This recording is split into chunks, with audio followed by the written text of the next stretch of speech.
네, 여러분 안녕하십니까? Good afternoon, ladies and gentlemen. I'm Seung-hee Lee, MC of the first World Emerging Security Forum hosted by the Korean Ministry of Foreign Affairs. The theme of Future of Multilateral Cooperation in Response to Emerging Security Threats. Nice to meet you. 네, 고맙습니다. Thank you. Starting yesterday on November 16th, the forum runs for 2 days until today.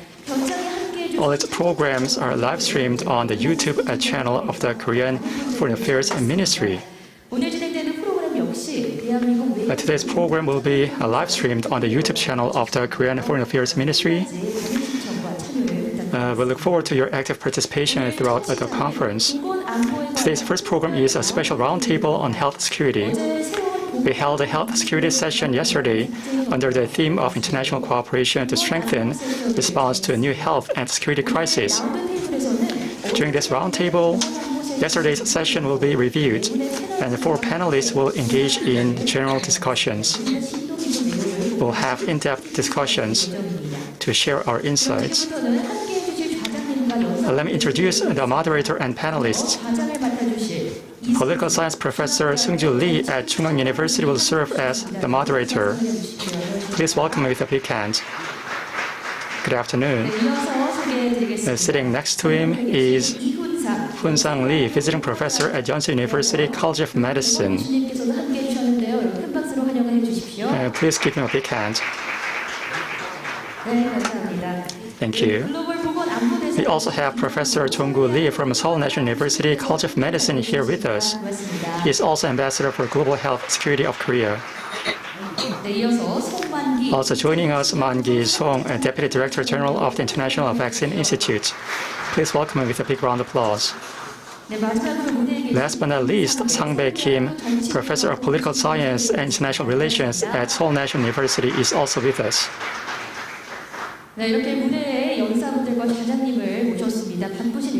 Thank you for taking the time to be with us today.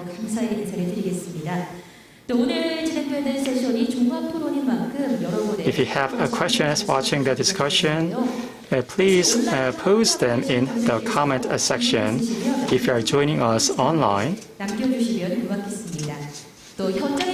If you are here in person, you can send your question using the QR code on the table.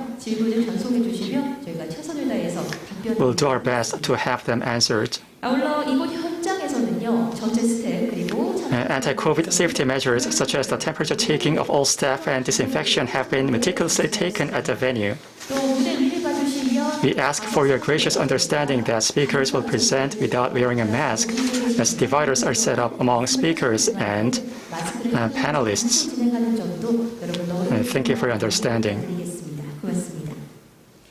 Let us begin the special roundtable on health security. Professor Seung-joo Lee, serving as moderator, will give a presentation to review the previous health security session, followed by a talk by Professor Hoon-sang Lee. Then there will be general discussions by Professor Jong-koo Lee, Deputy Director General Man-gi Song, and Professor Sang-bae Kim.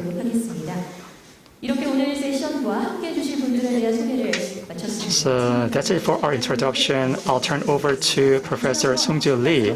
Please welcome the moderator with a big hand. Thank you very much for the introduction. As just introduced, I am Seung-joo from the Department of Political Science at Chung-Ang University. Now today we have this special roundtable on health security. First of all, I would like to thank and welcome all the panelists today.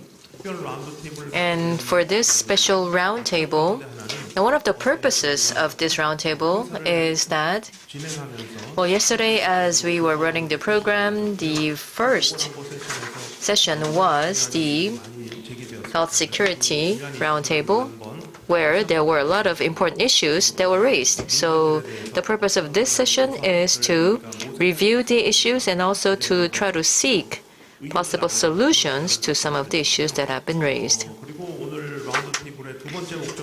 And the second objective of today's session is, now in a while, Professor Hoon-sang will be delivering his presentation, but then As we can see, there are a lot of new and existing issues in relation to health security.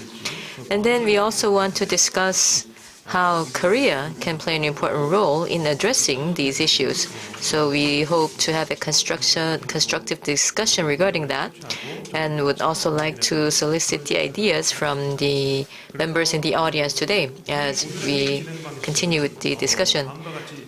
Now then, as for the format of today's meeting, I will give you a very short briefing on the Health Security Roundtable yesterday, and then I will cede the floor to Professor Hoon-sang to deliver his presentation for about 20 minutes.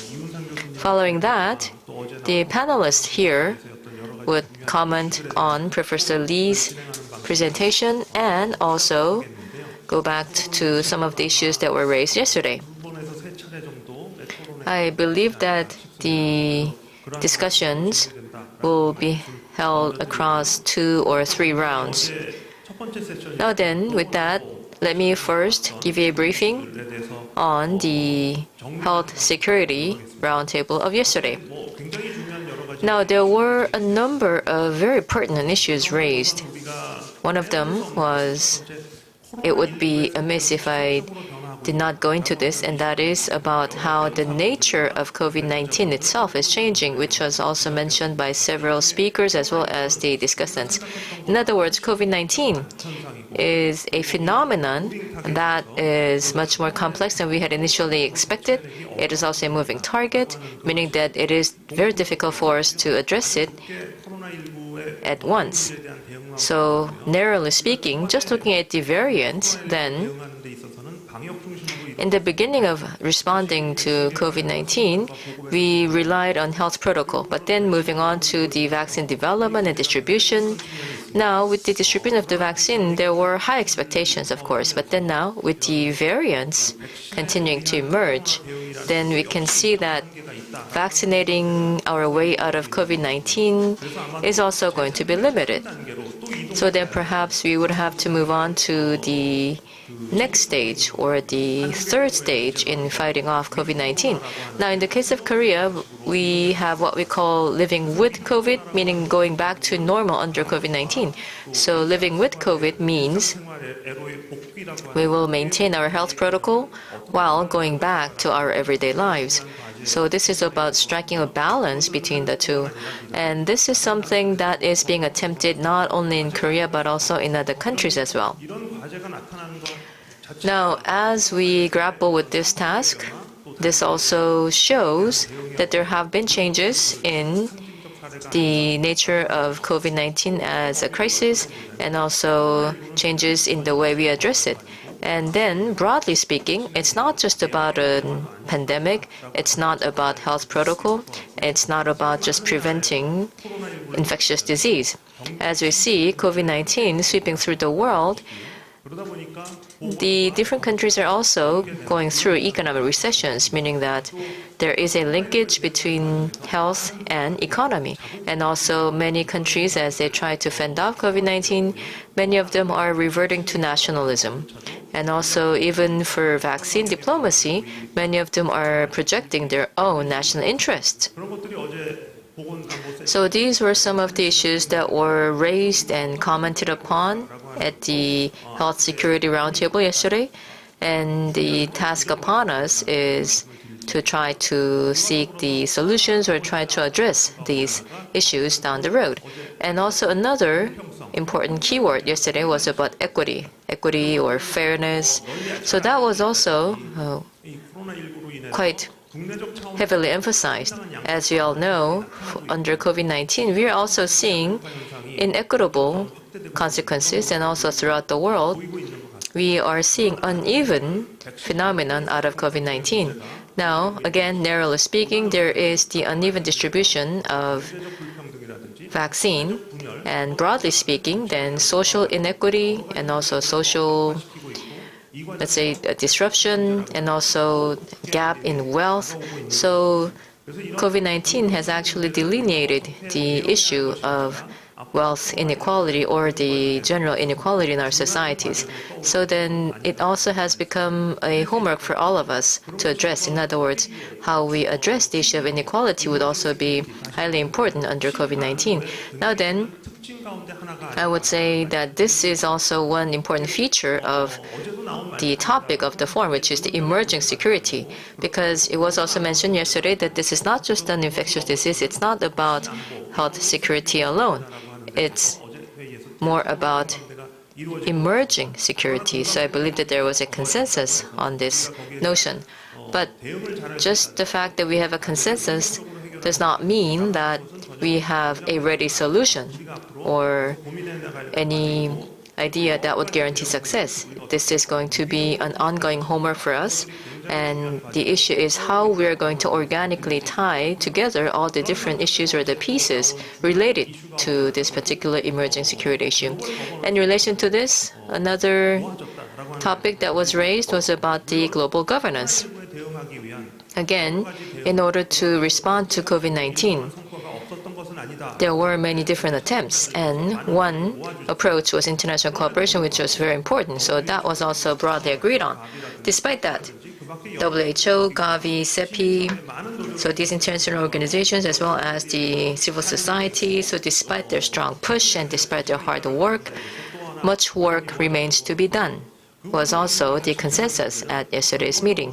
And then again, in this context, what we are faced with now is the weakness of the global governance. And again, the issue is how we are going to strengthen global governance, which is going to take a lot of energy, time, and that is because not only about the COVID-19, but then as the international governance is trying to grapple against emerging security, we see that it is largely fragmented.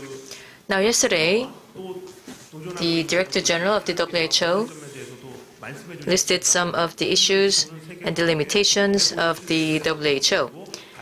Now, it has offices in over 150 countries in the world and has network and alliances with so many different partners around the world. Even then, WTO acting alone is highly limited in addressing these issues. In other words, what we need is cooperative governance or stakeholder-based governance. So I would say that these are some of the issues that we have to ponder more down the road. And another issue that was mentioned yesterday was about the need for a multidimensional or a multi-sectoral approach. So I would like to seek your views regarding these number of issues. So that was my briefing on the discussion yesterday. And of course, there were many other important issues raised. For example, about the need to have an early warning system and the agility or the swiftness in the early response, and also the utilization or application of emerging technologies in addressing COVID-19 as well as future pandemic, and also how we can define the relations between the states or between the state and other parties. So again, there were many different issues that were raised, and so perhaps today at this special roundtable, we might also be able to touch upon some of them as we try to mull over the possible solutions to them. So that wraps up my briefing on the health security roundtable yesterday. And then now I would like to invite Professor Hoon-sang to deliver his presentation for this special roundtable on health security. So now, Professor Lee, please. 네, 감사합니다. Thank you. As introduced, I'm Hoon-sang Lee. Following up on the yesterday's session, we'd like to speak about the continuation of the COVID-19 and our preparedness for future pandemics from the standpoint of security. So I'm going to talk about what consideration we have to have at the national level in order to do these. What we learned from the COVID-19 is that the world is interconnected with each other. Through this pandemic, it's a shame that initially, as pandemic was spreading in China and Asia, Due to the geographical distance, the US and the Europe tend to relax. And as was the case with SARS and avian flu and other respiratory illnesses, these infections were mainly concentrated in Asia. As you can see, what you're seeing is the interconnectedness of flight routes around the world. So geographical distance does not mean much. So this is something we have to reflect on. And another thing we find to be a shame is that in 2019 and 2018, there was a global influenza pandemic. And there has been anticipation that another pandemic is coming across EU. And despite our earnest effort to make preparations, our preparedness has not been sufficient. And this time around, we have this pandemic that will come every 100 years, but we have no idea about the frequency of future pandemics. Will it be every 100 years or shorter? We have to make that a consideration. In the 1980s, and AIDS was prevalent, followed by avian influenza and other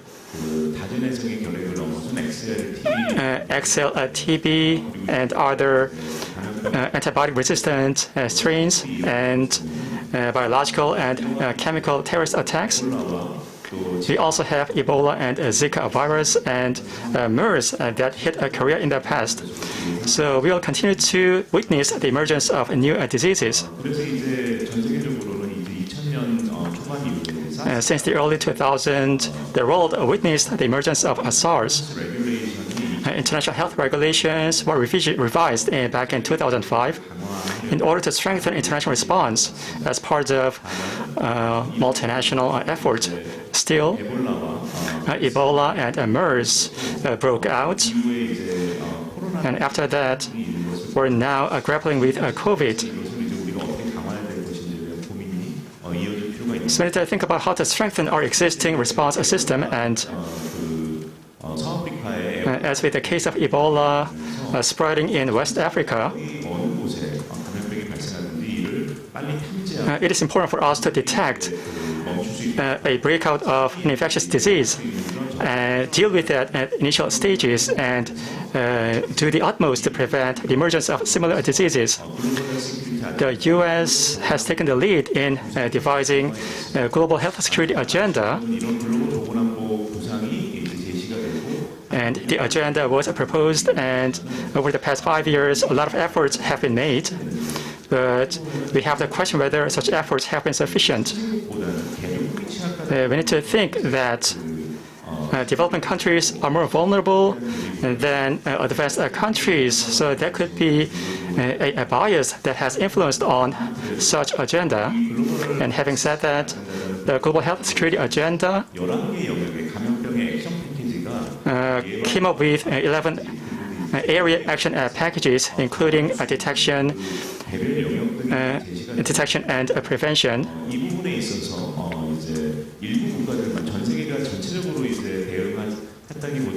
So it's not that countries around the world respond in uniform, but such effort has been led by about 60 countries, and it is necessary to expand the scope of such efforts to include more countries in the world.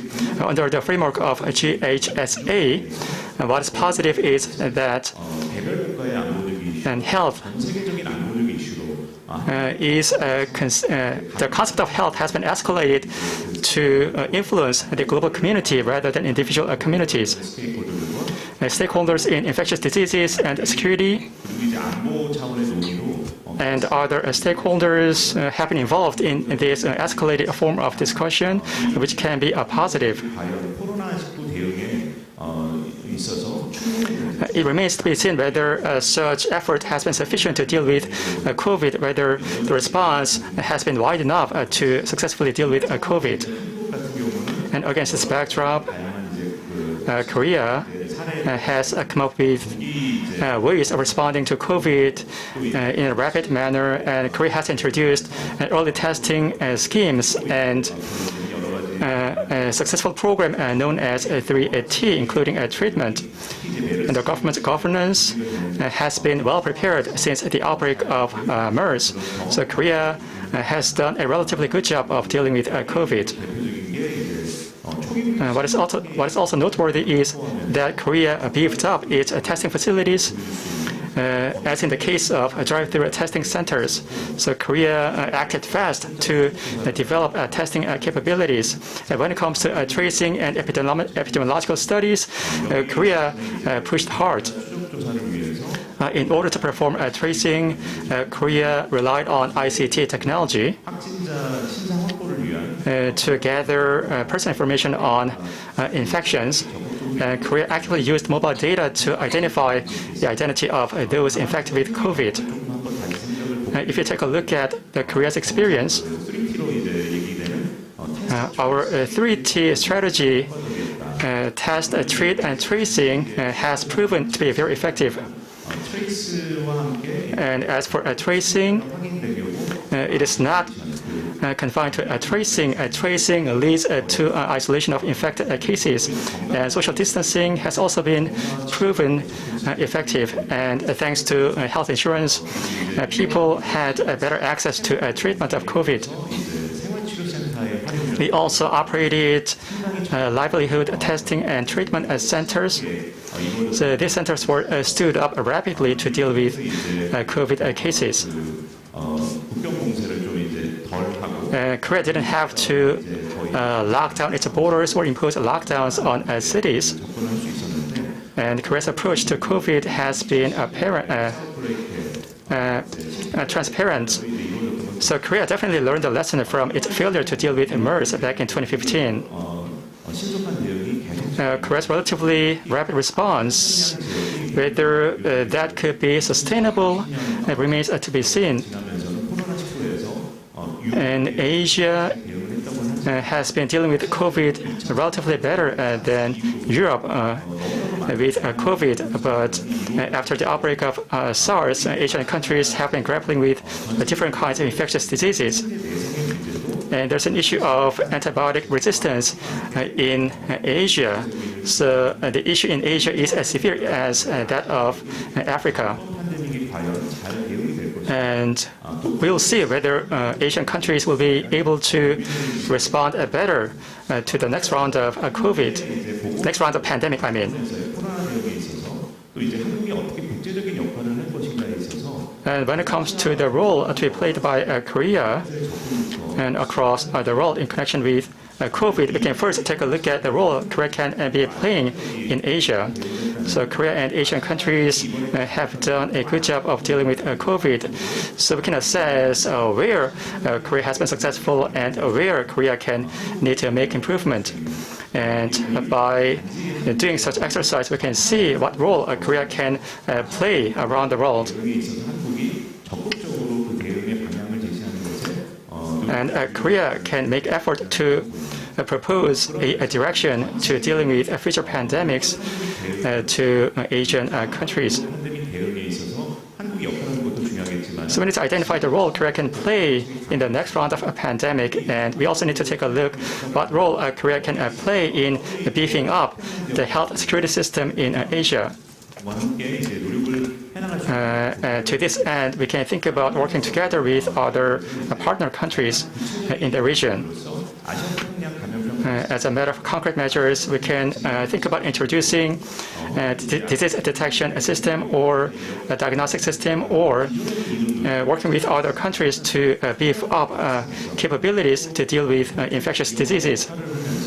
So these are the areas Korea have been present, and Korea can consider strengthening their contribution to these areas. While strengthening IHR and global health security agenda, we need to strengthen the foundation of multilateral cooperation. This is where Korea's role, Korea can play a key role. Based upon the Sendai framework, we can go beyond health to take a multi-sectoral approach. We can also take all-hazard approach. Under that concept, we can think about the role Korea can play in health security. In order for Korea to perform the role, Korea alone cannot do that. It has to rely on international partnerships. Korea, Japan, and China hold health ministerial meetings. We can utilize that platform. We can also work together with ASEAN plus 3. We can also work together with a security framework proposed by Australia. We can also think about partnering with the US. Such cases of cooperation, there have been such cases of cooperation, such as a field epidemic training program led by WHO, where Korea also participated. And as for ASEAN plus 3, Korea, Japan, and China have been participating in fostering talent for epidemiological studies. So we can build upon existing efforts in order to beef up our efforts. Japan and Australia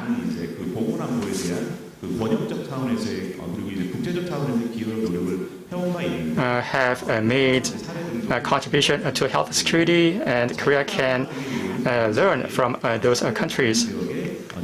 And ZICA has set up diagnostic testing labs in many parts of the world, and Japan has provided the support in the form of ODA, and such facilities can also be utilized by Japan itself. And we have Japan Agency for Medical Development and Research. Through the agency, Japan has been operating such facilities. And as for Australia, Australia has Indo-Pacific security strategy. A key part of that strategy is Indo-Pacific Health Security Initiative. Before we had global security agenda, Australia has played a key role in the Asia-Pacific region. Australia's Indo-Pacific Health Security Initiative is linked with the Global Health Security Initiative. How Australia proposed their strategy and how they played their role can be a source of reference for Korea. And Korea can definitely play a role as a partner. Asia-Pacific Infectious Disease Detection Response Initiative is where Australia invested $280 million. Pacific Infectious Disease Prevention Initiative is one area where Australia donated $25 million. And in order to foster a talent, such as for epidemiological study, Australia is operating a fellow program, and apart from Australia and Japan, in Southeast Asian countries, the ADB and international organizations work together to strengthen regions' capabilities to deal with pandemics.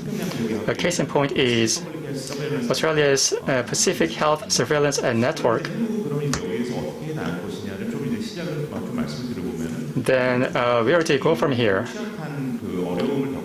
One of the areas where Korea had trouble was sourcing vaccination. So we have to strengthen our roles in these areas. And the government has proposed a plan to position Korea as a global vaccination hub.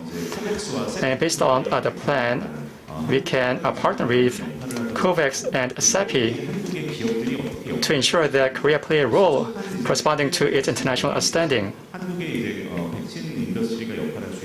We also need to think about the role Korea's vaccine industry can play. So by doing this, we can make a contribution to the international community, and we can also depend on such program to source vaccines for Korean people. We can partner with international organizations and research centers already present in Korea to develop new vaccines. So we can identify various partners such as the Gates Foundation, so that Korea can play a role in developing and distributing new vaccines. We also need to focus on strengthening our capabilities, and over the long term, We need to think about establishing infrastructure for beefing up on health security.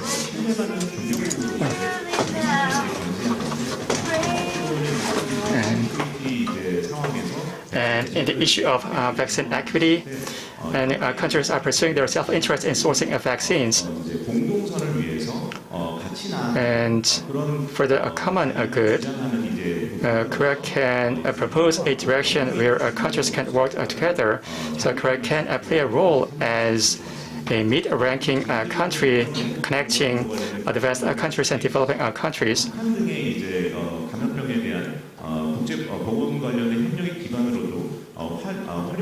We can also use cooperation with the international community to deal with infectious diseases in North Korea.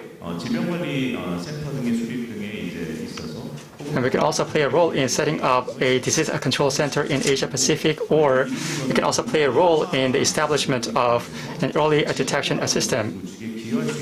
We can also make a contribution to the setup of a regional security community. If we can do that, we can cement Korea's role in the 10 or 20 years' time. And as for the setting up of health security governance, we have a pandemic treaty, data sharing, an early warning system, and distribution of vaccine and other health supplies, and utilization thereof, and ways of strengthening international cooperation. All these elements can be found in the Global Pandemic Treaty. Korea can make proposals on the role of such a treaty. And more than anything else, a multilateral global pandemic response led by the UN and the WHO is another area where Korea play a role. And Korea can also have to say in the decision-making process at the international community. And the scope of discussion should be including not only diseases affecting humans, but also diseases affecting animals. And as for the implementation of such plans,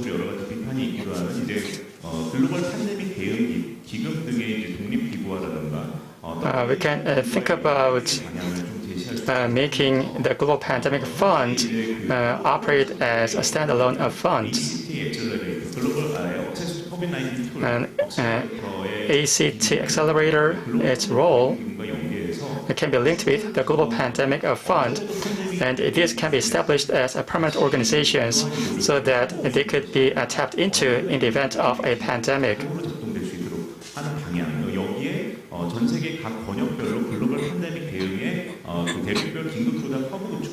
We can also make a contribution in setting up hubs for vaccine supplies in many parts of the world. So when it comes to sourcing vaccine, each country should not be on their own. Countries need to work together to source a vaccination. The U.S. utilized the Operation Warp Speed to rapidly source vaccines.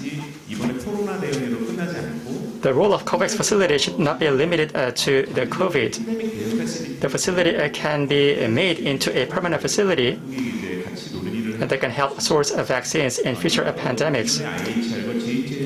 The IHR and the GHSA, Korea's contribution to such programs needs to be evaluated in order to strengthen Korea's role in such arenas. And as I mentioned earlier, in the Asia-Pacific region, we have Asia-Pacific Strategy for Emerging Disease and Public Health Emergency.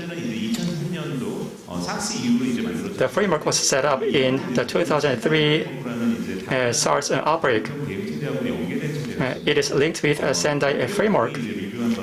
According to the review conducted by the World Bank, the framework was crucial as a matter of responding to disaster. So this is the discussion Korea can join in. But there's a precondition for Korea to step up to the plate. We need a whole of the nation an approach to pandemics.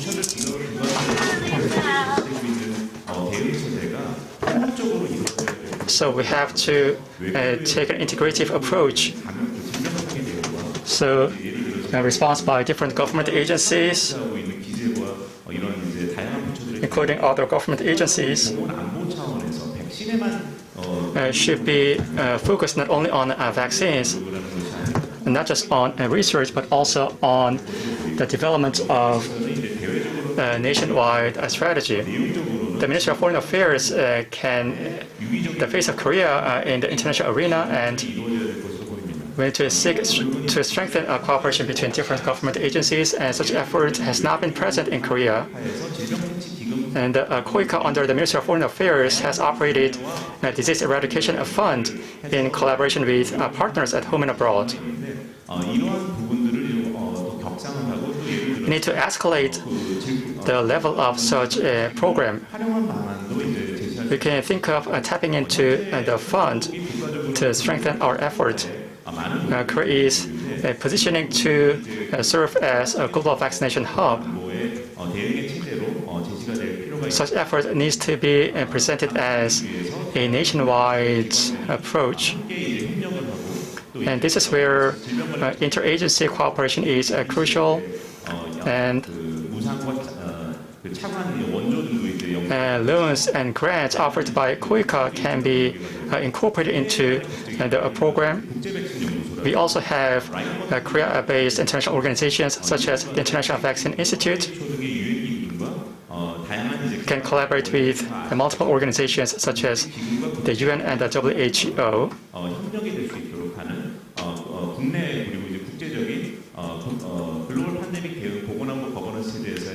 And under the framework of global health security, setting up a partnership is important.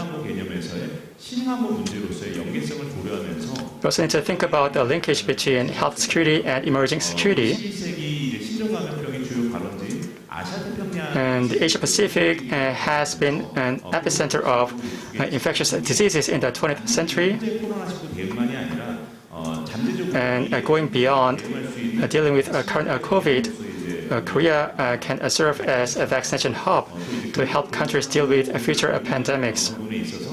And under the framework of health security discussion, Korea can play a role in strengthening regional security. And based upon the multilateral and bilateral cooperation, we can play a more active role as well. Thank you.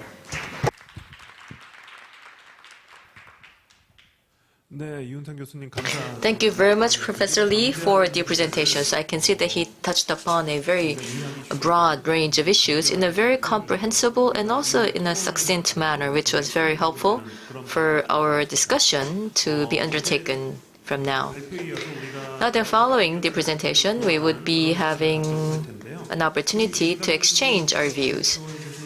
Now, what Professor Lee has presented was about the capability of the states responding to infectious diseases, and such capability depends on various factors, I believe.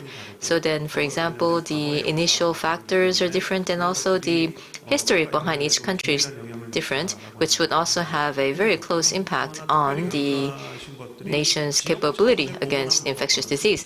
He also emphasized regional health security governance. So, for example, Korea, Asia-Pacific region, or the Northeast region.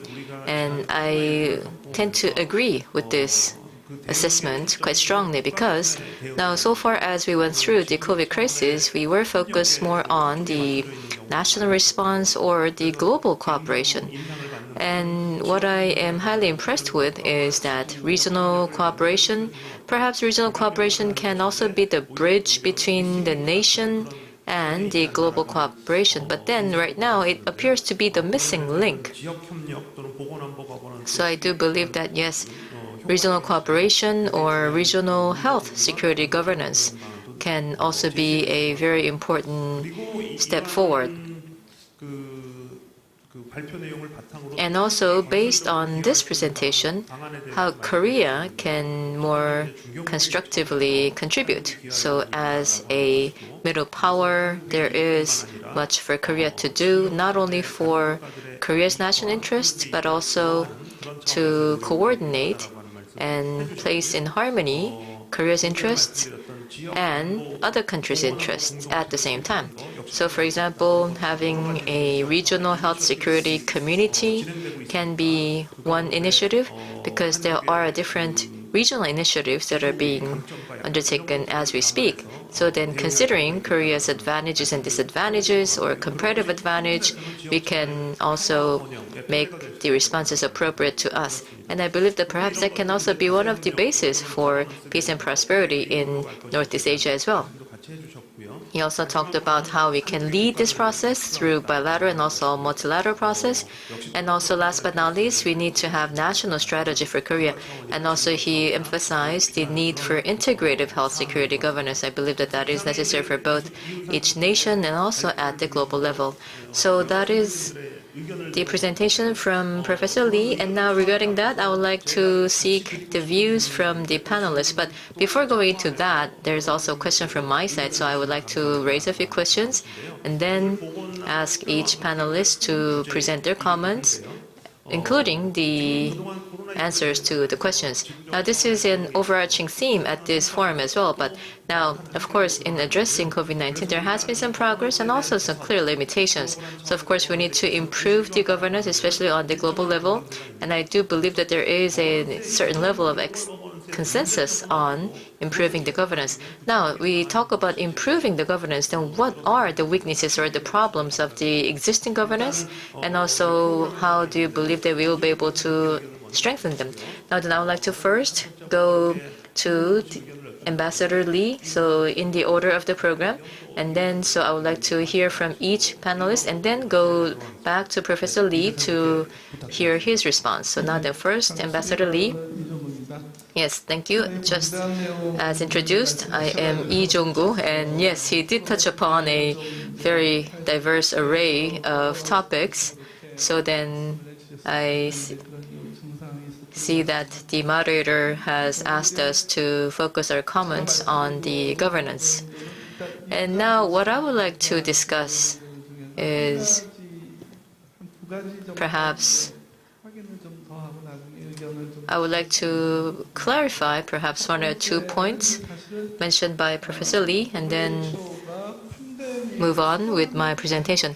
Now, first of all, the WHO declaring it as a pandemic, the process of such pandemic declaration appears to be less than transparent. So inside, they would come up with their views, and then they would announce what's called the public health emergency concern. So this time, there were 6 such announcements. And then now, in the process of that, there was, I would say, some opaqueness or less than transparency. So there have been some controversies as well. So now for an organization like the WHO, now it has its standards on the regulations, and also it serves as an advisory group as well. So in other words, it's not an acting or responding organization. In other words, it was not an organization that would address issues on the ground. But now, when it announced the 4th or the 5th public health issue of concern, and then of course there was Ebola outbreak followed by Zika, and then now, so they were announcing FEC, and then now there was some global backlash. So you announced this emergency, and what are you going to do? So then they came up with the World Health Emergency Program. So they have undertaken this, and I understand that they have about 700 to 800 staff members there. They also have the response team and the preparedness team.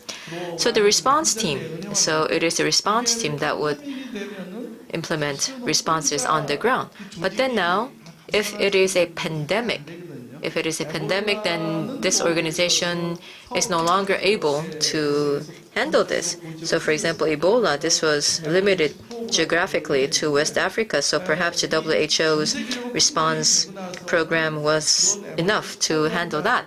But then now, if it is a pandemic, which is global, then this would go beyond the capability of this one team or the WHO.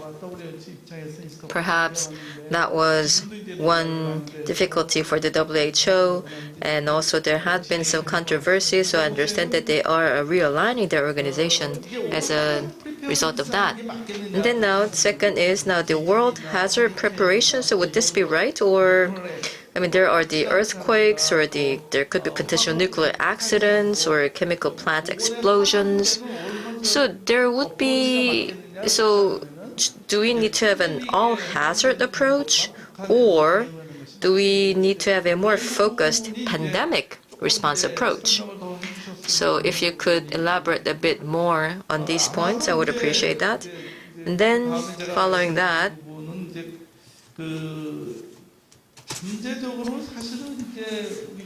now potentially for these hazards, now, in responding to the potential security risks, what it needs is to have unending preparation and training or drills, so to come up with a response system and then have simulation and so forth. And this time around, lacking that, there were also a lot of issue raising. Now then, moving on to the topic of governance. So including Ebola outbreak, so up until then, most people were really not talking about anything else than the WHO. And then also nobody talked about dismantling the IHR. But then the IHR was first drafted in the 1880s during the London cholera. So it was around that time, and then since then it was revised in 2005. Sorry, so during the 1950s. So it was drafted in the 1950s, and then it was overhauled in 2005. So in the process of the revision, so as it had also gone through this revision, we wanted to apply that this time. But then for the recommendations, and they have the standalone recommendations and the permanent recommendations, but then we see that, so there are both the permanent and the temporary recommendations, and we see that the countries were not following any of them. So then, failing to comply with the recommendations, then does the WHO have the power to sanction them? No. And also, then does the WHO have to support the countries to follow the IHR? And they say that that was not possible. So now many were now saying that perhaps we need to abandon the IHR because it was not easy to comply with. And then now they're saying that since the countries are not following the recommendations, then let's try to make an improvement. So I believe that that is where we're at today, to try to improve the governance. And then the second topic is now in the lead up to declaring a pandemic. Now, China announced a new epidemic, and then they announced the gene sequence within about a week, I think, so less than 15 days. So within a week of announcing this new epidemic. But then, by that time, it already had spread to the rest of the world. But then the problem is, at that time, so the WHO, so it took so long until the WHO declared it a pandemic, and it was not clear, it was not transparent. In other words, the verification. So the data or the information that were announced and published, how is the world going to see them? So it was about the verification and also about the compliance. So again, there were voices calling for the revision of the IHR. Then are we now going to have a new convention or a treaty, or are we going to still have the IHR in a different form? And then regarding that topic, what is going to be Korea's position? So I'm sure that between the Ministry of Foreign Affairs and other relevant institutions of Korea, I believe that the discussion has to be undertaken regarding that. But then in the course of the verification, for an organization like the WHO, with its full global membership, now for the WHO to verify its own doing is not going to be easy. In other words, the verification should be performed by a different organization. What I mean is that at this time, perhaps the global health security governance should be centered on the WHO. But then, let's say to ensure transparency, for example, in announcing or declaring public health emergency of concern, or to verify compliance issues, we need to have a separate organization. So I believe that that is also the view that is being voiced in another corner. So yes, I do believe that the WHO should be at the center of addressing the problems. But then right now, the IHR, now who has a responsibility?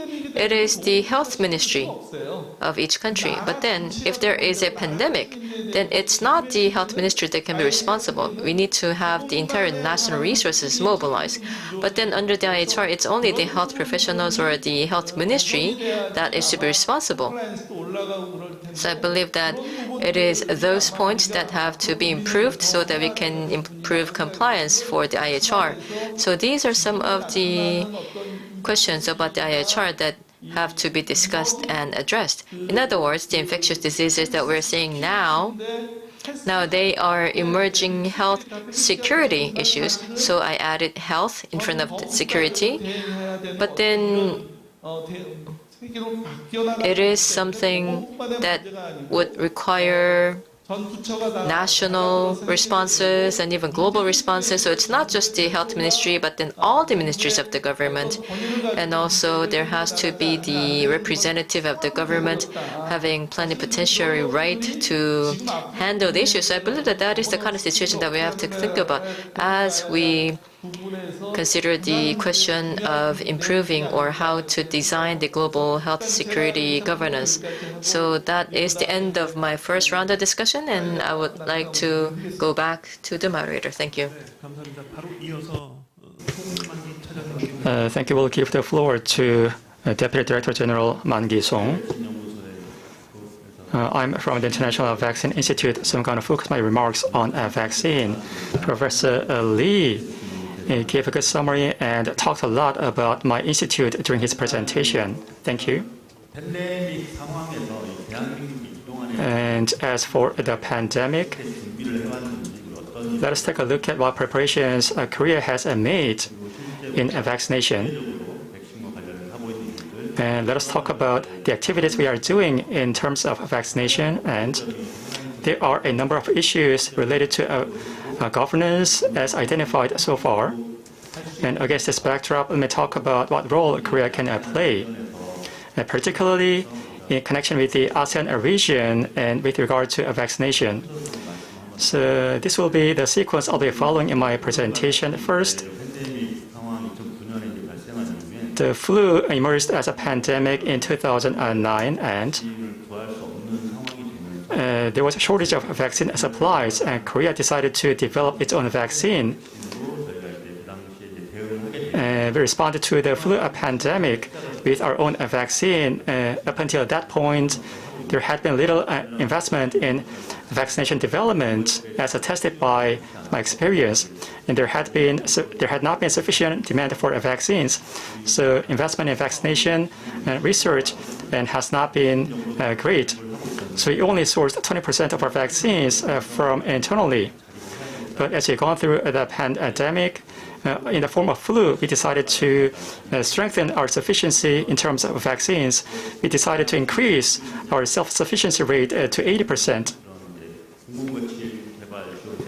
we have a public vaccination development center under the Korea Disease Control and Prevention Agency. So such entity was planned, and in Andong and Hwasun, we have cell cultivation and bacterial POC centers in operation, and these facilities were proposed by researchers in vaccine in order to enable Korea to develop vaccines in a timely fashion and move on to clinical trials. The need for such public facilities was raised. We made a planning accordingly, and these facilities went up and running this year. So these facilities went into operation this year. We have BS Level 3 facility inside the facilities, and that would help us develop initial materials responding to a pandemic and planning clinical trials. So various research organizations, testing labs, and production facilities with up to 1,000-liter capacity and have been set up, and that should enable us to respond initially to an outbreak of a pandemic, and the government alone has not been able to do this. So we rely on the private sector to increase the production capacity, and we work together with the Gates Foundation to introduce overseas developed vaccines to Korea. Such efforts have been going on behind the scene. As with the case of typhoid vaccine and other vaccines that were developed through support from the Gates Foundation. And as you saw from the COVID pandemic, even though we don't have our own vaccine, we have CMO facilities that are manufacturing a large amount of vaccines in the private sector. So these facilities, and even though they didn't develop their own vaccines, are manufacturing huge quantities of vaccines. And I was amazed that Korea has been able to do that within a short frame of time. We received a funding of 250 billion won from the SEPI, and the SK was supported by the Gates Foundation and with funding from SEPI to put a new drug material into the third phase of clinical trial.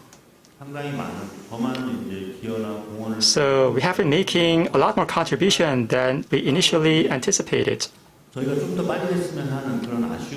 Still, we could have done this a lot faster. And having said that, Korea is making a huge contribution in those areas. So we should feel proud of that.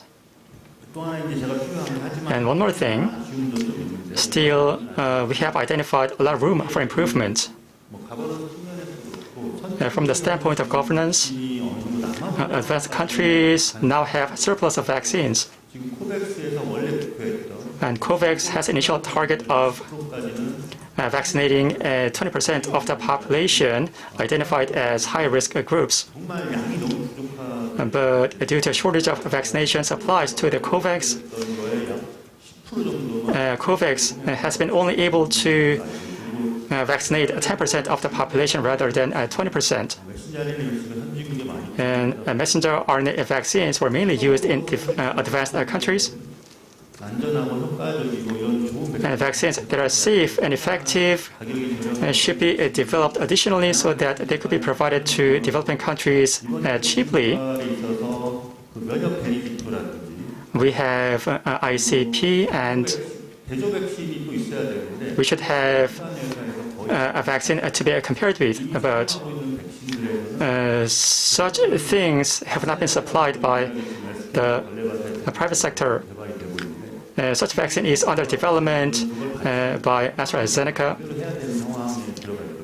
but due to a shortage of such a vaccine, some clinical trials have to go ahead to the third stage without using such an alternative vaccine material. And there has been a lot of support from the government and other sectors. And despite a lot of support in R&D, we still lack efforts in those areas. So we have to find ways to address those before we are struck by future pandemics. We should be able to address those with government support so that we could speed up the development of future vaccines. We have had COVID variants that keep emerging. In order to address those variants, we should conduct a vaccination massively at the same time. So that would be our best option, but that is easier said than done, as you're well aware. And advanced countries achieved 70% of vaccination rates, and they have people reluctant to get vaccinated. In contrast, in low-income countries and developing countries, they are suffering from acute shortage of vaccines. I hope such a gap would be resolved in the future. So it is important to strengthen funding for COVAX. We also need to think about how to improve the mechanism of developing and distributing vaccines. Due to its geopolitical position, Korea is close to other Asian countries, as pointed out by Professor Lee. Korea can work together with other Asian countries to diagnose and dealing with infectious diseases. I hope to see a vaccine to be included in such a cooperation. Korea and Japan were able to secure sufficient amounts of vaccines, but that is not the case for other Asian countries. So we need to utilize the program of group purchasing. Well, we can also use the mechanism of joint development and joint sourcing, and that would help us respond to diseases in a more speedy manner. And this is one of the areas where Korea can take the lead. So I think our response should be including those aspects as well. Thank you very much. And now, Professor Kim. Yes, hello. I am Kim Sang-bae from the Department of Political Science of Seoul National University. So now starting from session 1 yesterday evening. So then now we are in this session and hearing Professor Lee's presentation and then also the two speakers so far. Now, I see that they are all in healthcare, and for me to be here from political science as the last panelist, so I was wondering what to say, and perhaps it's also a matter of impression, and perhaps I should now give a more macro view, because that is what my field does. But then now we have been first talking about the health security governance. So I believe that the health security governance, now it has been established as a terminology. But then it was from international relations that we were talking about security first. But then now as we are talking about security here in this context, I see it means something a bit different. So perhaps the end might be the same, but then how it got started and also how it is intertwined with other aspects or issues might be a bit different from the notion of security that we talk about in international relations. So then I was thinking that perhaps we need to more. So if I may discuss a bit more about the context of security, then that would be better in terms of understanding the topic of this forum as well, emerging security. So I would say that in healthcare, security is about the survival of the organisms, right? So perhaps it is related to Darwinian evolutionary theory, or more about the biological survival out in the nature. So perhaps that is what it means when we say security in healthcare. But when we talk about security in international relations, it's more about strictly about the societal environment or political environment. So what Thomas Hobbes would say, the struggle by many against the many. So it's about how we're going to survive in the competition. Sometimes we may end up hurting the other for my own sake. And also how the structure of taking what others have. It's basically the zero-sum game. If I take more, the other would lose more. So that is what security has been in international relations. And of course, many are saying that that is not how we should view security, but anyways, that is how it got started. Now then, today we are here sitting at this World Emergency Security Forum and sitting together with the healthcare professionals and myself, having majored in political science. So I believe that the assumption is that there is a common point between these two fields. So then for us to explore those commonalities, perhaps will point us to the future direction.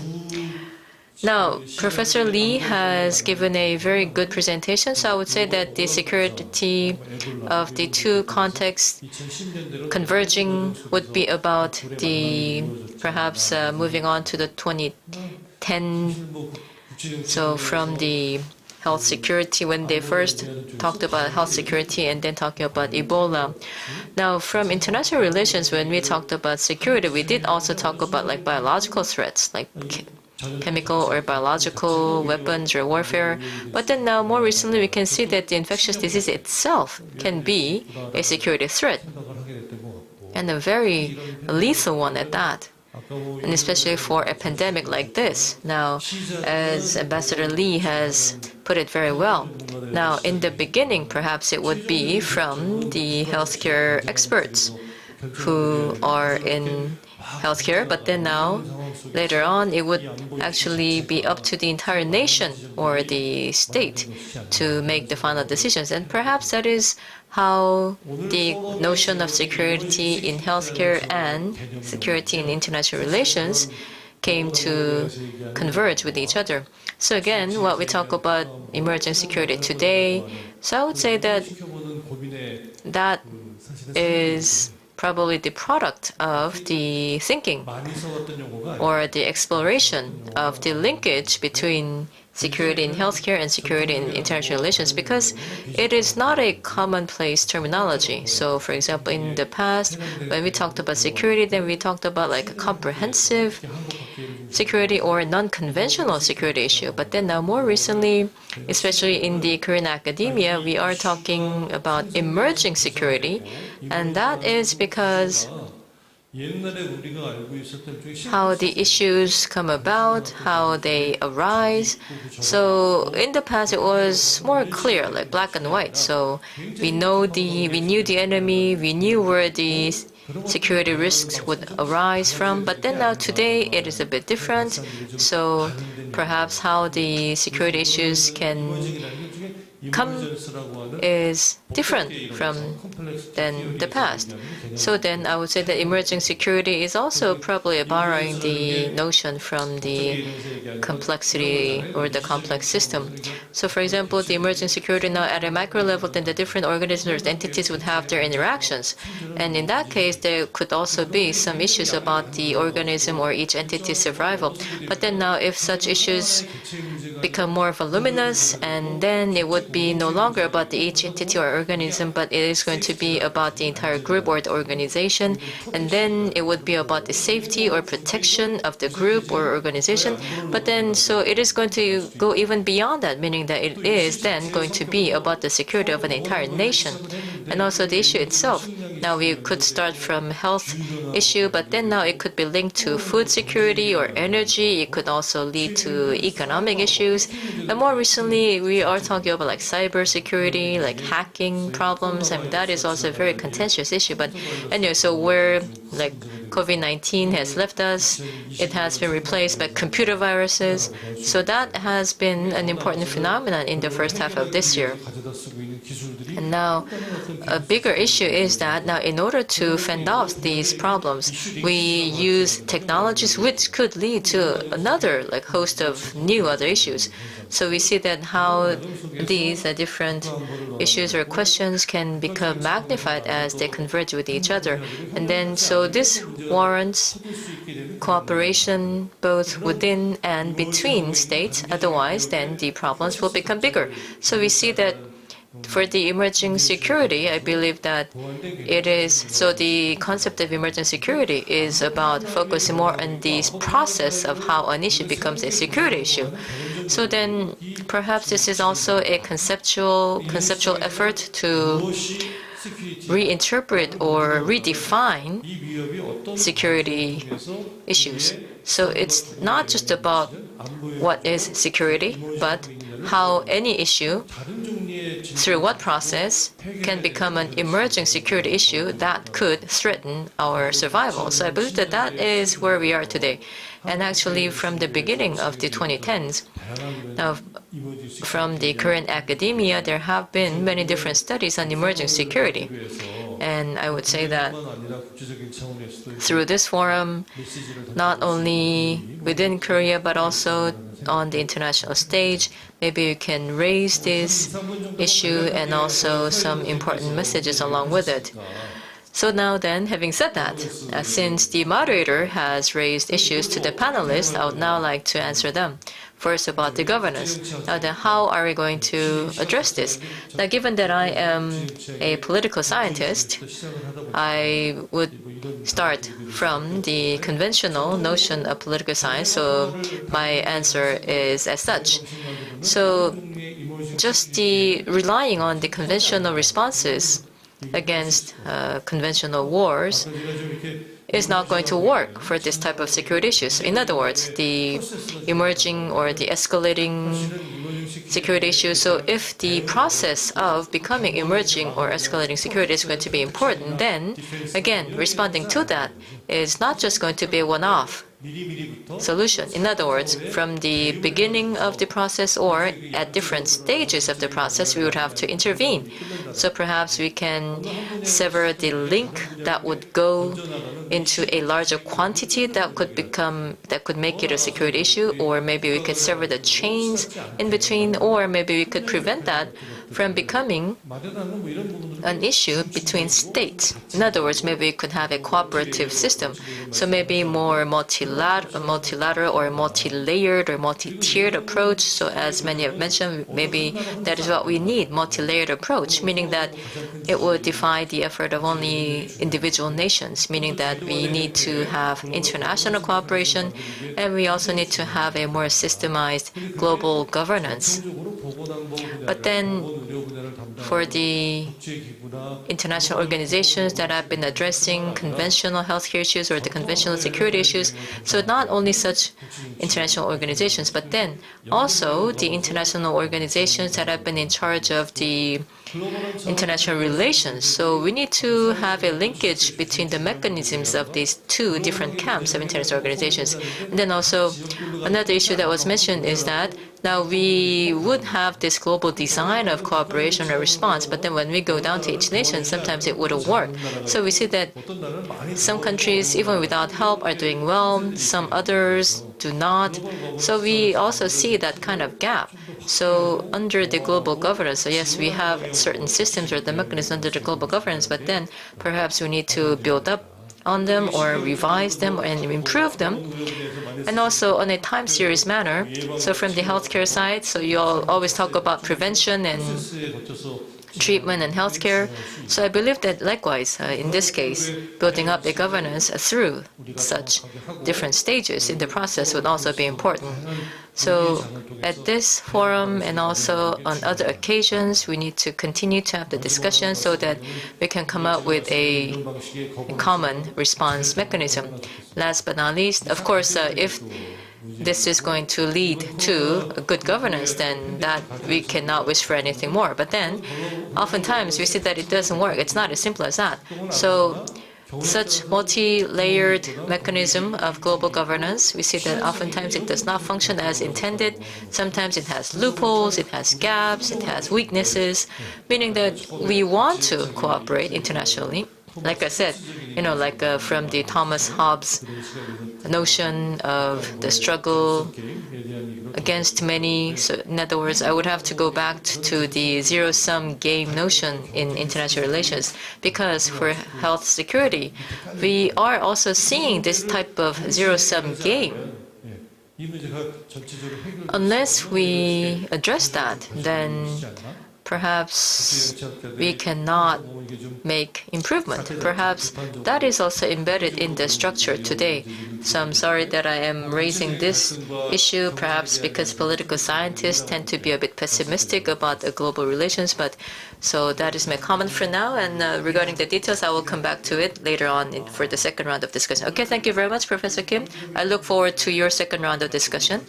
And then now, before going to Professor Lee to hear his responses, yes, we have just heard from the three panelists, each coming from different background, different field of activities, so perhaps they appear to have been discussing different things, but I think that is actually the hallmark of emerging security, because emerging security, literally, it is emerging, and I believe that where we need to go, perhaps there is a rudimentary agreement on that. So it has to be integrative and it has to be a multi-layered approach. But then perhaps there is some confusion about how we understand each issue. So there have been many important topics that have been raised about the production and distribution of vaccine and also the internal governance of the WHO. And in trying to make improvement, perhaps there can be some conflicts or clashes of interest between the different countries. So there have been many different and difficult questions that have been raised, and I'm sure that Professor Lee will have excellent response to these difficult questions. Listening to the panelists, not only in Korea but also around the world, this is an issue we cannot find an easy answer to. So these are very weighty issues that warrant our consideration. And even though I give a presentation regarding these topics, it's a shame that instead of giving many solutions, I simply shared with you an overall direction, and I ended up raising issues rather than resolving those. So that gets me concerned about health and security.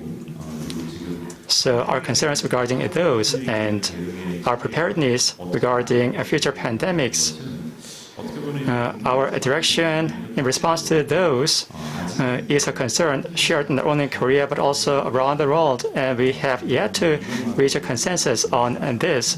We have yet to develop theories or concepts regarding that. So this means Korea can take the lead in international discussions on these topics, and Korea will be able to propose opinions regarding these topics. So let me start with governance. Let me share with you my personal experience and opinion regarding governance. And governance has been discussed around the world, and the process of the WHO declaring a pandemic was fraught with issues. As pointed out Professor Lee, the process was not transparent. And the process should have been transparent and speedy. And the WHO should have had more authority in terms of execution, but as we learned from the pandemic, the WHO lacked all three. It wasn't transparent, it wasn't speedy, and the WHO didn't have a lot of authorities even after making the declaration. So that should be our starting point of our discussions regarding our governance. The traditional sense of health, as with education, and had been discussed among technocrats rather than at the level of government.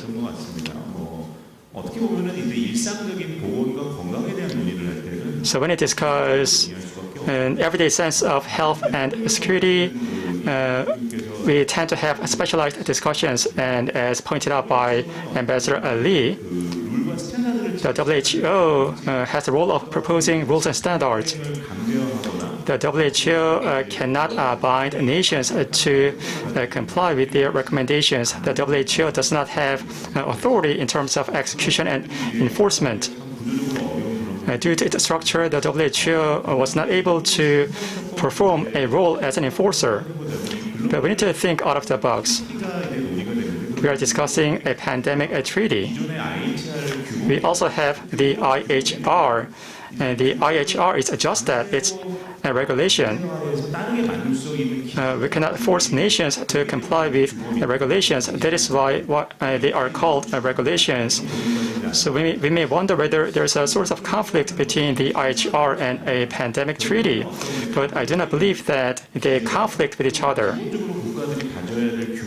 The IHR can serve as a norm, and the treaty can complement the shortcomings of the IHR. The Global Pandemic Treaty and the IHR can complement each other.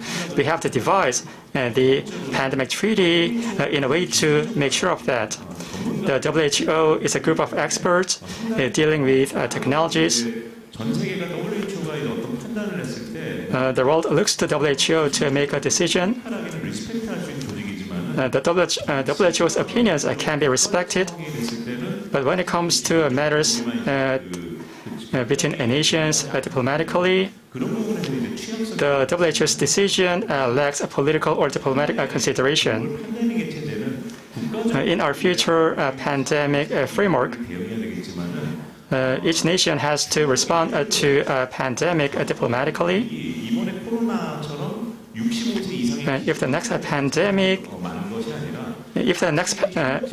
pandemic, just like the Spanish flu, can kill a lot of those in their 20s and 30s, unlike the COVID, and if the pandemic is highly transmissive, I wonder whether the international community is well prepared for the next round of pandemic. I have my own doubts, but since we have undergone this pandemic, we can build a consensus regarding the severity of the response to future pandemics.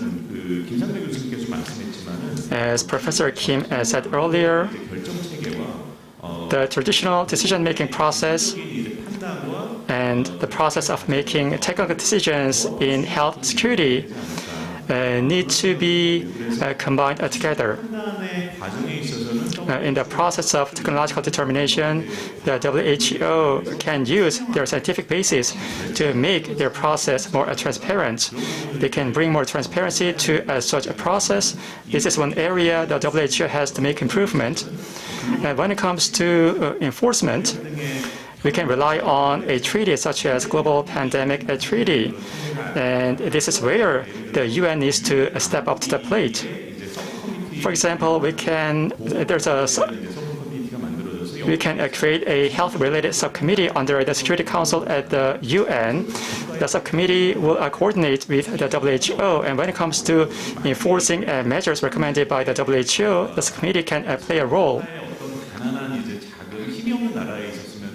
If the COVID originated in a poor country in Africa, it would have been a lot easier for us to respond to that. But COVID originated in China, one of the most powerful nations, and China is an autocratic country, and there's a lack of transparency in China. So having such a subcommittee will not solve all the problems, but we can combine the WHO's technological role and an enforcement role provided by a subcommittee together, so we can create some kind of intermediate agency to enforce certain measures. Otherwise, we'll find ourselves sitting in a similar situation in future pandemics. So we can think of creating the UN Security Council's decision-making process and the WHO's process of using their technology expertise can be put together in a governance which I believe we need.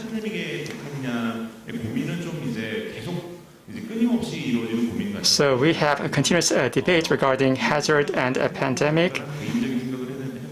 So this is my personal opinion. When it comes to responding timely to a crisis, we need pandemic responses. But as you learned from the COVID, it started as an infectious disease before becoming a pandemic, which can cause issues across society, including the issue of inequity and cause economic harms. So we need to respond to a part of the pandemic from the standpoint of all hazard. So when speedy measures are appreciated, we can maintain a pandemic response. But if the issue impacts the entire society, we can take an approach of all hazard so that the country can respond to the crisis as part of a whole-of-country approach. And I agreed with many panelists in many aspects of a vaccine. I wonder whether Korea has made sufficient investment in vaccine development. Compared with aircraft carrier or fighter jet such as stealth, I wonder Korea views a vaccine as important as other strategic assets such as aircraft carriers and fighter jet.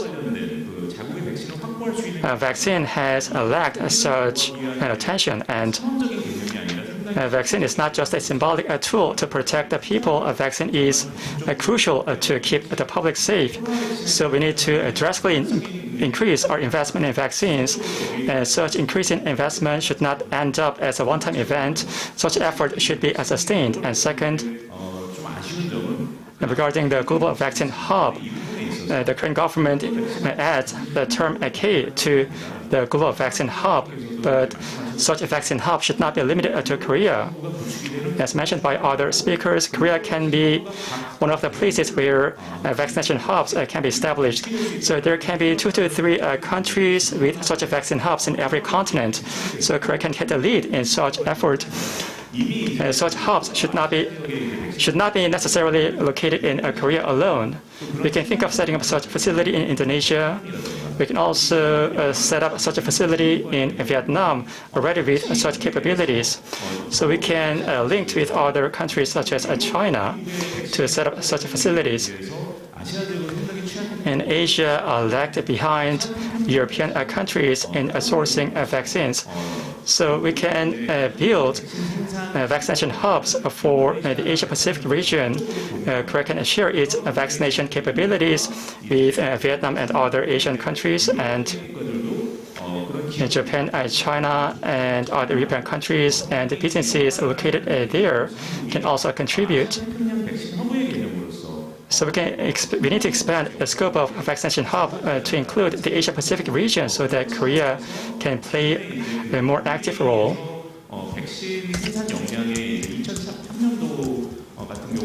In 2003, and regarding hepatitis B, Korea provided a loan to Vietnam as part of ODA through UNICEF. Such support should not be just one-time event. Such support should be a part of a region-wide strategy. And the remarks by Professor Kim keeps me wondering, and our discussion on health security should not just end as a discussion on health security. It should be expanded to include new types of security, and we need to think about how to summarize health security. And so I believe we have just started in terms of our discussions regarding the theory and application of health security. And we need to invite health security experts and experts on traditional sense of security to come together to discuss. We also need to think about how to realize our vision regarding the security, and we also need to think about how to bring a theory to health security as a discipline. And I believe such continuous discussion should continue, and we have just started in that endeavor. Thank you very much, Professor Lee. Now, as you have mentioned, the UN Security Council system and then the WHO approach, and maybe we could combine the mechanisms of the two. That is a very refreshing idea, and perhaps one that merits further discussion in the future. Now then, as we were having this discussion in the first round, I believe that really set us up well for the second round of discussion, meaning that now the panelists have touched upon different aspects of the issues or the different issues, but then, so perhaps the issues that we can think of right away, which is the governance, and then also how we can improve the governance was the main topic of the first discussion. But then we also must remember that there are some structural issues that could hinder the improvement in the governance. So for example, more recently, one example would be the nationalistic approach to vaccination and also against COVID-19. So then it seems as if the COVID-19 appears to have shown that there is a trade-off between national response and international response. And also this was mentioned yesterday, and for us to have effective response, then of course we need to have the norms, but also better financing. So perhaps we also need to find the solutions to improve the financing aspect. And also Mr. Song talked about vaccine as well, but then, so not just the production of the vaccine, but also how we are going to go from production to distribution of the vaccine. That is also a very important topic. And also, as Professor Kim talked about, the international relations and also the current status of the relations today. So, for example, the U.S.-China relations. And so we see that perhaps these diplomatic or political conflicts and also the structural issues are undermining our trust in the international governance. So then the different panelists coming from different backgrounds and different fields, if you could give us your view on what would be the most important issue out of all these different structural issues, and how do we need to resolve the structural issues so that we can improve the overall governance. So then again, first, may I go to Ambassador Lee? Well, thank you. Yes, Professor Lee also talked about the external verification body being needed outside of the WHO. And perhaps if we could have a global threat council. In other words, I mean, if there can be a pandemic treaty, then we need to have a global threat council, and where should it be located needs to be discussed. But then, yes, we need to have some kind of response. And then, now, when we say that, then the question is how? So how are we going to muster such response? So it would be quite costly for us to have preparedness or readiness, because we need to train people, we need to build up the system. Then how are we going to come up with the financing? So the financing or the funding sources would also have to be included in any treaty. Right now, it's mostly based on contributions of the different countries, and then also the contributions for certain programs. So that is how the WHO is run, and that is how the WHO finances itself. But will this be enough? I do not believe that these two approaches will be enough to finance a new governance. So at the G20, they're discussing the logistics of vaccine. But then when we look at the vaccine development, then the AstraZeneca's funding for the development came from public funds. And for other pharmaceutical companies, like in the US and also other countries, they have also supported quite a lot of financing for their development, including the trials. But for AstraZeneca, they were also selected as the first vaccine by COVAX facility precisely because it was publicly funding for their vaccine development. Anyway, so I think we need to have this type of public fund for the health security governance. And second is now about the contribution. So then between contributions and fees or duties, now yes, duties should come from each country, but then in terms of the contributions, now that also has a lot to do with the national interest. So the countries that give more contributions would want to transplant their own programs in the WHO. They would want to exert more influence in the WHO the more they pay the contribution. So that probably is not the right way. Then what would be a better way? So, for example, in Korea, I thought that the disease fighting fund would be an innovative idea, but then, as you could see under the pandemic, this was really not an idea that could gain traction. So we could see that we needed to build up the fund in peacetime, but then when the time really came for us to use this fund, it did not have enough money. So again, how we're going to come up with the financing, how we're going to fund all these activities, perhaps it can be included in the treaty, in certain provisions. So for example, the WHO would recommend that the countries have to implement certain programs, but such programs were not complied with, then perhaps there could be like interest or surcharges. So perhaps it could be made a bit more mandatory. So we need to perhaps have that kind of disincentive. So for the countries to comply with the programs, and also we need to have a verification system to report the progress and also to look into the progress. But anyway, so that would also have to be reviewed further. But anyway, so on one hand, there could be such incentives and disincentives, but when it becomes a pandemic, then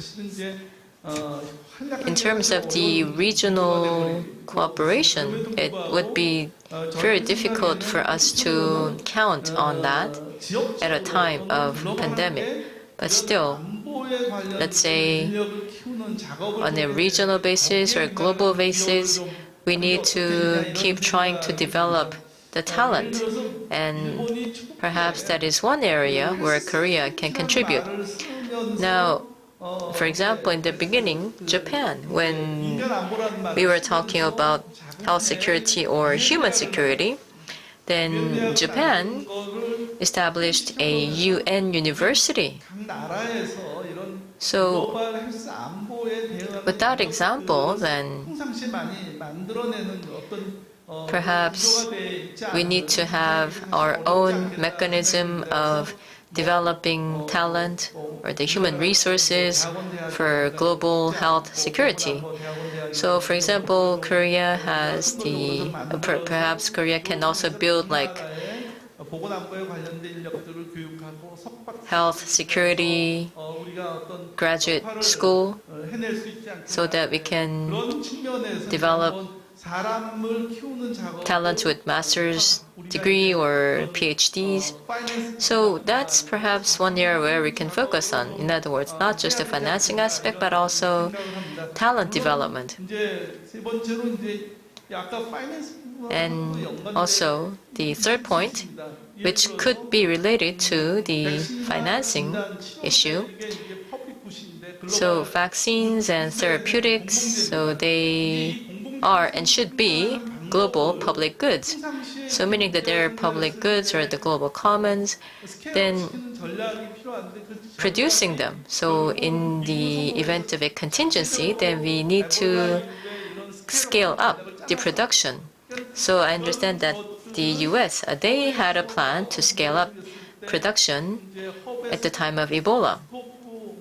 So then, now in terms of scaling up the production, then maybe we could have a hub and spoke strategy with the WHO. So now the hub and spoke strategy is now you have the hub of production, and then it would be scaled up in times of contingency. But then now this was a strategy that was in place even before the messenger RNA vaccine.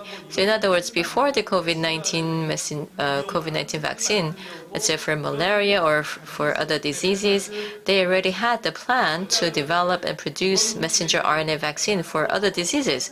So they already had the plan, they had the strategy, and it was around this time that they wanted to apply this idea. area. In other words, to scale up the production. Now, I believe that that is necessary.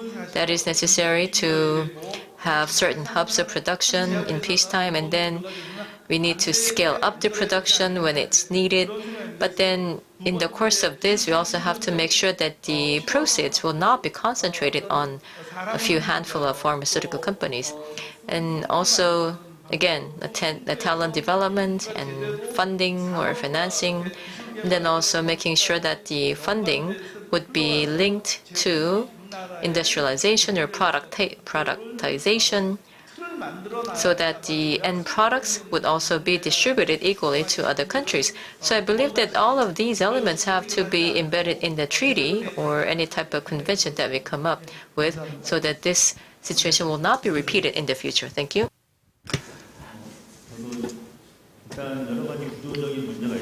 And there are a number of structural issues, and there are some of those issues with vaccines. As for COVID, people say it'll take 10 years to develop a vaccine, or at least 1.5 years. So that was what globally renowned vaccine experts said earlier.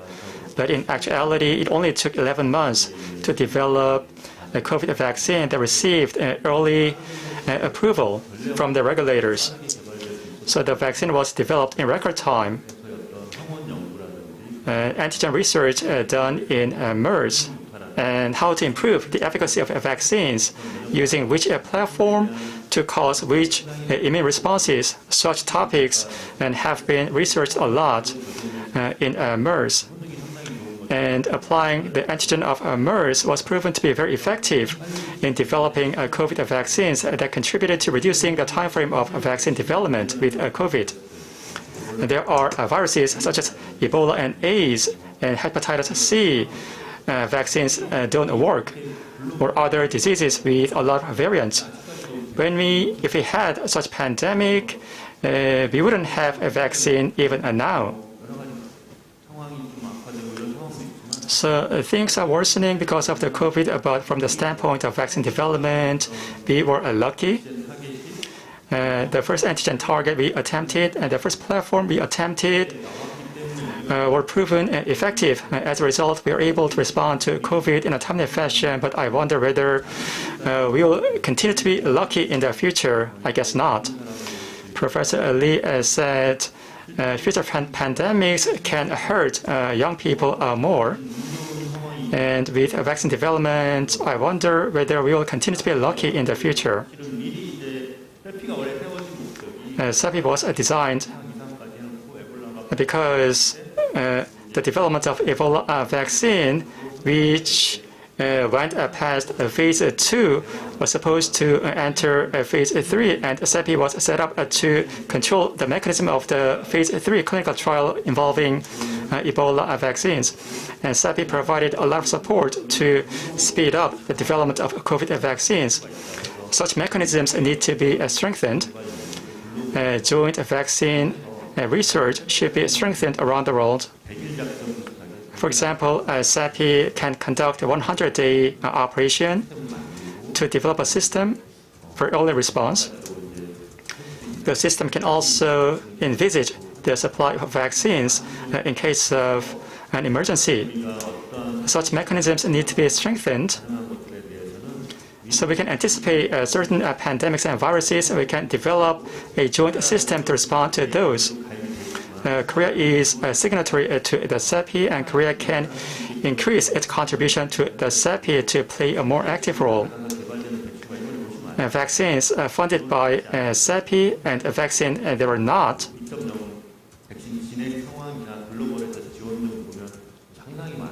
are very different in terms of efficacy.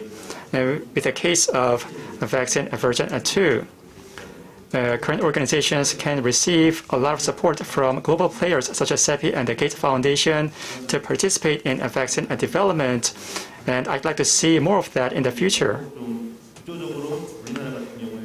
So we talk about structural issues, and Korea's participation in such efforts has been weak. We can take this opportunity to realize the importance of participation in such efforts. And we have realized the importance of certain materials in vaccine development. Such issue cannot be resolved alone by Korea. This is where Korea needs to partner with countries around the world.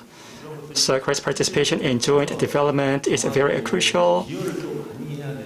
And by doing so, Korea can increase its contribution. So this is one area we have some way to go. Back in 2018, the first task was established after the setup of CEPI. We introduced such program to Korea to encourage Korea to participate in such program. And I wish Korea can do more of that to more actively participate in such a joint program. So this is one message I want to bring home. Of course, downstream production is very important, and it is even more so for now. But it is also important for us to participate in the upstream of development. So I hope Korea will be able to participate more actively in such front-end development. And production is considered as one of the key structural issues, so I don't have to belabor the point on that. Thank you, Professor Kim. Yes, then centered on the health security, then also about the cooperation or the need for governance. So that is the main topic now. And then how we can have a better cooperation mechanism or governance, then about the structural competition or the competitive structure within and between states.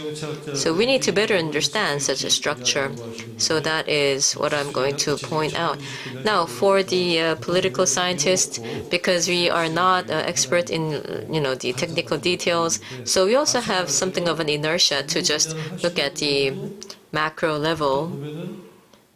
But then also for the experts as well, then they also appear to be doing something similar. So because they're not very knowledgeable about the political science or international relations, they try to put them into the black box and try to talk of something else.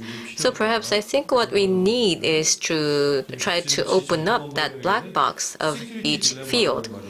Now, in the international relations, we also talk about security dilemma.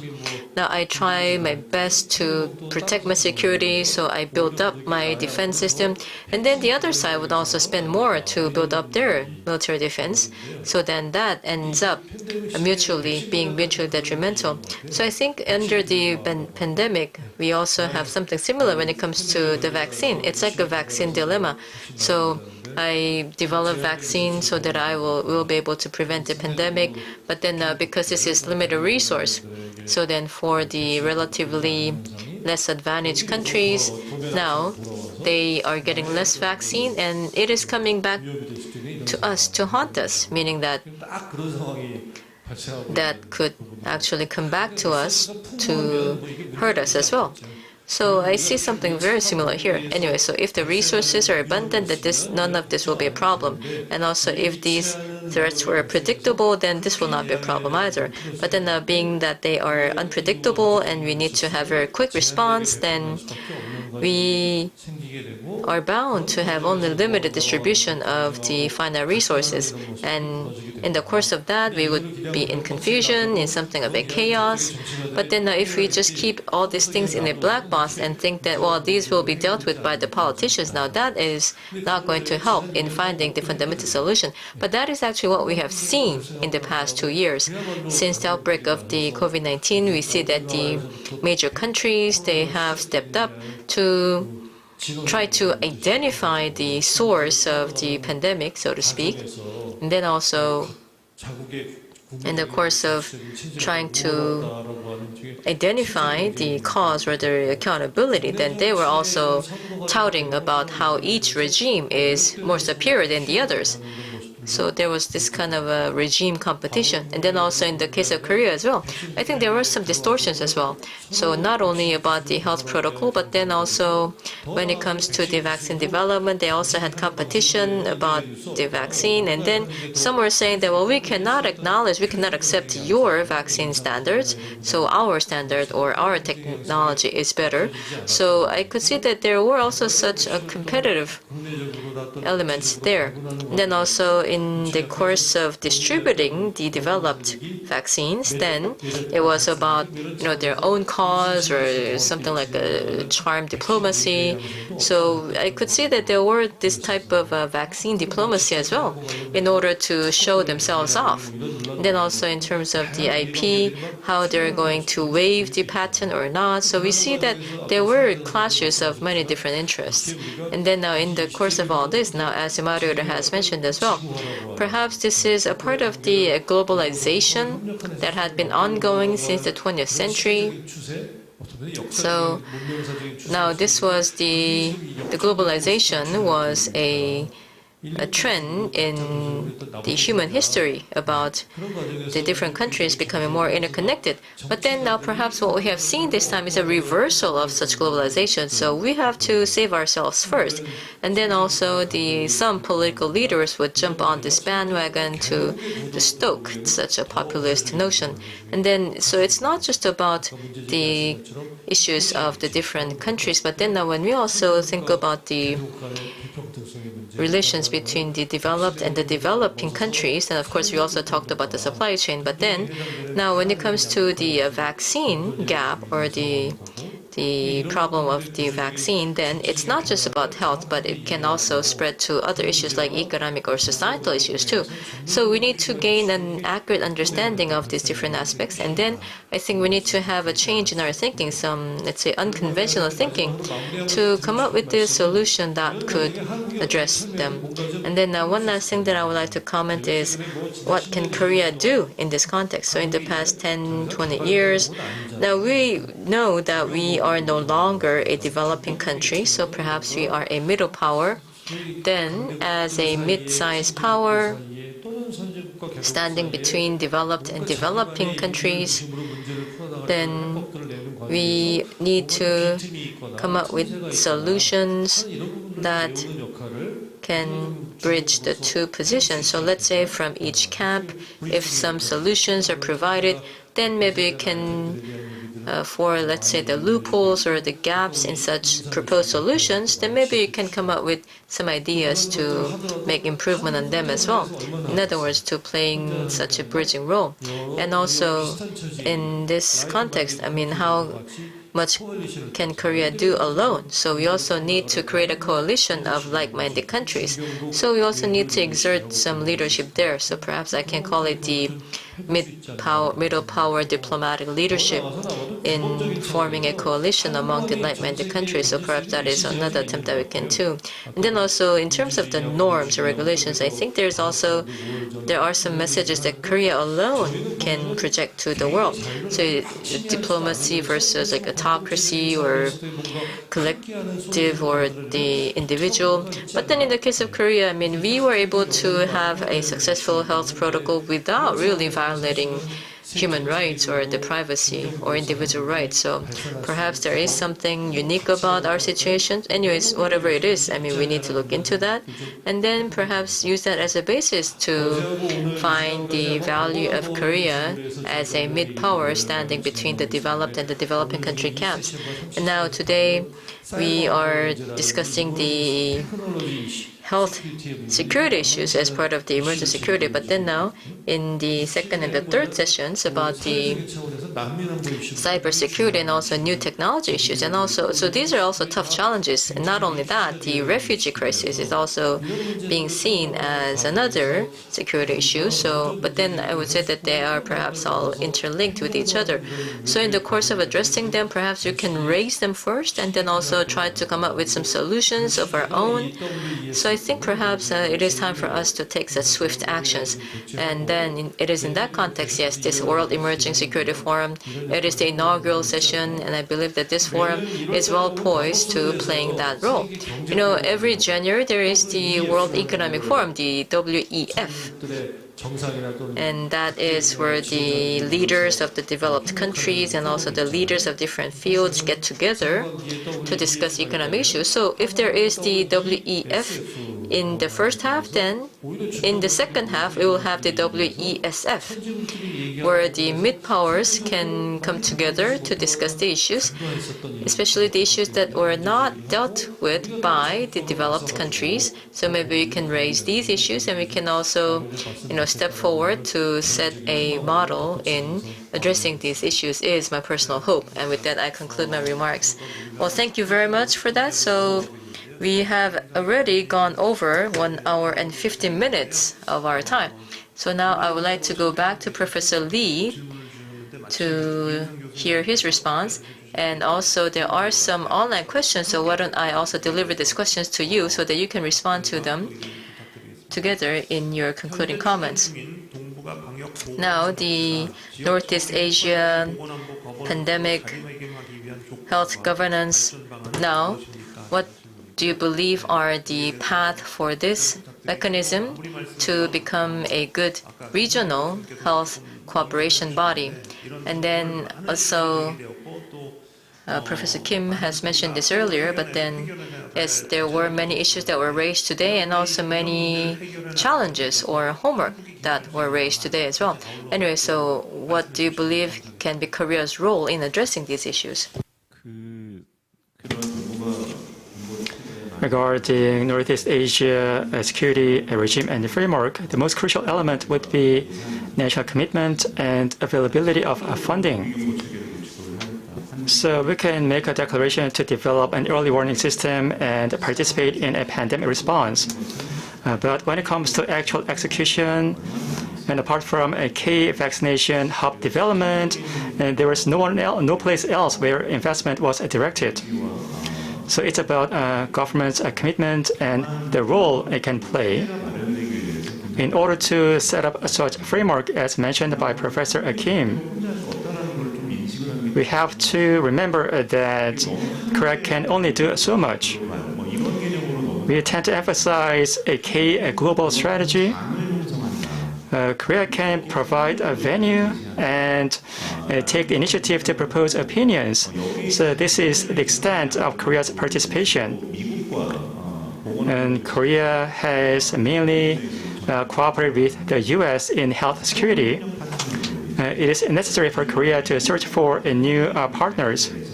Korea needs to go beyond the existing cooperation framework, including Japan, China, and the U.S., to collaborate with Germany in Europe or Australia in Asia or other countries.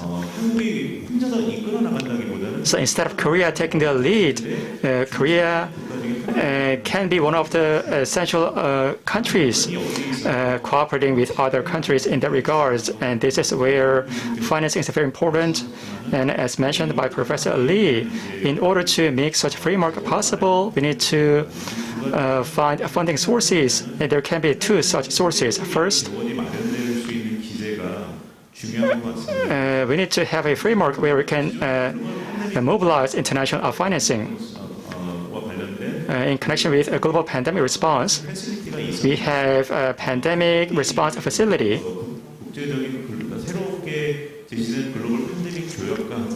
Along with the new global pandemic treaty, the facility can play a key role and can be effective as a response measure.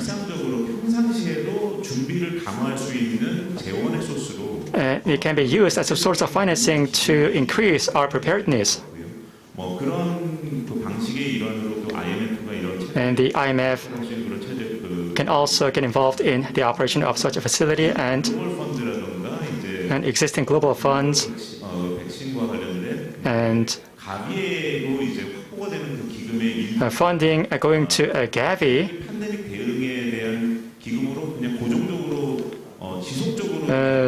some portion of the funding goes to such a facility to increase our preparedness. And how to mobilize such a funding and execute such funding is important. And regarding global public good, how can I scale up such a public good in a speedy manner? Such task can be performed by the U.S. and no one else.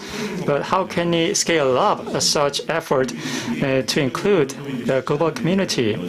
So there can be a tall order to perform. But if that is not easy, we can think of doing that within the confines of the Asia-Pacific region. And as for a vaccine, we need to make an effort to keep the momentum going.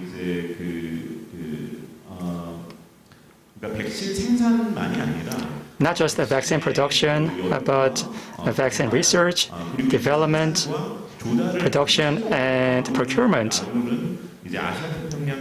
need to be covered in Asia-Pacific Vaccine Council, for example. We can ensure that a vaccine will be developed somewhere in the Asia-Pacific region so that we could speedily address an outbreak of a pandemic. How to research such a vaccine and how to share research findings and how to build a common production base need to be reflected and considered.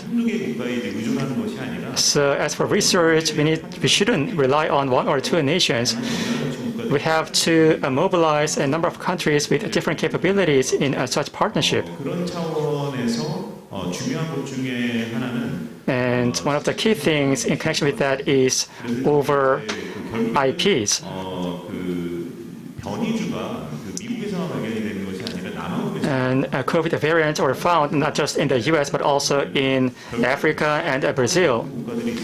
Countries that fail to procure vaccines can cause a danger to the entire community. South Africa uses vaccine technology transfer to get around IPs and facilitate the technology transfer of vaccines. Such scheme can be turned into a mechanism with some binding force. Pfizer, despite receiving a huge amount of public funding, is not cooperative in terms of sharing their IPs. Instead of only considering the interests of the vaccine industry, Korea needs to consider a global common good to think about how to share vaccine capabilities with developing countries. As emphasized by Professor Lee, it is important to foster and train talent.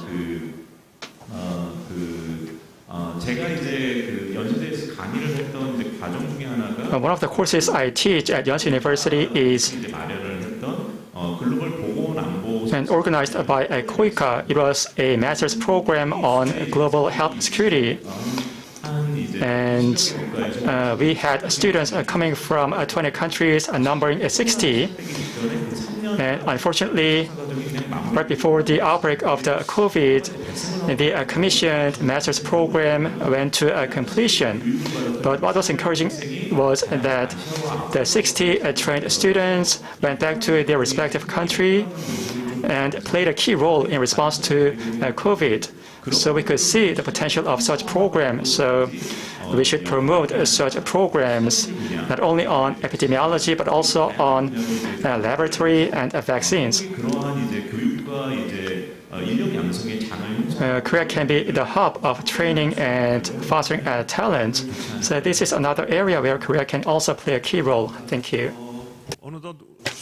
All right, thank you. Now then, in this special roundtable on health security, we have come to the end of the scheduled time. So today we have had the pleasure of having together the experts from different fields to discuss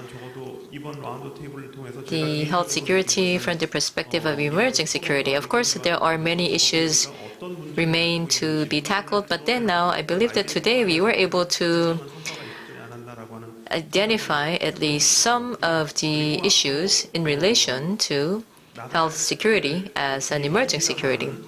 And of course, down the road, there is a long way for us to go, but then at least perhaps you are able to shed a little bit of light on the path that we must take.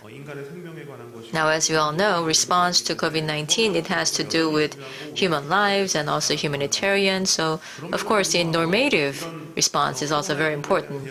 Despite that, again, COVID-19 response, it is also deeply rooted in national interest, meaning that we also need to be cool-headed about it, meaning that, for example, the capacity building of the developing countries and also the distribution of the resources and also the clash of the different national interests.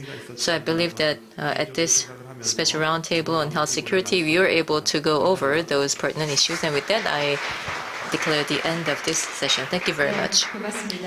Thank you very much, moderator. So we have just gone through the special roundtable on health security. So once again, I would like to thank the moderator and the panelists. So this year we are discussing many different emergent security issues. And of course, the biggest point of interest is the health security related to COVID-19. And that is why we have had this special roundtable with various panelists and experts to review yesterday's health security roundtable and also to seek a new response for the future when such a pandemic were to arise again. So we have had a chance to have a valuable discussion. Thank you very much once again. And now we will be having a 2-hour break and we will come back to you at 6 o'clock. And we will be having the cyber security session. And then following that, we would be having the new technology or the emerging technologies and security session, which is the last session of this forum. So once again, I would like to thank everyone for joining us today, and I would also like to thank you very much for your online participation. And we will come back to you at 6 o'clock with the cyber security session. Thank you.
Good morning, Elena.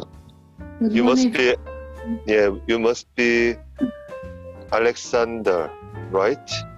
No, I am connecting on behalf of Dan Smith, Director of Free. Okay. So, it's the same place with Dan Smith will join with us.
Good evening and good morning and of course good afternoon, ladies and gentlemen. Welcome to the session 2, cybersecurity session of the first World Emerging Security Forum, hosted by the Ministry of Foreign Affairs of the Republic of Korea. And once again, it's my great honor to be your MC today. My name is Jessica Lee. Nice to meet you all. Thank you. So we are having the first World Emerging Security Forum for 2 consecutive days. Starting from yesterday, today it's being held both online and offline with our renowned speakers from home and abroad to discuss the future direction of multilateral cooperation in response to emerging security threats. And our forum is being live streamed on the official YouTube channel of the Ministry of Foreign Affairs of the Republic of Korea. So ladies and gentlemen, until the very end, please be with us. Thank you very much for your attendance and participation. So we started our forum yesterday with the opening ceremony and the session 1 on health security. And today, we will have a talk about the session 2, cybersecurity, and then session 3, emerging technologies and security. So ladies and gentlemen, with that, we'd like to begin the session 2 under the theme of international cooperation to realize a safe and peaceful cyberspace. We will discuss the necessity of multi-layered and integrated global governance based on trust among various actors, and together seek cooperative measures to protect the universal values in cyberspace, such as human rights, freedom of expression, and privacy as well. So on the session 2, we will have a total of 2 keynote speeches and a panel discussion, followed by a Q&A session. For a keynote speech, we have 2 renowned speakers from abroad. First of all, Ambassador Jörg Lauber, Permanent Representative of Switzerland in Geneva, and we also have Mr. Vin Cerf, the Vice President of Google. Thank you once again. And a panel discussion will be chaired by Ms. Joyce Hakme, Senior Research Fellow at Chatham House and co-editor of the Journal of Cyber Policy. So thank you for your attendance today, and I'd like to pass over the microphone after our keynote session. Thank you. And ladies and gentlemen, for your information, all staff and our participants at the site have thoroughly completed precautionary measures in order to prevent the spread of COVID-19. In addition, we ask for your understanding that we have installed a screen on the stage, so our panelists on the stage will not wear a mask while having a presentation. So please understand that as well. And during the session, those who are watching our forum online could leave your comments or questions in the comment box of our official YouTube channel. And those who are joining us here at the site, you can also turn in your questions and comments as well. So please refer to the QR code on your template or on your table as well. So we like to ask for your active participation until the very end, and we will try very hard to answer your inquiries and curiosity. So without further ado, let's have our first keynote speech. So the first keynote speech will be delivered by Ambassador Jörg Lauber, who is the permanent representative of Switzerland to the UN and the other international organizations in Geneva, and also the first chair of the UN Open-Ended Working Group on Developments in the Field of ICTs in the context of international security.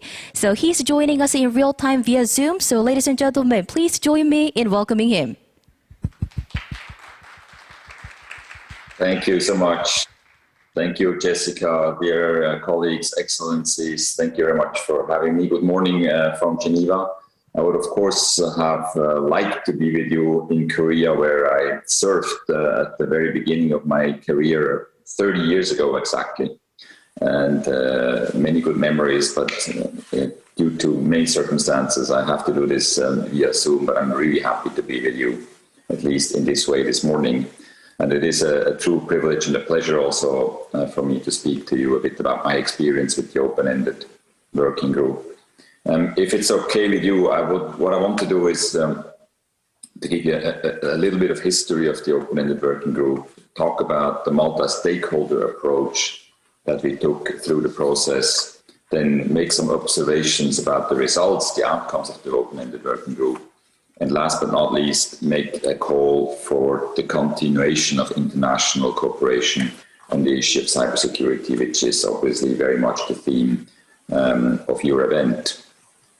So on the open-ended working group, as Jessica kindly mentioned, I had the privilege to be the first chair, or chair the first open-ended working group on developments in the field of information and telecommunications in the context of international security. That was its official, slightly cumbersome name.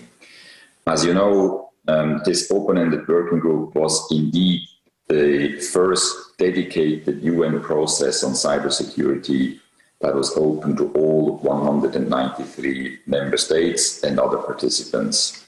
That was a real breakthrough at this point. At the same time, it's important to remember that the UN, the United Nations, had been addressing the issue of ICT security a long time before. It started with the first General Assembly resolution in 1998. And then over the course of these many years since then, very important work had been done primarily by so-called groups of governmental experts. They were very small in numbers. I think they started out, the first group, with 15 members. And then there were 4 others up until number 5, and then the 6th in parallel to our open-ended working group. Up until 2015, these groups, these subsequent groups, were able to create an acquis of what we know today as an international framework of responsible behavior of states in cyberspace, consisting basically of 4 pillars. 1, a set of non-binding norms of responsible state behavior in cyberspace. Number 2, a common understanding with regard to the application of existing international law. The 3rd pillar was competence building measures, and the 4th pillar, measures on capacity building. Now, over the last 2 years, since 2019, the first open-ended working group and another, the number 6, the 6th GGE, were able, on the one hand, to reconfirm this acquis that had been built up until 2015, but also to advance it, and I'll come back to that. As you probably also know, a new open-ended working group that will pick up the work that we've done over the last 2 years has already been established and will begin its formal work very shortly. The move from GGE, a small group of government experts, to open-ended working group, open to all member states of the United Nations, was very significant. Among other things, I feel it underlines the importance, but also the urgency of today's cyber threat landscape. But it also shows the desire of all states to seek international cooperation to address this threat. So much for the background of the open-ended working groups. Now a few words on the multi-stakeholder approach. The new open-ended working group that has been established for the next 5 years will definitely be the key intergovernmental multilateral process on cybersecurity for some time to come. But at the same time, we see a multitude of joint initiatives of the private sector, civil society, academia, and governments, such as the Paris Call, the Tech Accord, or the Geneva Dialogue on Responsible Behavior in Cyberspace. In these processes, actors from different backgrounds are joining forces to advance international cybersecurity, all of them with the aspiration to maintain an open, free, stable, and secure cyberspace. These multi-stakeholders initiatives underline 2 key aspects of international cybersecurity. First, the nature of cyberspace as a shared space used and shaped by a variety of stakeholders. And as a consequence, second, the fact that all of us who use cyberspace are at risk of becoming victims of malicious cyber activities. When you look at the media or you read the newspapers, you watch TV, almost every day there are reports of cyber attacks hitting a whole variety of targets. So as I said earlier, the open-ended working group is an intergovernmental process. Nevertheless, it offered the opportunity, and I hope it will continue to do so, the opportunity to stakeholders from civil society, academia, and the private sector to contribute to cybersecurity discussions at the United Nations level. And it did so on an unprecedented level. The huge number of contributions from academia, civil society, private sector on our website, which is still up, although we finished our work, is proof of that. Now some observations from the outcome or on the outcome of the open-ended working group. In addition to the multi-stakeholder participation, the open-ended working group and the latest GGE benefited from their exchanges with regional organizations such as the European Union, the Organization of Security Cooperation in Europe, the Organization of American States, the African Union, ASEAN, and its dialogue partners. Through these meetings between the group and the regional organizations, the regional actors were able to add their particular experience and perspective to the discussions at global level. And for many member states, the open-ended working group was the first opportunity to engage in an institutional dialogue at the UN on the issue of cybersecurity. In this sense, the open-ended working group was an important learning experience for many to bring their delegation up to speed. It encouraged them, I believe, to develop their own positions and gain a comprehensive understanding on the one side of the challenges and the possible solutions, but also to learn about what had been done in the past, because not all the delegations were following very closely the work of these GGEs, although their reports were usually endorsed by the General Assembly. At the same time, the current developments such as COVID-19 pandemic and related trends in the use of technologies had their impact on the discussions of the open-ended working group. In our discussions, states noted the sharp increase in cybersecurity vulnerabilities as a consequence of the heavy reliance on digital technologies during the COVID-19 pandemic. They also noted the increase in cyber attacks against medical services and facilities.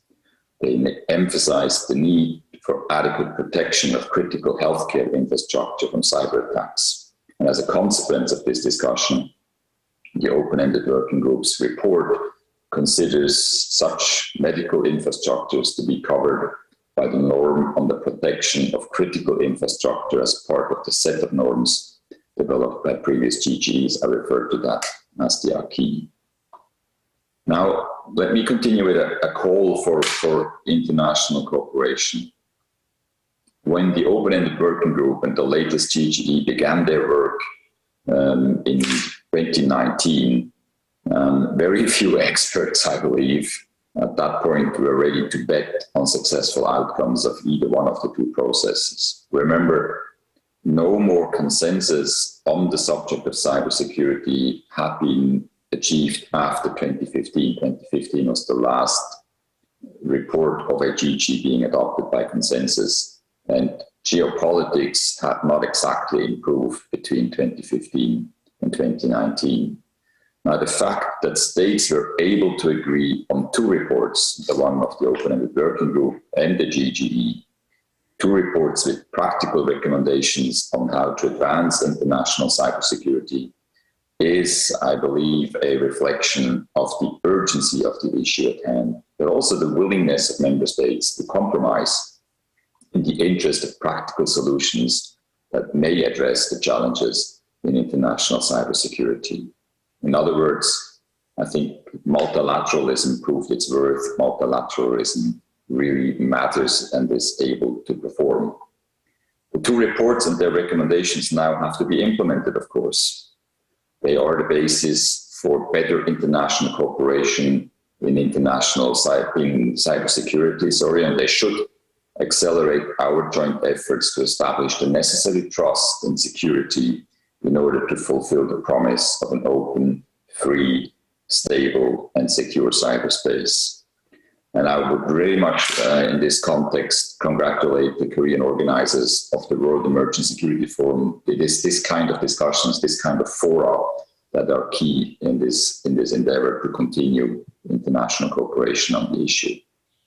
The international framework developed by the United Nations, or on United Nations level, by the GGs, by the open-ended working group, is a reflection of the need for international cooperation to address the challenges of international cybersecurity. The discussions of the open-ended working group showed in particular the need and the potential for cybersecurity capacity building. The report of the open-ended working group identifies cybersecurity capacity building as a two-way street, a reciprocal endeavor in which participants learn from each other and where all sides benefit from the general improvement to global ICT security. Remember, cybersecurity is only as strong as its weakest link. At the same time, I believe that international discussions on cybersecurity need to continue, even if some of the issues are very sensitive.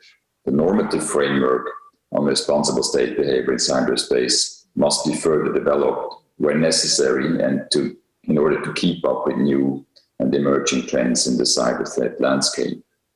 We also need to discuss ways to improve implementation of existing norms, and we may also need to talk about how we deal with violations of norms. The outcome of the open-ended working group contains a chair summary reflecting various proposals and ideas introduced by states on which there was not yet achieved consensus, but which might serve as an inspiration for future discussions. As I mentioned before, the UN General Assembly adopted a resolution last year establishing a new open-ended working group with a mandate from 2021 to 2025 under the leadership of my dear colleague, the permanent representative of Singapore in New York, Ambassador Burhan Ghafoor. And I wish him and the new working group, a lot of success in their endeavors. As I said, there is still much to do, and it is my hope that states will continue on this path of cooperation and constructive approaches, fulfilling our shared desire for a free, open, peaceful, and secure cyberspace, meeting the expectations of the many out there suffering from malicious use of ICTs. Thank you very much again for this opportunity.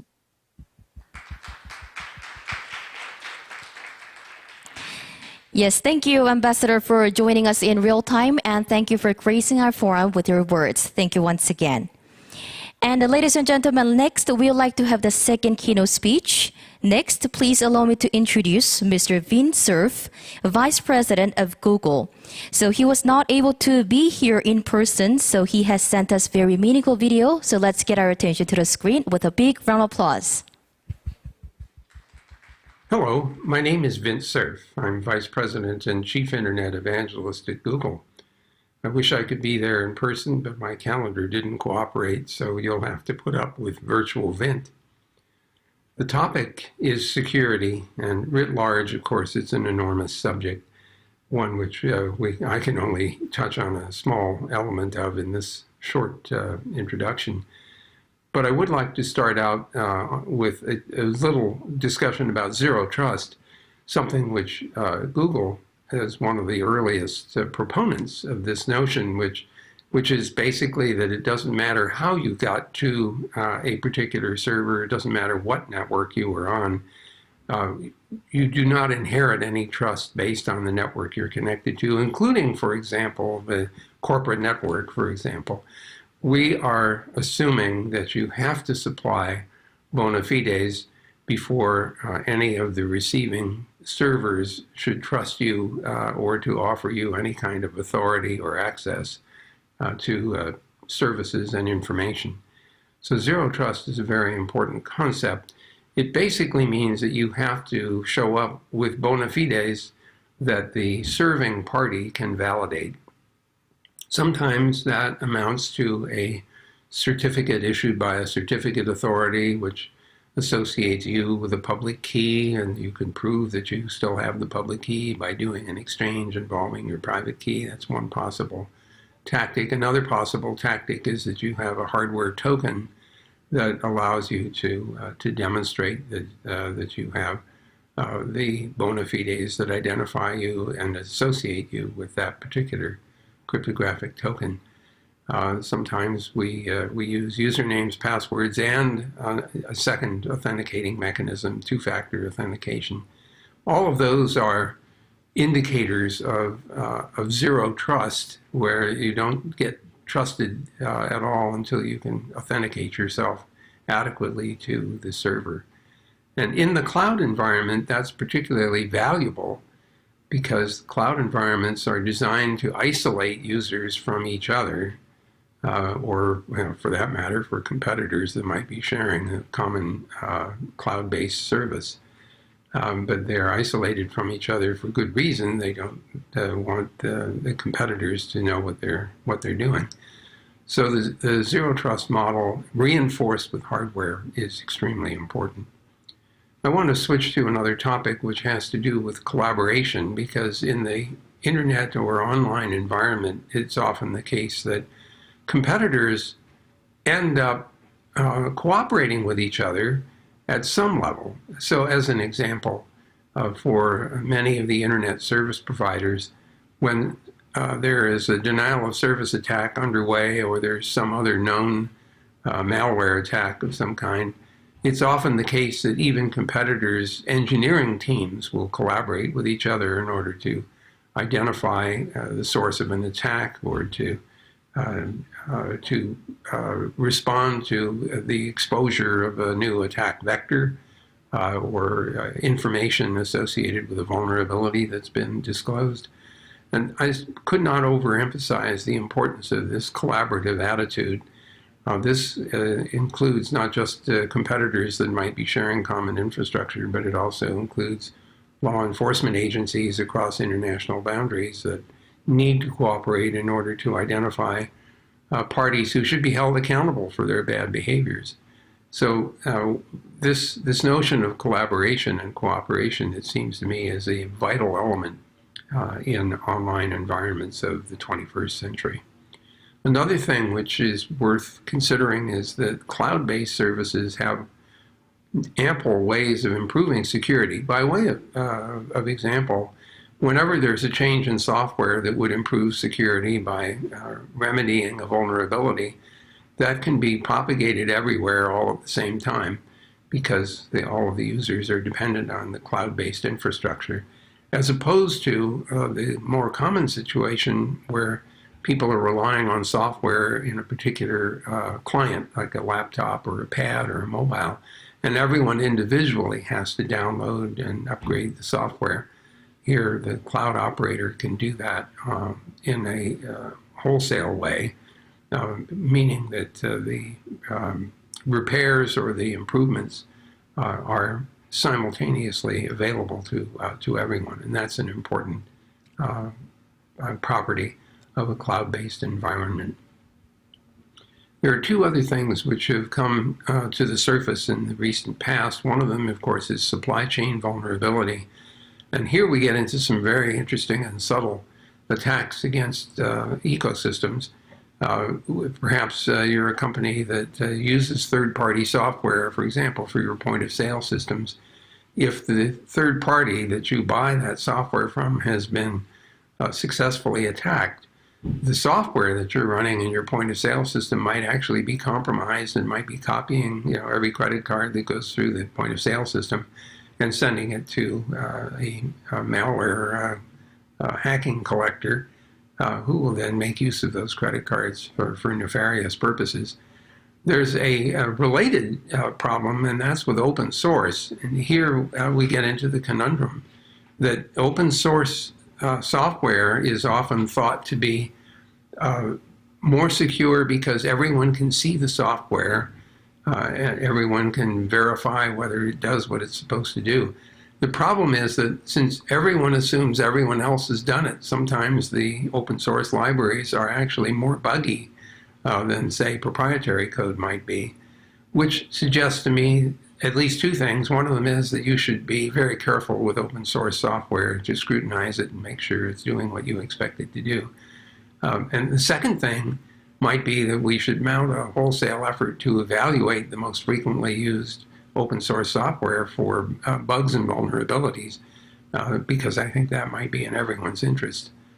There's a third problem associated with open source, and it's another supply chain style attack. If someone has modified the compilers to produce extra code that wasn't part of the source code, then you'll never know by looking at the source code that, in fact, the compiled code has a hidden piece of malware in it. And so that's another kind of very subtle supply chain attack. Well, all of these things are just part of the much bigger mountain of concerns for safety and security and privacy in online environments.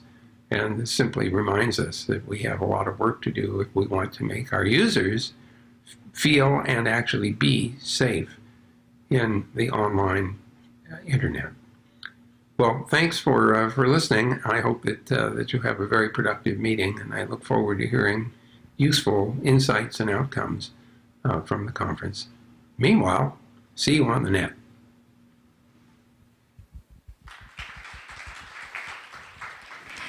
Vice President, we'd like to extend our sincere gratitude for sharing your meaningful words and, of course, insights as well. Thank you.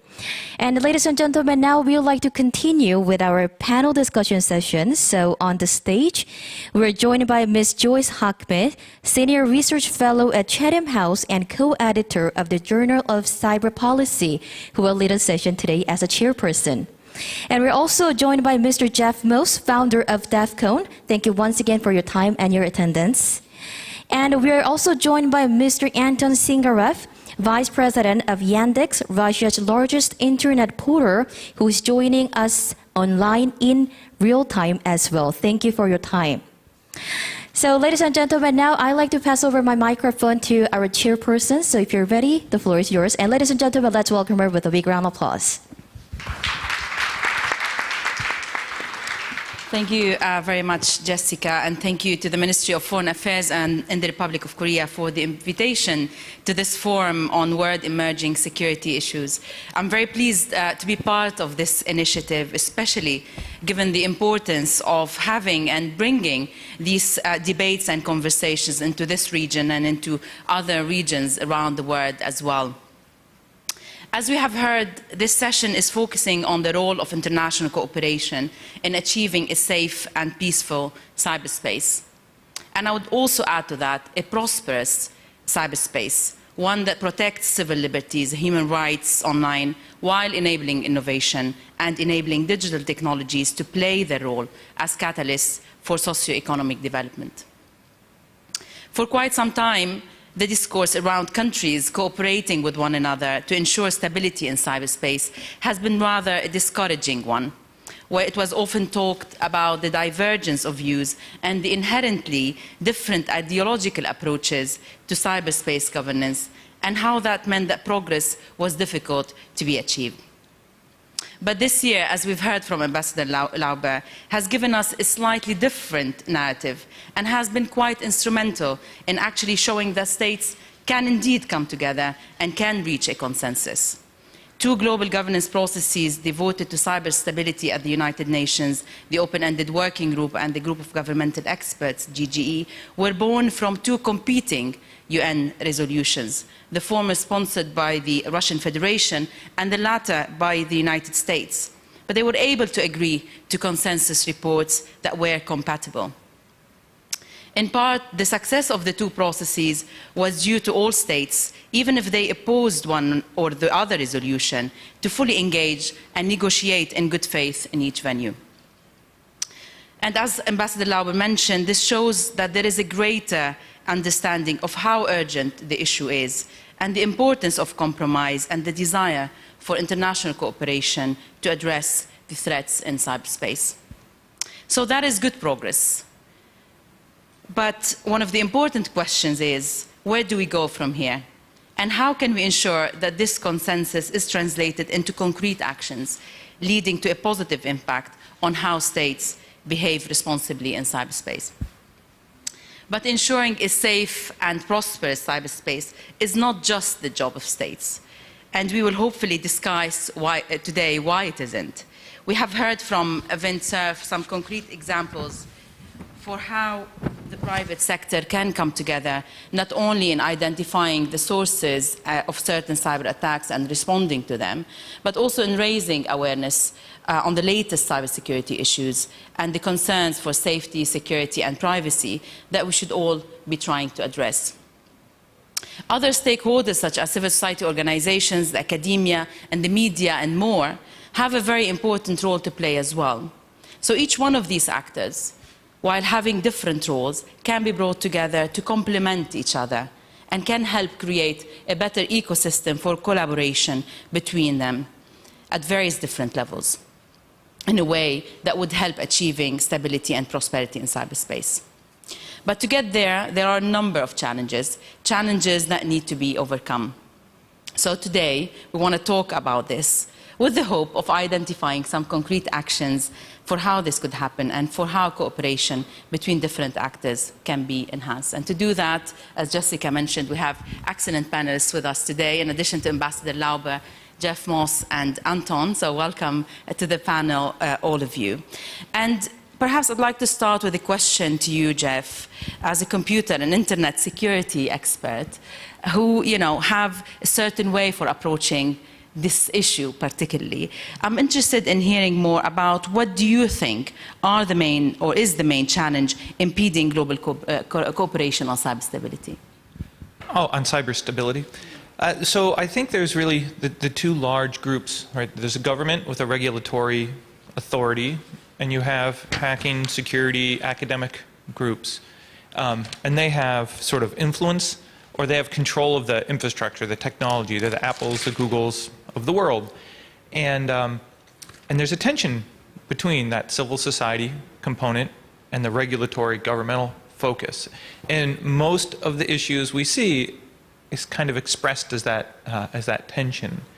And so I always like to point out that the security community do things that the governments and companies can't do. So for example, let's say you're a consumer and you want to purchase a lock, a physical lock, and you don't know what lock to buy. Well, every company will tell you that their lock is the best lock, and they're not going to tell you the problems with their lock. And governments aren't going to tell you what the best lock to purchase is either, because then maybe they're taking sides. So and the criminals who know how to break into the locks, they're not going to tell you either. So how do you find out what the best lock is? It's hackers and security researchers, academics, that actually take apart the locks and tell you this lock is good, this lock is bad. So anytime I hear about regulations that are going to stifle researchers, to me that's a red flag. Something's wrong with that society or that country. So for example, in the United States, there's very robust public disclosure around vulnerabilities. There's been recent expansion of the DMCA, allowing researchers to hack more than just medical or automotive and voting systems. So we're gaining more ability to tear apart critical systems and find vulnerabilities. Where in China, recently, there's been a security crackdown where researchers have to actually turn over their vulnerabilities to the government first before they can go public. And I just use that as an illustration of the two ways of looking at the same problem. It's like two different lenses. And so I think somewhere in the middle there you have that civil society that is trying to provide sort of collective defense, like you mentioned, right? Vint mentioned you can be a competitor, but you both rely on that critical infrastructure. And I was just recently a member of the Global Commission for the Stability of Cyberspace, and our core finding was to protect the core of the internet. If there are norms and rules of the road, the core of the internet, routing, naming, should be off limits. Right? It's a collective shared resource, and that was sort of the uniform agreement. And hopefully that will make it into these norms that you heard, the GGE, OWG, other groups. And so I think we, government and private sector, support each other, but don't confuse one for the other. So you talked about this tension between government and civil society, private sector, the security community. Can you tell us a little bit more about that? And do you see a certain progress in the relationship between the two? Or is it stuck somewhere and it will always remain like that? Yeah, no, it's really interesting. So for example, companies, civil society, engineers want to solve the problem. And they get really frustrated when the problem can't be solved or the government doesn't seem to be helping. So for example, a couple of years ago, there was a big case, again in the United States, where Apple was told by the FBI to turn over some encryption keys so they could unlock a phone.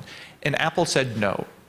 Because if they did that, every country in the world would ask for the ability, and pretty soon they would have no privacy on any of their products, and their iPhone would become, would lose market share. So what does Apple do? They engineer themselves out of the problem. If a government tries to impose too many restrictions, it might be cheaper for the company to avoid the problem entirely by just engineering out of it. So for example, there's this messenger called Signal. From the ground up, Signal, the messenger, was designed to be to avoid all of the government requests for information. So now when the FBI asks Signal for data, they can honestly say, we don't have any. So when I talk about that tension, I'm saying if the governments apply too much tension, too much pressure, the companies will just engineer themselves out of the problem, and then the governments will get nothing. On the other hand, companies need the help of governments. For example, in ransomware, our most recent problem, if governments can say to companies and individuals, it's not legal to pay a ransom, you'll starve the ransomware groups of money. And if the government say, no, it's legal to pay ransom, pay blackmail, you'll fuel the creation of a whole new industry that exists to make sure ransomware continues. You'll have lawyers, you'll have negotiators to negotiate ransomware payments, you'll have cryptocurrency brokers, you'll have more providers. And we're at that point where we need the government to step up and say, you know, this is a power you have that the civil society doesn't. Please restrict the sale, or please restrict people from paying ransom. Otherwise, we'll create a greater harm. And I think there's very few situations where both are equal. It's quite interesting, the examples that you've given us, and really showcasing that it's no longer an option to kind of keep these conversations separate and for these two communities not to engage with one another. I think, one quick comment, I think what's happened in the last 5 years, technologists have avoided politics because it's dangerous and they don't understand it, and they've made fun of politicians who also don't understand technology. And they both existed in their own world, but not anymore. The stakes are too high, and the technologists have to pay attention and get involved in politics. And the politicians today have grown up with technology, and they understand it better than ever before. So it's harder to tell the politician, no, you don't understand. Yeah. In some countries anyway, not everywhere. But Jeff, I wanted to ask you before I turn to Ambassador and then Anton about, we've been talking about the OEWG, GGE, and perhaps you're an exception, having participated in the Global Commission as a kind of a computer security researcher. How much do you think the security community takes notice of those diplomatic efforts? How much do they know about this consensus, the open-ended? Yeah, they don't pay attention very much. Again, it's not something. So, for example, in the GCSE Global Commission for Stability of Cyberspace, we're talking about norms that might take 10 years to be adopted. And technologists are shipping code in 2 months. And they're two completely different time scales. So the reason I participate is I have to do things on a very short scale, and thinking a longer term on norms is a nice counterbalance. But a lot of people don't have that luxury. I was the chief security officer at ICANN. That's what sucked me into this whole multi-stakeholder model vortex. But there's not like 10 ICANNs, there's one. And so there's very limited opportunity for technologists to get involved into IETF or GCSE. It's not many opportunities. Right. So we need more of those opportunities, I guess. Ambassador Lauber, how can we improve this relationship and this exchange between the different communities? I mean, we're talking about technologists, but there are all sorts of other communities as well that have an important role to play. And you yourself pioneered the the intersessional meeting where non-state actors were able to come to the UN and talk about how they think the issues should be approached. So how do we enhance this? And just looking maybe particularly at the internet security experts, how do you think can they help diplomats develop policies that are fit for purpose? Thank you much, Joyce. I've been thinking about this for quite some time, and I don't have any answers that will solve the problem right away. But I think the approaches we've been taking, or we've seen also over the last 2 years plus, are at least encouraging. I completely agree with Jeff when he says that the two roles are, we need to respect also the difference between the two roles. Governments have a distinct responsibility and private sector has a distinct role, but we can't keep ignoring each other.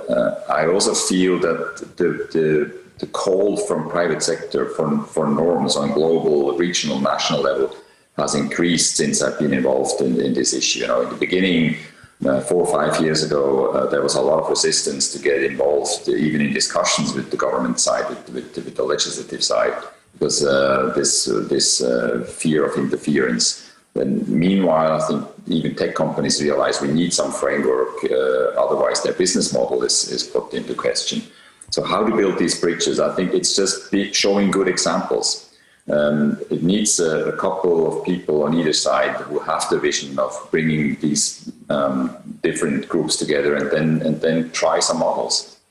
We had this within the open-ended working group. We had this one big event, I can't even remember, 2 or 3 days intersessional multi-stakeholder event in New York, and it has largely been organized by actually the colleagues from the UN Secretariat.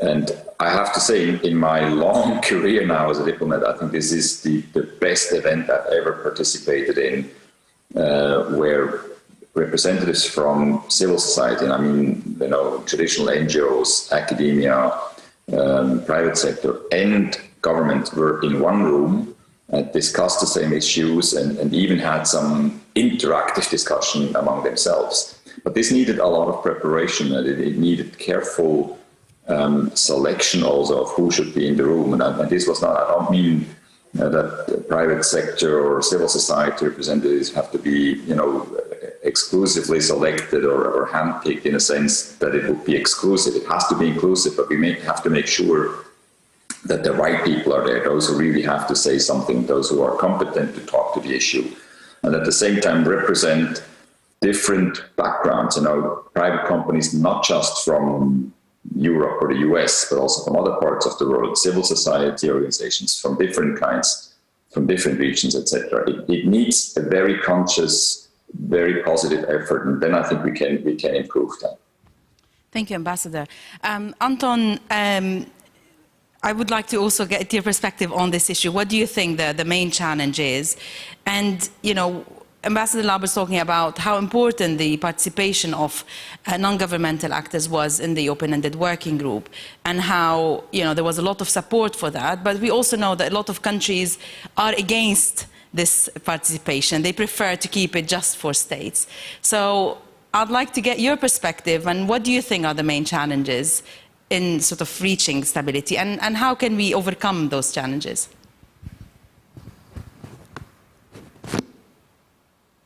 Sorry. Thanks, Joyce. I'm really sorry I couldn't join you in person yet, but it's really hard these days to do in-person meetings.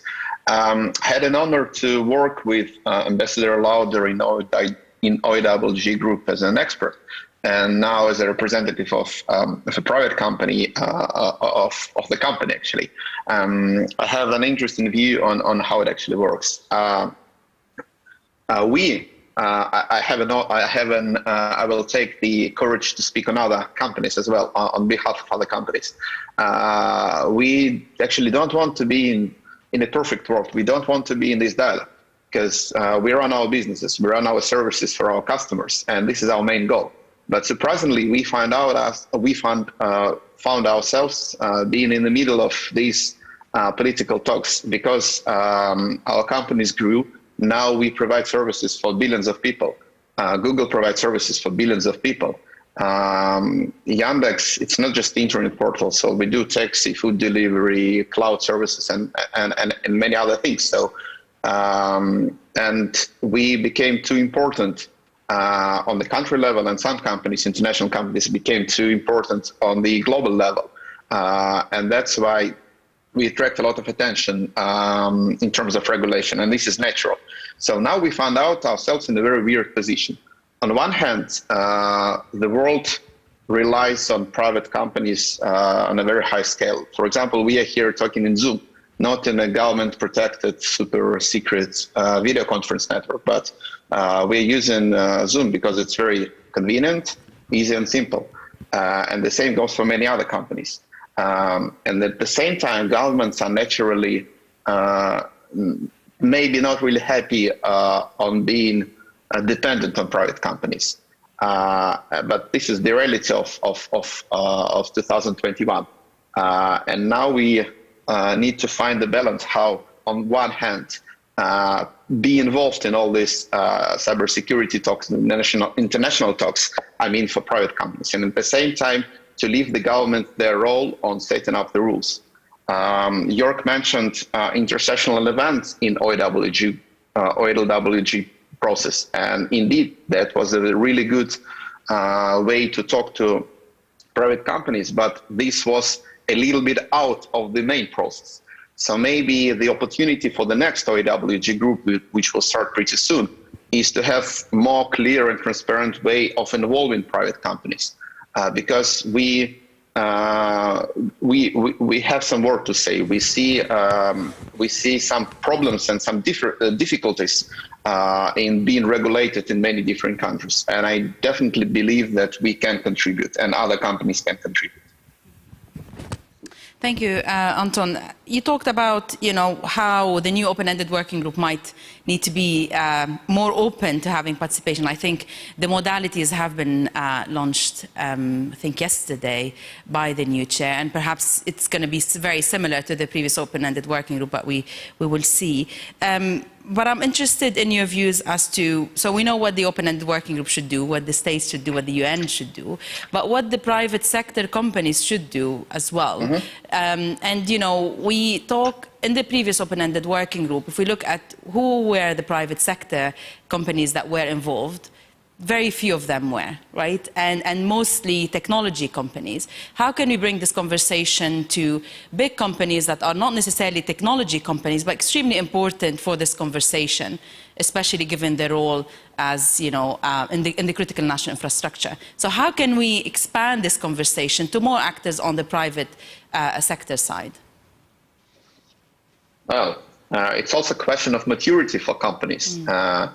Because on the other hand, companies historically also were a little bit out of these talks, and international diplomacy, this is a pretty challenging thing, and not many companies has got experience and understanding how it actually works. This is third thing. Other companies need to be more mature, and this is a natural process. And I guess that the more talks happen and the more information about this talk are on the table, the more companies will involve. And also another important thing is the responsibility of the companies. So Jeff was talking about responsibility, and Jörg was talking about private sector responsibility. And I think we are responsible. Private companies are responsible because we offer services for billions of people. And to some extent, some of the companies may be part of national critical infrastructure. And I'm not talking about energy. I'm talking about daily services. Imagine your daily life when you cannot call taxi, cannot order food, cannot find a way, and you cannot do anything. This is pretty dark future. It may be pretty dark future. So companies are responsible for cybersecurity. Companies are responsible for providing services, and they are responsible in instructing and helping governments to develop modern and convenient cybersecurity regulation. Same question to you, Jeff. How do you think can we expand this effort to more private sector companies to be involved in this conversation around this stuff like big picture? Well, yeah, I think I think there's a couple of things. One is there's a recognition that these internet problems that we face are global problems. And global problems will require a global solution. And those that are closest to the problem, closest to the levers to fix the problem, have the greatest responsibility to fix the problem. So, like Anton was saying, at Yandex, if they're close to a problem and they are uniquely situated to filter or resist the attack or identify the intruders, they have that responsibility. Even if legally they don't have the responsibility, morally they have the responsibility. And so there are some companies out there that are more, I would say, responsible than others. The Microsofts, Facebooks, Googles, Amazons, whatever. They're so large at scale, they bear more responsibility than, say, my teeny little company. So we have to recognize there is sort of market power differences between the players. And you can also see how these players, if they can't get what they want through laws, they have acceptable use policies. They have terms of service. They have peering arrangements with other internet providers. And we see companies flexing those strengths. So for example, when social media got too out of hand after the election, Twitter just uses their terms of service and bans former President Trump. Right? So companies have other remedies that they're getting more and more comfortable using. And I think there's a lot of underutilized tools that companies have but are afraid. So for example, one other example is, and this is a question I have for everybody. Why is it that Microsoft is the only company in the world that is offering bounties to find botnet operators? Why isn't IBM and Amazon, and why aren't there 10 companies in France and 20 in Europe? Why isn't the collective response of the private sector to find the botnet operators and shut them down and offer all these bounties and make their life miserable? Why is only one company doing it? I don't have a good answer, but I think there are things that the private sector can do, like offer bounties, like provide intelligence, that would make the environment safer, but they're not for some reason. And I think until we understand why not, we'll always be underperforming. I think Anton might have an answer to that. You're on mute, Anton. No pressure, Anton. Sorry. I'll try to make a guess. Well, probably for Microsoft, it's a business case, because Microsoft is one of the biggest victims because of botnet attacks. Not direct victim, but Microsoft is obviously the most popular operating system on the planet. And thousands of businesses and probably millions of businesses suffered from the botnet.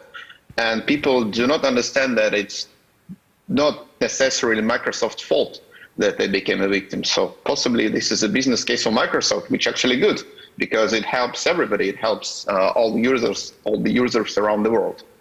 And by the way, Joyce, I wanted to add to my previous remark, sorry, it came to my mind, that possibly the way to engage private companies can be a more transparent and simple way for the companies to be engaged, because not everybody monitors Unidir web page on a daily basis. And the guidelines can be a little bit misleading sometimes. So the more clear and transparent way to be engaged can be the way to invite other companies. Thank you. Thank you. And on that last point, the sort of accessibility to information, knowing really what's going on, I want to turn to you, Ambassador, as a long-serving UN official, or ambassador to the UN, sorry, I should say. How do you think the UN can become more accessible to organizations and actors who haven't, who necessarily participated or engaged in UN processes before? Yeah, honestly, I think the UN made great progress, but it depends a bit on the issue you're dealing with. And some issues are traditionally very sensitive, and especially when you discuss security, peace and security issues, when you talk about environmental issues or social issues, the UN has been much more open to participation, multi-stakeholder participation. And what you said before, that some member states are still very reluctant to open the discussion, is of course true. But again, I think it takes the efforts of those who recognize the need to open up the discussion and to bring the different groups together. And it takes efforts and initiatives from all sides. During the process, I always kept inviting civil society and private sector to find their own ways of approaching the intergovernmental discussion. And there are many ways. Let's be creative. You either approach delegations from certain member states, or you organize events that have outcomes, and you find ways of bringing the outcomes into the discussion. There's always a way, but it takes personal initiatives, it takes personal efforts.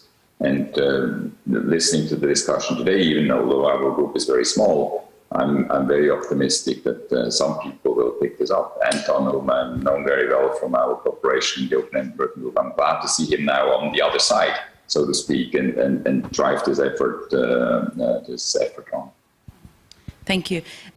Jeff, we've been focusing on, the initiatives or these sort of global governance processes at the UN, but we also made reference to other existing initiatives, such as the Cybersecurity Tech Accord, that have been initiated by the private sector. I'm interested in your views as to what sort of impact do you think these initiatives have had on this issue, and are they a successful model that should be replicated, invested in, expanded to include other actors? Yeah, so I think there's, for governments, well, first I'll start with a criticism of my own government.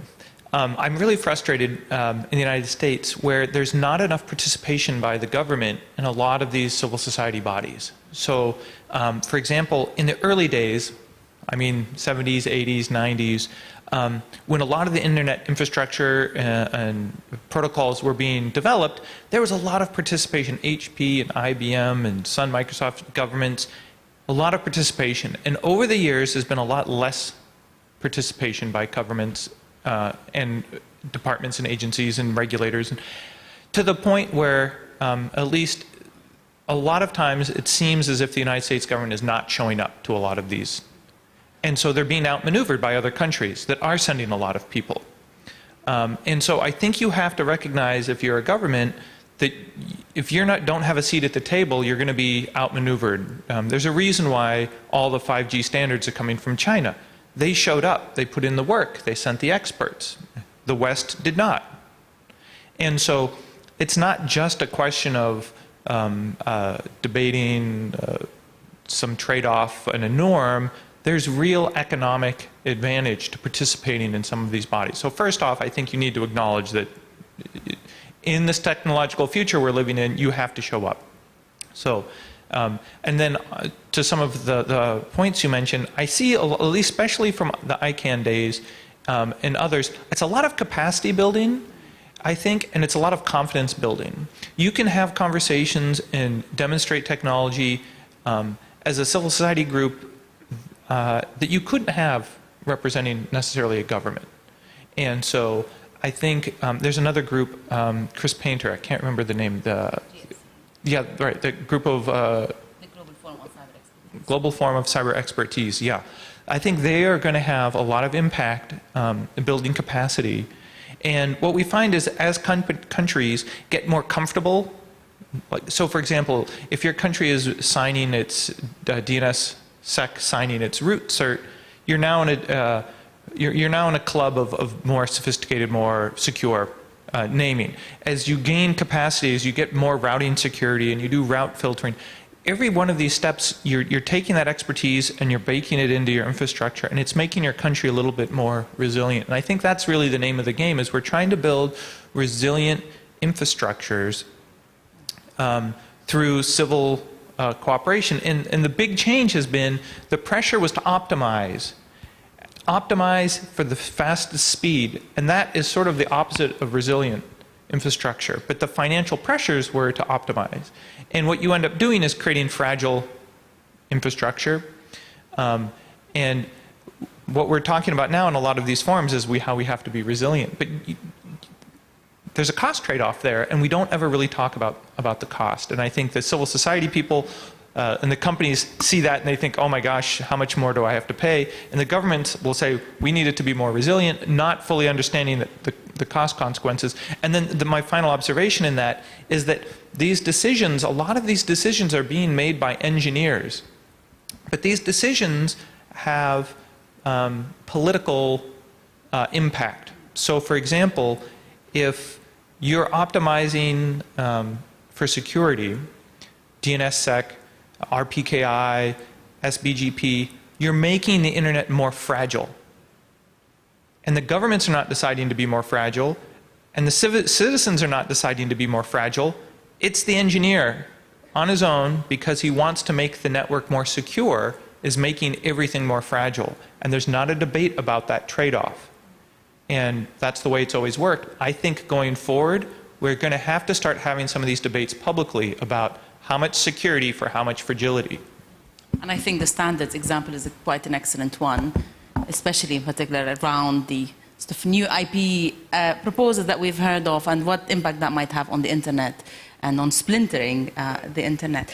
Anton, I wanted to get your views on this, and especially given your former role, being engaged in a company that was pioneering some of these sort of public sector initiatives. What sort of impact do you think these initiatives have, and what future do you think awaits?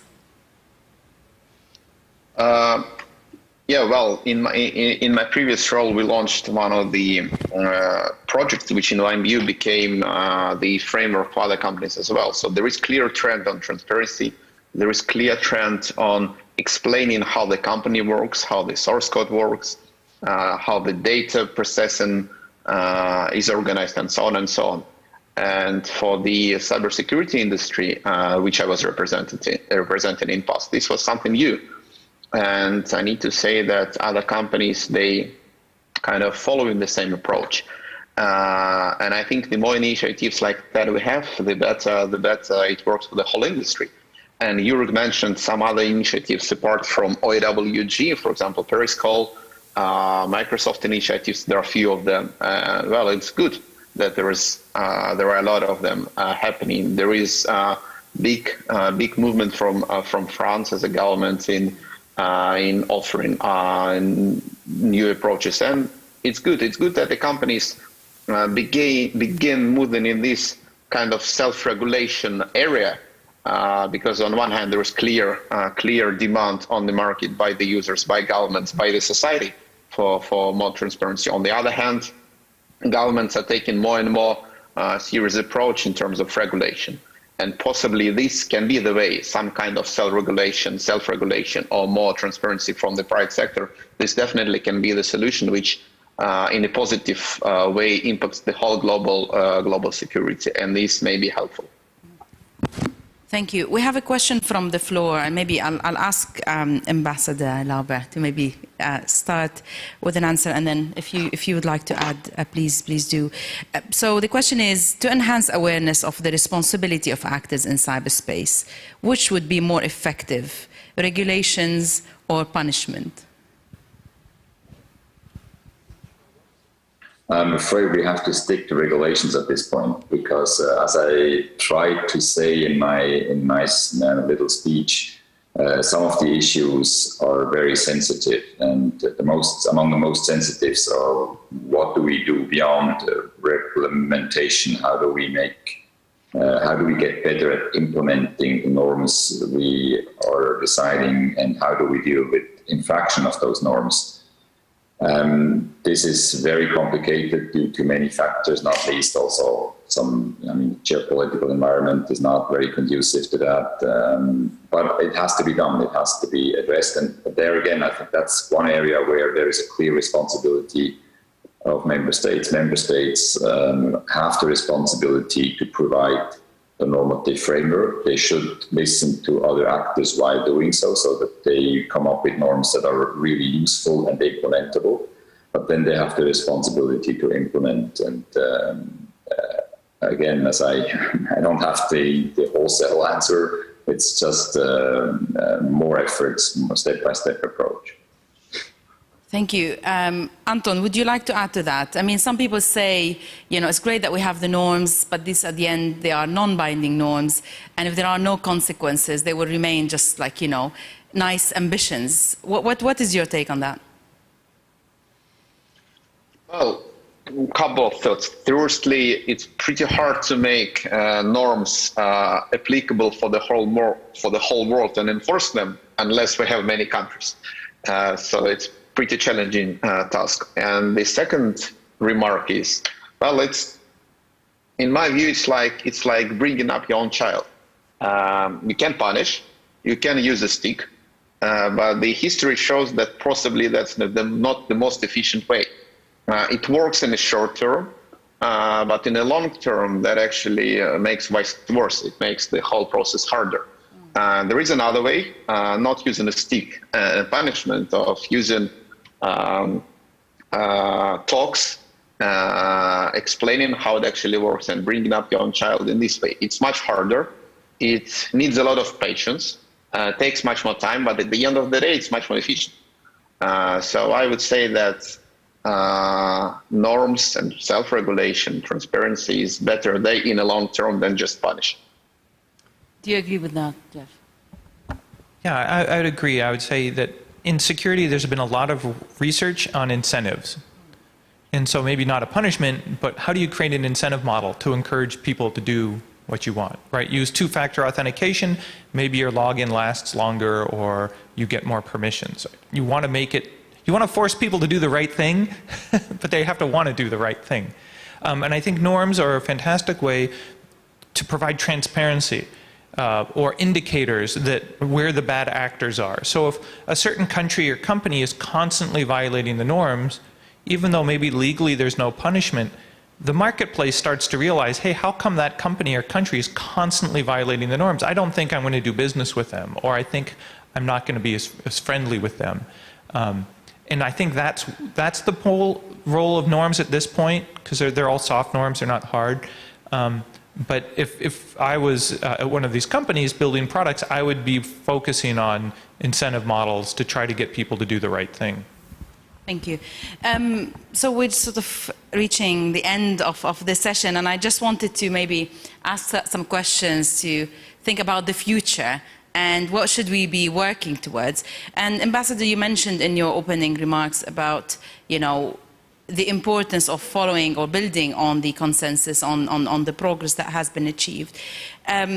And you mentioned this new open-ended working group process that will last for 5 years. What would success look like for this new process? And how likely is it to be achieved? Like, what are your sort of aspirations in concrete terms about what this process might achieve? Yeah, I don't want to put my colleague, the ambassador of Singapore, on the pressure, but it's probably a diplomat's answer. The process in itself, I think, is worthwhile. We've seen this over the last 2 years. The simple fact that we were able to bring a lot of countries and other stakeholders together addressed one issue: the lack of awareness. The lack of awareness on two points. One is, I think there is still the extent of the impact of ICTs on all parts of our lives, and in particular on peace and security, is, in my opinion, in many parts of the world still underestimated. And these kind of processes allow discussions not just among governments, but also with experts, what we've been talking about for the last half hour, and to make government people and others more aware of what's the situation, what are the risks, but also what are the opportunities, and how can we on a national level, but also together, address these risks or try to find ways of promote the opportunities. That's one. And on the other side, there's also a lack of awareness of norms. Not a lot, to be honest. That's one of the challenges, again, of the UN. Not as many people or as many institutions as we would like were aware of the existing norms, being non-binding, okay, but still being a good guideline for a better result. So if the process continues and if these discussions can take place, and if the UN level discussions are followed up by more discussions and more work on the regional and national level, where it's probably easier to make progress, also finding norms, finding ways of implementing them, I think that in itself is a positive thing. Ultimately, I think the success has to be measured by the number of ICT infractions or abuse of ICTs we see. And right now, to be honest, I mentioned it before, it doesn't look great. When these numbers go down, then we have success. Thank you, Ambassador. Can I ask you, while you have the floor, what role the regional organizations can play in this process? Because you said we need better exchanges, we need to sort of build more awareness or raise more awareness on what's already out there. What role do you think regional organizations can play, especially that you mentioned the consultation that you had with them as part of the OEWG? Yeah, it was actually the GGE had a mandate to exchange with regional organizations, and the chair of the GGE, my colleague, the Brazilian ambassador, Patriota, took me along to these consultations. And I thought it was extremely useful for me to listen to the discussions. They all vary. If you go to Africa or to Europe or to Asia, it's a little different because they have specific regional challenges, environments, and they have to address it in different ways. So it's very important to have these discussions also in the regions because they are better able to respond to the specificities in that region, to find solutions that are customized to what they really need. And then solutions that are found in one region should be introduced on the global level as proposals, as ideas, as best practices, and can enrich the global level discussion. So I think these discussions should continue in parallel and extremely important. Thank you. Anton, how can we improve cooperation? What is it that we should be working towards? Ambassador talked about better exchanges between different communities, raising awareness, sort of, taking these global norms and applying them in a national context. You also mentioned before the importance of states putting their views forward on how these norms, how international law applies. What do you think, from your perspective as a private sector actor, should we be working towards for the next period? Unfortunately, no silver bullet here. I can just agree with everything Ambassador just said. There is just an example from my colleagues with whom I was working in Kaspersky. I don't think the researchers in all private companies, they know about rules and norms and all these things and international law. But at the same time, they do follow them, and they do act as a responsible citizens. So it's a kind of adding to the previous think about how can we enforce it. Other ways to improve cooperation. Well, regional organizations may be really helpful, and there is a good example of Europol and what they do in fight with ransomware. So on a European level, it's really a good working framework, and I guess the same kind of, well, not small initiatives of middle size, involving like 20, 30 different actors. It may be helpful and it may work, because on a global level, it's always hard to launch something huge. But on a regional level, it can be really helpful. And as I said few times already, this is a little bit more transparency for the international organizations in terms of guidelines and rules for the private companies, how they can cooperate and collaborate and contribute. Thank you. Jeff.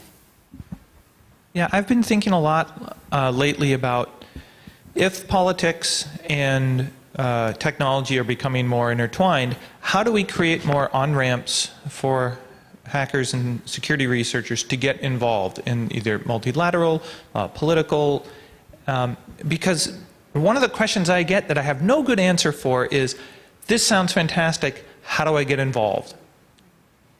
And my answers are like, read UN documents, comment on IETF, draft proposals, go to ICANN meetings. You know, there's not a very good on-ramp system to get civil society involved in any of this. And the same thing is true in conversely.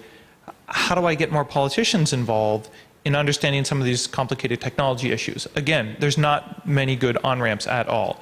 And I think the more we can address these exchange of information, the more efficient the whole relationship will be. So, it's a really a range, isn't it, between simple fixes such as providing information, raising awareness, getting more people involved, and other more complicated matters, more sensitive matters that require maybe persistent engagement over a longer period. So with that, I'd like to bring this session to a close. We've heard a lot of really concrete, I think, messages and recommendations in terms of how cooperation can be really improved between the different actors. But, if we look at where the conversation started, or when the conversation started in the 90s, late 90s, and where we are today, there is definitely quite a lot of progress that has been achieved. Whether in terms of concrete recommendations that states have agreed to, more awareness, more engagement from actors, and really sort of a more proactive conversation. Of course, the situation is far from being ideal, but we are making progress in that direction. And the challenges will always be there, but it's about how us as a community come together and try to, identify and create some, I guess, creative solutions that can help us all. So with that, I'd like to thank the speakers very much for taking part in this panel and for your insights. It has been a fascinating discussion. And thank you all for your questions and for your attention. And I'll hand it back to you. Thank you, Jessica. Thank you so much. Let's give them a big round of applause. Thank you very much for their in-depth talks. Thank you, ladies and gentlemen. And this brings us to the end of the session 2, entitled Cybersecurity. And we will have the last session, which will be session 3, on emerging technologies and security, under the theme of development and use of emerging technologies and international cooperation for peace and security. We're going to start the next session from 7:40 p.m. Korean Standard Time. So, ladies and gentlemen, please enjoy your short break and please come back by 7:40 p.m. Korean Standard Time. Thank you.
What if new infectious diseases shatter our daily lives? What if we become targets of cyber attacks? What if we lose control over new technologies? Emerging security challenges are multiplying rapidly. Global crises are threatening our lives and safety. Now is the time to stand together against emerging security threats. Eminent experts around the world are providing the way forward for global cooperation.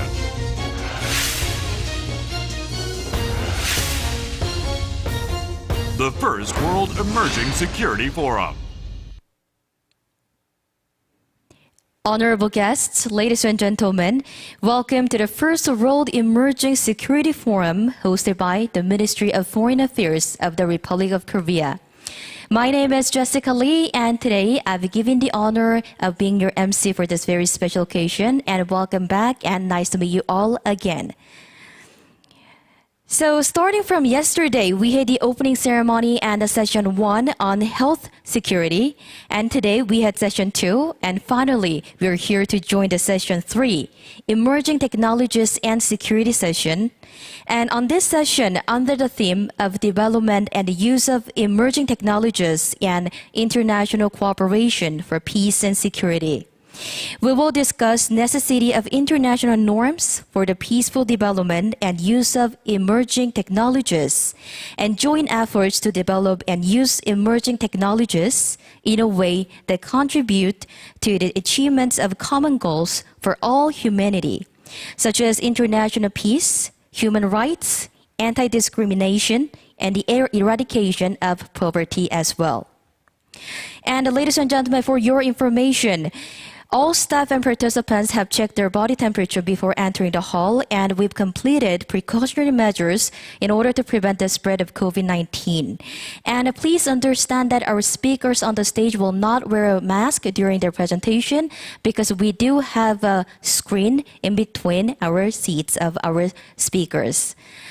And this emerging technologies and security session consists of 2 keynote speeches, and we're going to have a panel discussion and, of course, Q&A session. And during the session, those who are watching our forum via online platforms can ask a question in our comment box on our official YouTube channel. And all participants who are joining here at the site, please refer to the QR code on your template or on your table, and you can freely ask any questions. So we'd like to ask for active participation until the very end. Thank you. So with that, ladies and gentlemen, please allow me to invite Minister Cedric O, the Minister of State for Digital Transition and Electronic Communication of the French Republic. So ladies and gentlemen, let's welcome him with a big round of applause.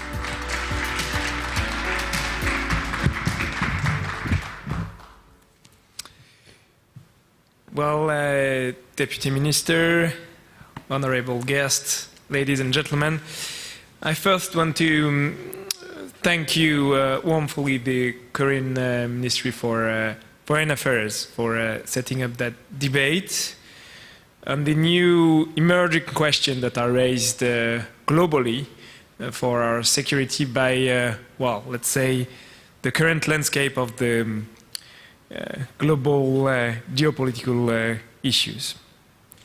The issue of emerging technologies regulation is obviously one of the most challenging issues that our democracies are facing.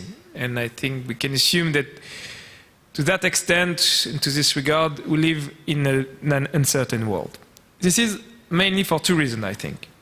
First, as you all know, Internet has been designed by its founders as a free space, maybe a libertarian space. It was encrypted within its protocols.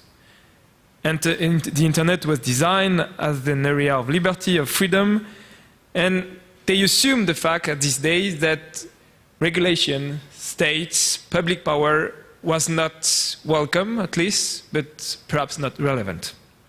There were no border to its protocol, and it was designed not to comply with the democratic frameworks that has been designed primarily. It has been an area of freedom. It still is. Without the Internet, we would never have had the Arabic Spring, for instance. But what we can see lately, what we have seen, is that to some extent the utopia that was at the core of the internet has transformed into a dystopia. Who are the one making the most of the internet and its protocols today? Cyber criminals, terrorists, authoritarian state, and so on. What we see is that, to some extent, in the loopholes of the internet, a new world has emerged, which is not the one we were expecting. The second thing that caused most of the problems that we are facing is that emerging technologies, I mean, AI, quantum computing, cybersecurity, also technologies related to life science, have been raising new ethical and democratical questions. And the problem is that they have emerged at a time where the conflictuality that we are living at the global level makes it difficult to reach a consensus on its regulation. So they are developing to some extent without any regulation. And that development is bringing about new doubts in our population on technology. If we look at what happened lately in the West, yellow vests, the Brexit, unrest in Chile, or even the redneck movement in the US, for part of our population, for a part of our middle classes, technology has become part of the problem. And this is where global disorder is converging with internal disorders, because there are echoes between those two issues. The internet and the cyber threats are creating an asymmetric situation. It's what we saw with Pegasus and the Pegasus issue. States that has not the power themselves to develop cyber weapons can rely on private companies in order to address bigger states. And the problem that we are facing internally, I would say, is that the difficulty of democracies to regulate the internet and to regulate emerging technology are questioning the relevance of the state for our own population. If, to be a little blunt, if the only countries that can efficiently regulate the internet and emerging technologies are authoritarian countries, at the end of the day, population and people will vote for authoritarian solution. So the answer is not easy, but I think that we must stick to one principle. Democracy is a solution, and democratic governments have the key. It's bringing about two consequences. The first is that we must rearm the public power. We need more regulation. Over the past decades, our states have been to some extent giving up regulation to private players. This is what we saw with the emergence of big techs and on unregulated areas within the internet. So we need to reinforce regulation, be it on child protection, content regulation, competition, and so on and so on. This is not only internal issues. This is a question of geopolitical balance, because illiberal countries are playing in the loopholes of the lack of regulation of our democracy. The second consequence is that we need more multilateralism, but efficient multilateralism. We have gotten accustomed to some efficiency within the multilateralism, and this is killing democracies. This was the goal, for instance, of the Paris Call on cybersecurity that was joined by South Korea, and that the US and the EU have been joining last week at the Paris Peace Forum. The answer can only be multilateral. This is especially true between like-minded countries, and we have to reinforce the cooperation between like-minded countries. I want to quote two examples: the Global Partnership on AI, which Korea, India, the US, the EU, France are taking part to. The idea is to create like-minded regulation on artificial intelligence that is highly needed, but also the success that we have been seeing on cybersecurity cooperation lately, especially in Europe, with cooperation with the US, Europe, and other democracies, with a lot of success in arresting some cyber criminals, but we need more cooperation. But this should be, at some point, extended. No one has interest in a no-rule cyber world. nor the democracies, neither other countries. To conclude, I would say that in other dangerous times, at the beginning of the 19th century, we've been able to reach consensus on the limit that we wanted to put to weapons with the Geneva Convention. I do think that down the road that we are working on, we need to be able to replicate that in the digital era. Thank you very much. Minister, thank you very much for visiting here, and thank you for gracing our forum with your presence, and thank you once again for your meaningful words. And ladies and gentlemen, let's move to our second keynote speech. And now, please allow me to introduce Mr. Dan Smith, Director of the Stockholm International Peace Research Institute. And he's joining us in real time, so ladies and gentlemen, please join me in welcoming him.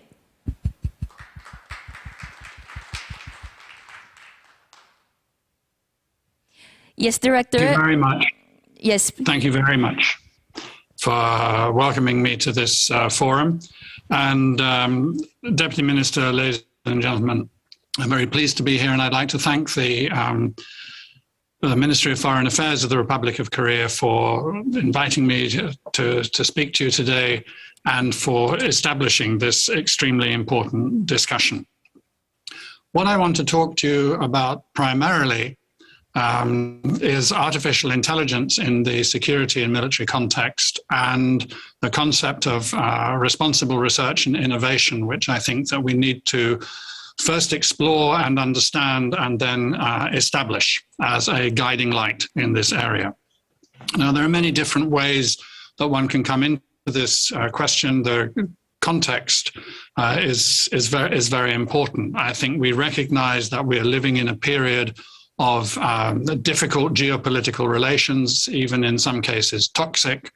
The recent virtual summit between President Biden of the US and Xi of People's Republic of China was, I think, extremely important and yet also quite limited. And it's in some ways instructive to understand that this quite limited and in some senses non-productive meeting was nonetheless an important step forward towards re-establishing some kind of normality and calm in the international scene.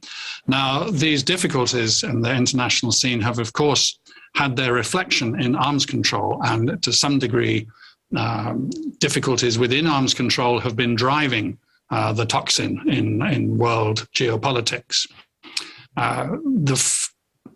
The crisis, the crumbling of the architecture of bilateral arms control between Russia and the USA accelerated dramatically during the Trump administration, but it didn't begin during the US Trump administration. The first signs of concern, actually in some senses, came back at the beginning of this century, but especially about the Intermediate Nuclear Forces Treaty, which President Trump pulled America out of somewhat dramatically. The first signs of concern about that were expressed during the Obama administration.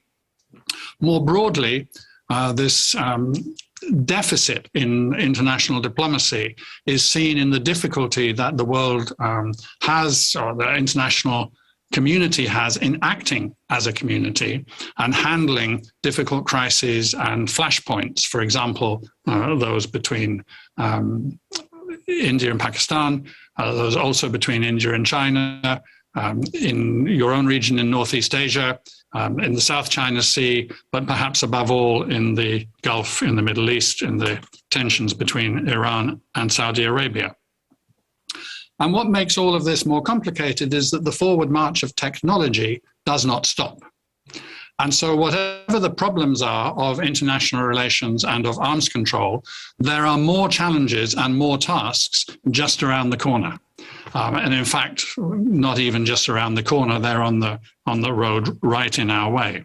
The forward march of technology in cyberspace, in the development of hypersonic missile technologies, and what I'm going to look at, artificial intelligence. So the difficulty is that our current international politics and arms control arrangements are finding it hard to handle the well-established tasks of dealing with nuclear weapons, nuclear proliferation, heading us further on the road towards nuclear disarmament. And while having those difficulties, new challenges are arising. So let me look at artificial intelligence in the security and military context and look at autonomous weapon systems, sometimes called autonomous weapon systems, sometimes called lethal autonomous weapon systems. And I prefer the second term because it allows me to use the acronym of laws. And of course, one of the issues with laws as weapons is how does international humanitarian law apply? These weapons can radically transform the way in which humans make decisions in armed conflicts and therefore leading up to armed conflicts. There are some benefits that can be seen from these systems, even indeed humanitarian benefits, but they also raise fundamental legal, ethical, and strategic concerns.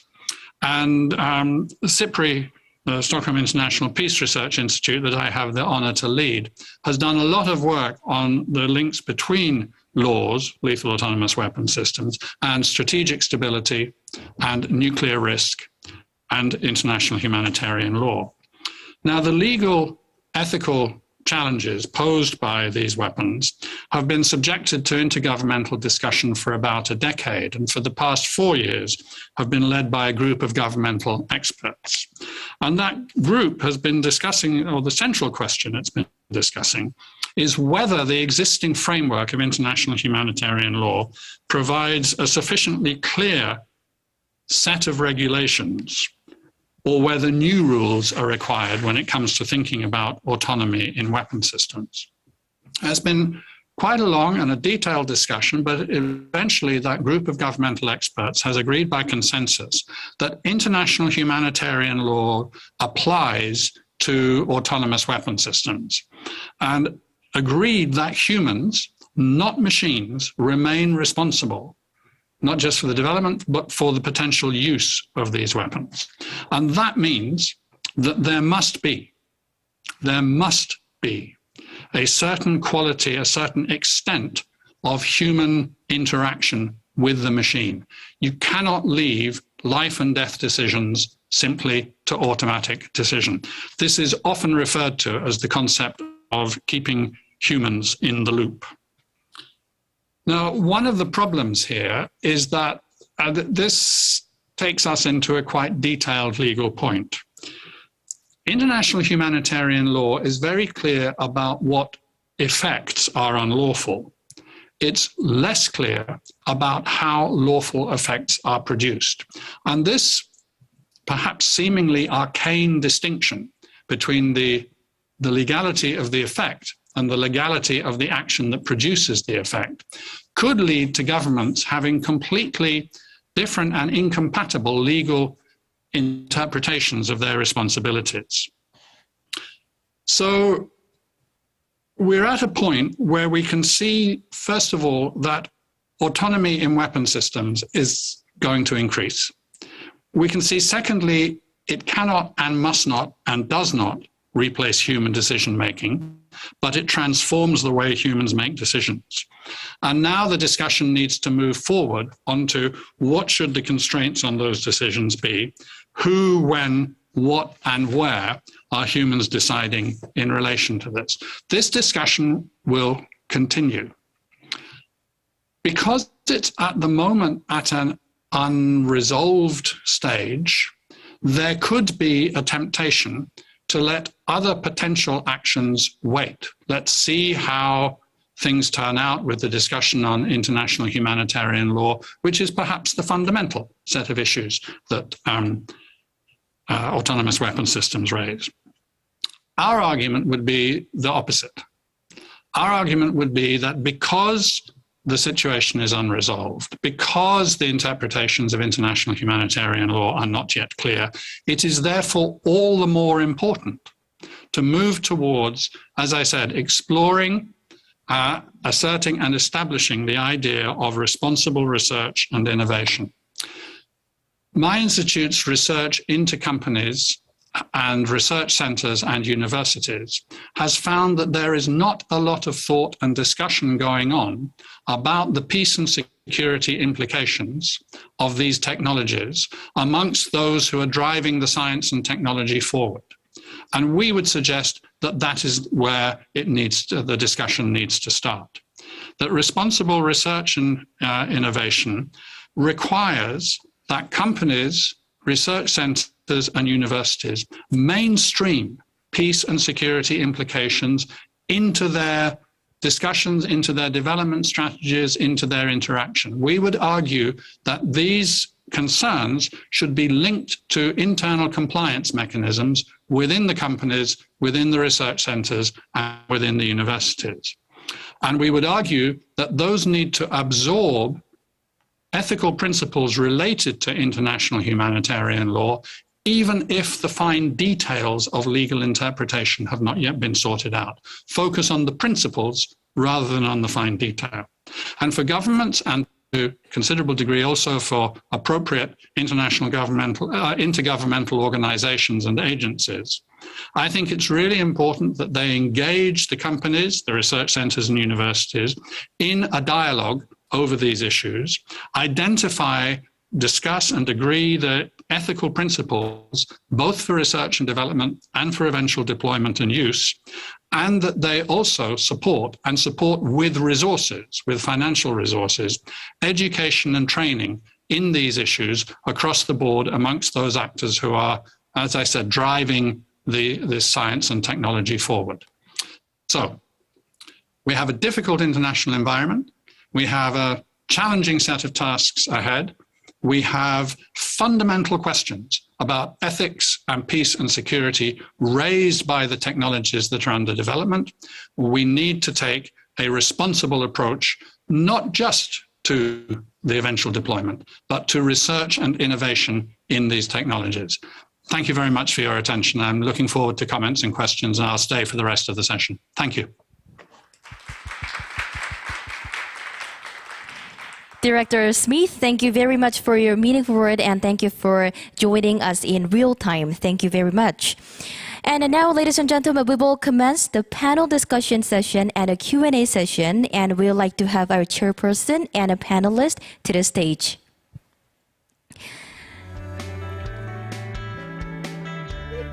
We have two panelists joining us on site, and we do have two online panelists.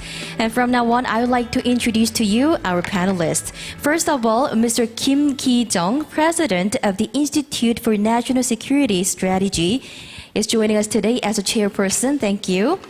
And next, Mr. Avram Adjava, Executive Director of Strategy and International Cooperation at Israel National Cyber Directorate, is also joining us on the stage. Thank you very much for your attendance.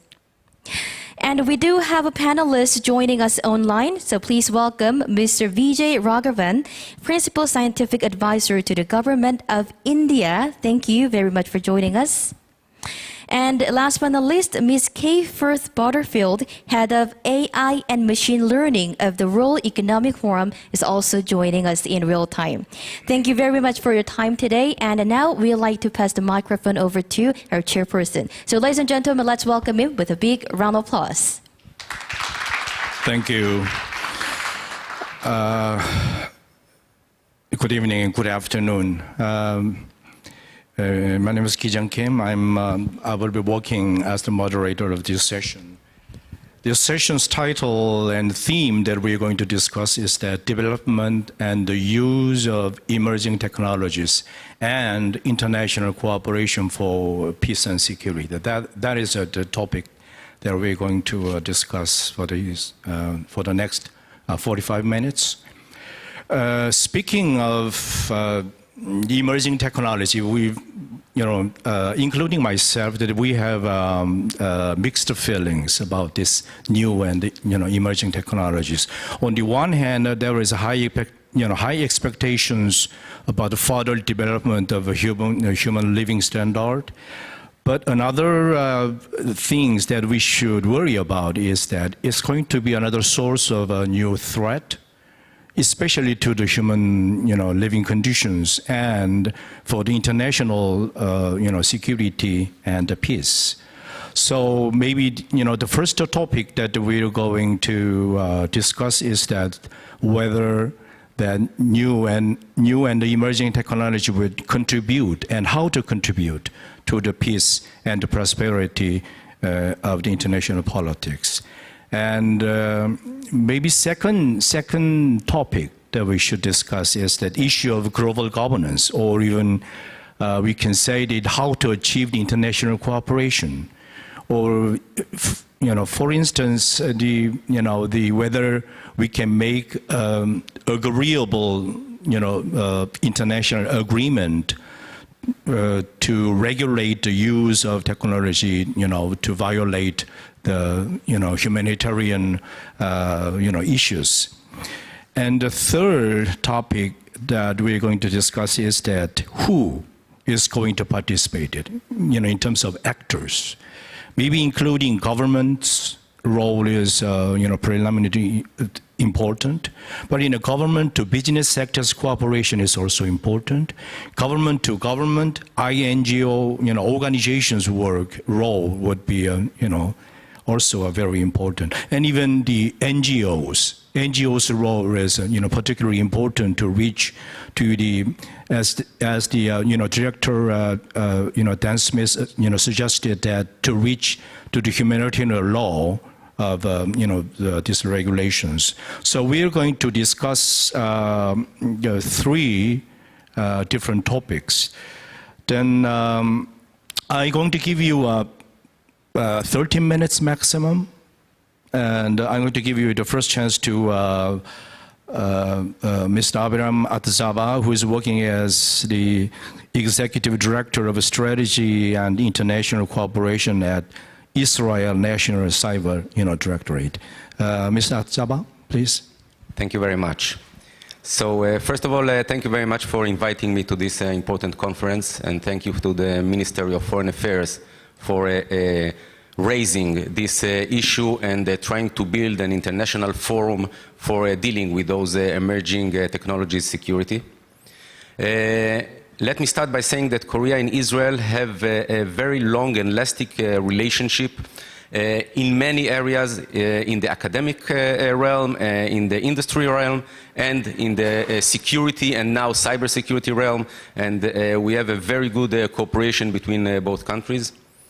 And last, let me thank you for inviting me to this session, because I could have been in the previous session dealing with cybersecurity, but I'm on this session, and it is very important to bring security into the business cases. So I don't see many medical conferences that deal with cybersecurity and with emerging technology securities for the medical realm. And it is really a business for the doctors to deal with. Same for C-level conferences, same for legal advisor conferences. They need to understand the risks of those new technologies that are emerging and how they impact their own legal realm. So it's very important to spread the security issue into different business areas. Let me start my talk with my son, the youngest one, who is 17 years old, and I see some young sitting here in the audience. And what we are speaking right now on those emerging technologies is going to influence them. Right now, they are surfing in the internet. They are a part of social networks. They are doing teenager things in the digital space.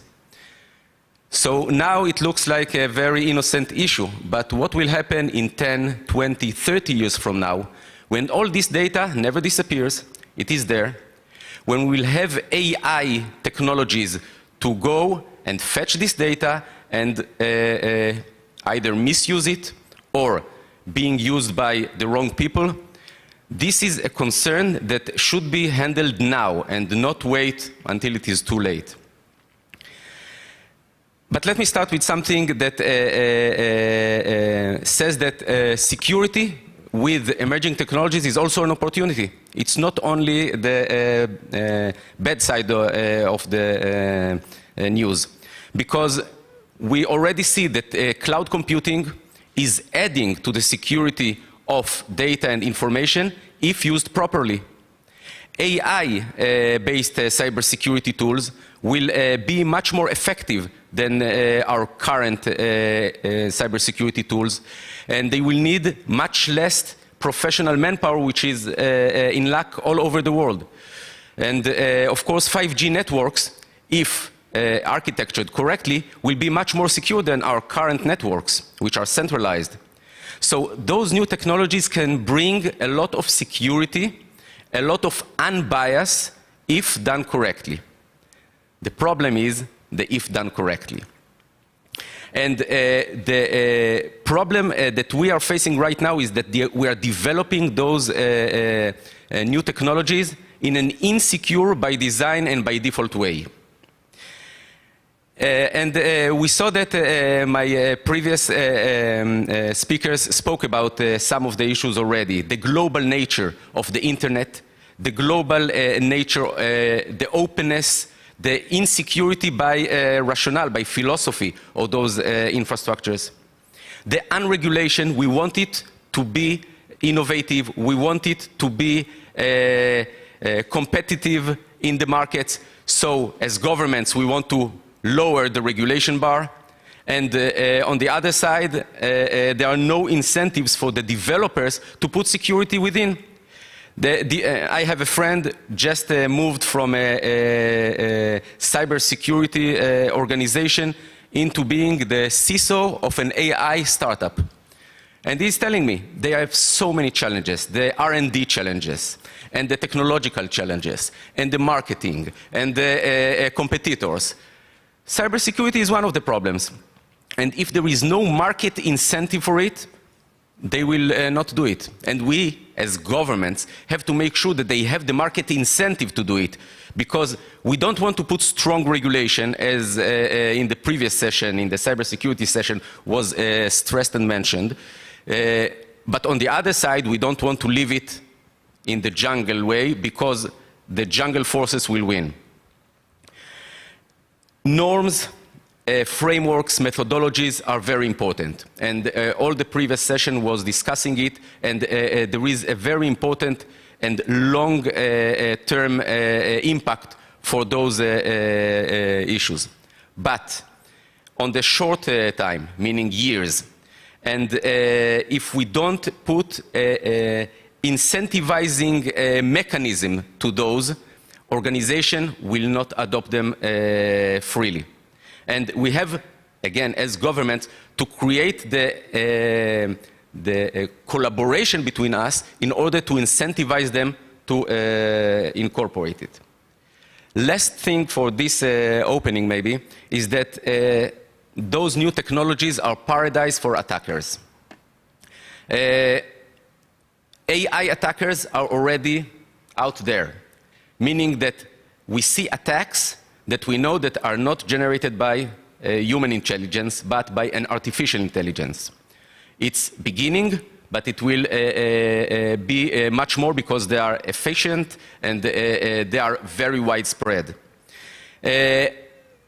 All those new IoT and IoE, Internet of Everything technologies that are putting internet everywhere broadens the attack surface exponentially, meaning that from every node, even in this conference room, we can go and attack through some hops very important assets.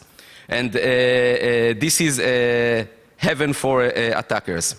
And attacking AI itself, the learning mechanism, in order to cause biases, in order to cause the smart transportation problems.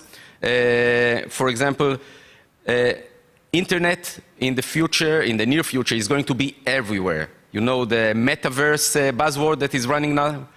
It's going to be everywhere, and for attackers, if we don't build this metaverse in a safe and secure by design and by default, it's going to be heaven for them. Thank you. We have two other panelists who are connected with the Zoom. I'd like to invite first Mr. Vijay Raghavan, who is working as the Principal Scientific advisor to the government of India. Mr. Raghavan, please. Thank you very much, Mr. Ki-jung Kim. One of the nicest things about speaking after my distinguished predecessors is there's really more and more to say about less and less. Almost everything has been covered and covered so well. So the opportunities and dangers of AI, machine learning tools, the internet, and how regulation needs to be balanced has been well stated. And the need for regulation itself, I think Minister Cedrico pointed out very importantly that regulation needs to be there and you can't have an unregulated space. The challenge is how can one implement regulation in a context where the whole system is so large and dispersed, and that comes to be a very big technological challenge, a legal challenge also, but a technological one. And technologically, it's a cat and mouse game going on forever, where there will be all sorts of loopholes coming in. So I will just address that component very briefly and go to another sector which has not been touched, which is the life sciences. In the previous context on regulation, a very simple philosophical problem needs to be addressed. Historically, those who've had knowledge have had power, and today those who have extreme knowledge will have extreme power. And therefore, the dispersal of knowledge and the ability to be leaders in AI and other related technology needs to be there. And therefore, large populations in the countries of the South, in Latin America, Africa, India, parts of Asia, need to be partners in creating and using the tools of AI. Otherwise, they will be only the recipients and who will be told what is good for them, quite often very wisely, but this will be a disempowerment and a disemboldenment of human capacity in these large countries and large continents. So training on a large scale is our best bet against misuse and misregulation of AI, and all those tools need to go on a large scale. And technologically, that's feasible now. That will also lead to responsible economic development and attending to aspects related to environmental safety and health and agriculture benefits and so on. Let me just address another emerging technology, which is closely tied to AI and information technology, but has its own deep domain understanding and regulation, which now needs to be revisited. And that's the area of life sciences. Many of the aspects of life science manipulation, which were matters of concern raised during the Esselomar conference in the 1970s, are now have to be revisited in the context of the speed and scale with which life sciences can be manipulated. Today, and it'll be very soon possible at the level of any individual, you will soon be able to insert a drive into a computer, a laptop, be able to generate sequence information for any organism and analyze it. And that poses enormous opportunities for health, for agriculture, for looking at how disease can emerge and spread, but it also imposes enormous challenges for regulation. How does one regulate this in a sensible manner? How does one prevent the rise of accidental or deliberate pandemics from these kinds of structures? And that needs to be revisited. And that, my fundamental problem is that all the kinds of people who have been talking about regulation here come from a certain school of thought where typically the disasters occur as single events. AI and life sciences have the exceptionality that the disasters get exponentially amplified. A small tweak here can result in something very major all over the world, both in information technology and in life sciences. So conceptually, these are challenges which are not easy for the human mind to appreciate. You don't get protection by putting locks on doors and wearing, lab coats and masks and so on and so forth, because the amplification is rather substantial.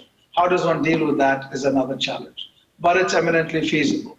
I'd like to conclude by saying that the life sciences flexibilities and the deep domain understanding which can come when also extended to the oceans, which we have not yet done, gives a huge database in the oceans and agriculture and health sciences, which can feed back into the understanding of the way our planet is going, and therefore has important implications in decision-making for businesses, for environmentalists and others. And therefore the regulatory challenge is actually a very, very complex one, which requires experts from each of these fields. And it's not easy to see how a United Nations approach of everyone at the table is going to result in sensible regulation, nor is it easy to see how not having that will allow, a unified view to come about. So these are important challenges for regulators. Thank you very much. Thank you. The last panelist we're going to invite is who is working as head of AI and machine learning of the World Economic Forum. Ms. Kiefer Spotfield, maybe you might speak of a little bit different perspective from the government side, man. So would you please? I'm going to give you 13 minutes. Thank you very much. And thank you very much for having me on this panel. As Professor Raghavan said, a lot has already been said.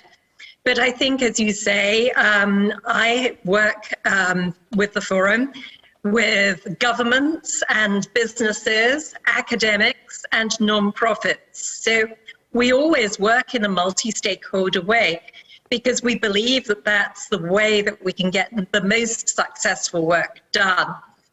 And we're fortunate, in fact, to have in San Francisco with us a professor from KAIST University as part of that multi-stakeholder effort. Just to give you a little bit of background, what we have been doing at the World Economic Forum for the past 4 years is looking at governance of artificial intelligence with a small g. And to take up some of the points that other speakers have made, we have come to the conclusion that governance needs everybody to be doing their piece. We can't rely upon regulation alone. And so we have to have a good balance between regulation and soft governance. So let me give you an example of that. We worked with the United Kingdom on procurement of artificial intelligence by government. And the reason that the United Kingdom was interested in doing this is that they know that to actually regulate takes a long time. We're seeing that already with the EU putative regulations. And yet they wanted to do something sooner than they could if they regulated. But they also wanted to give the signal that there was a line that they would draw in the sand around ethical or responsible AI. And so by working with us to set out principles, but also a workbook that those people in government who procure AI can use to understand how to apply the principles. What we did and what the UK was able to apply was a mechanism of soft governance. If you are selling to the UK government, you must follow these rules. And if we were to legislate, this is our tolerance level. And so what the UK hoped would happen by that is that it would encourage all companies to reach that bar, and also it would encourage an ecosystem of startups, because this concern that is amongst a lot of companies of what regulation will come and what will it look like would abate in that case. And what's been interesting is that through our partnership with the Inter-American Development Bank, we have now they are now rolling this work that was tested with the United Kingdom out across Latin America. We have interest from the Japanese government to also use this framework. And we've been working with the Department of Defense in the United States. And so although it's not global regulation, what we're seeing is a sort of global take-up of a type of governance measure. On the company side, obviously we work with a lot of companies. On the company side, we've been doing work to ensure that companies think of themselves as AI companies first and sectorial companies second. And the importance of this is that if you are going to use AI in every part of your company, then you really have to understand how to build a firm foundation of responsible AI in your company before you then use AI in your sector as well, because you're transforming not only your business sector with AI, but you're also transforming the way that you do business and the way that your company works. And the professor mentioned the need for training. What we have noticed is that most companies are not going to be truly successful in digital transformation with AI without that training across their current employees, so that everybody understands the mission and everybody understands what AI is doing in the company.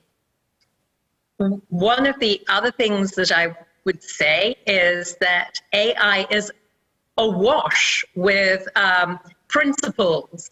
So I was part, the professor mentioned Asilomar in the context of bio, but I was part of the Asilomar principles for AI. Since then, we found that I think we've got now about 190 sets of principles. But what we need to do is think about how we move those principles into practice. I've given you 2 examples of work that we're doing, but also we need to think about other things and particular uses of AI. So we've just done a big piece of work with Interpol and the United Nations and police departments around the world to think about how to responsibly use AI facial recognition in law enforcement. So when we think about what governments can do and what mechanisms are at our fingertips, it might not be government regulation, because I truly think that it's going to be very difficult to get all governments to pass the same regulation, but it may be looking for different ways that we can actually move the needle globally. And in conclusion, I'd just like to mention something that we started this year, the Global AI Action Alliance. We noticed that there were a lot of international alliances around AI, and there were companies doing good work around responsible AI, but they weren't talking to one another properly. And so the idea of the alliance is to bring everybody in one tent and get them talking and learning from one another. And we're really pleased that, for example, the Global Partnership on AI that Cedric O mentioned, OECD, UNESCO, UNICEF, and some of the biggest companies in the world are now coming together within that alliance. And that's another way of thinking about getting everybody to the table and making decisions together. Thank you. Thank you, Kay. at this moment that we have to invite Mr. Dan Smith again because you are the main speaker of this session. You spoke of the possibility or even challenges of an arms race, which could be combined with the new technology. So, is there any government, any possibility to make international or intergovernment agreement to take a control of the pace of the arms control over the world? And the question is, who will be the best best player to initiate, if we could? Dan? I mean, the short answer to your question is to say that the best scenario would be that the great powers sat down together, because they are the ones with the access to the resources, the technology, the military establishments, the strategic reach to exploit these technologies in a sense, you could say, in shorthand, in both the best and the worst ways. So we just had a conference, the Stockholm Security Conference here in Stockholm, which we convened. And one of the issues was, for example, what is so-called cyber hacking left of launch, meaning the possibility of these different technologies intersecting in a way that the advances in cyber technology could allow actors of one kind or another to hack into even some of the most protected systems in the world. And if that were to happen in a way that allowed an actor to intrude into the launch sequences and protections of major weapon systems, then that would be extremely worrying. So you can see a real incentive why the great powers should sit down and talk these things through. And they might want to talk through regulation, and they might want to talk through restraint, and they might want to talk through normative understandings with each other. Even in the worst of international conditions, it is possible for adversaries to have that kind of an understanding. A historical parallel that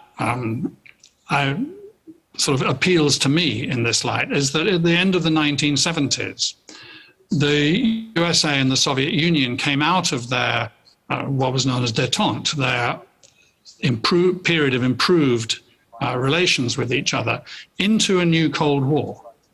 And one of the casualties of that was that they did not come to a follow-up agreement on strategic arms limitation. Strategic Arms Limitation Treaty, SALT, SALT, it was known as, and this was SALT II. SALT II was worked out, and it was agreed by the negotiators, but it never entered force. And yet, both the USA and the USSR respected in detail the limits which they had worked out in the SALT Treaty, by which they were not bound. In other words, they accepted that restraint was important, and they did so on the basis of an understanding with each other.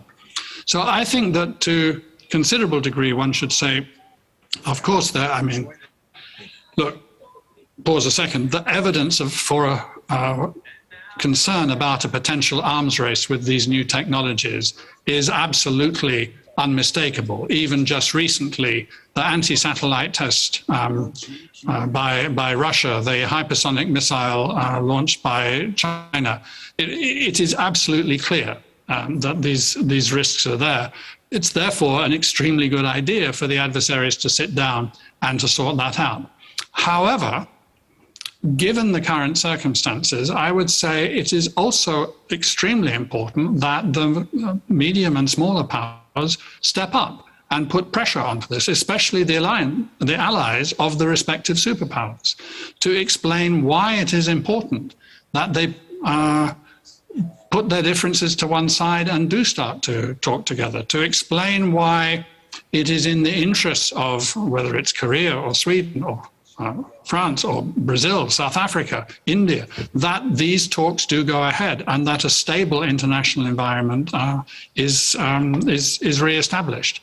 So I think in the best circumstances, the answer to your question, Ki-jung, would be the great powers take up their responsibilities to do it. Since we're not in the best of circumstances, I think that we look for pressure on the great powers in the international forums from others to do it. How about the initiating role of the global think tankers? Yours. Maybe you can initiate ideas. Well, we launch ideas out. We make sure that those ideas are derived from the evidence as much as it's possible.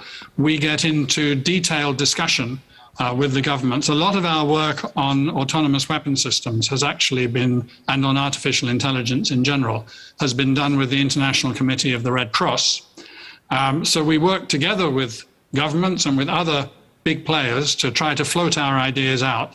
And then the question is, who picks them up?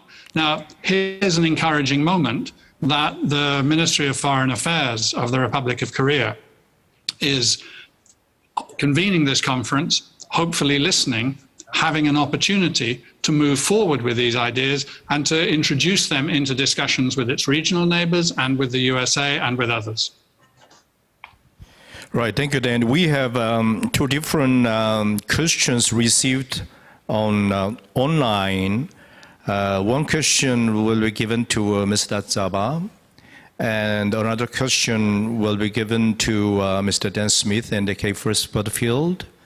And if we have a time, I'm going to ask you, the third question to Mr. Raghavan. So, the first, Mr. Zaba, for handling emerging technology security risk, what would be the possible approaches of the government? And in the case of your government, what is your chance, your means to handle this emerging technology risk, security risk? Thank you.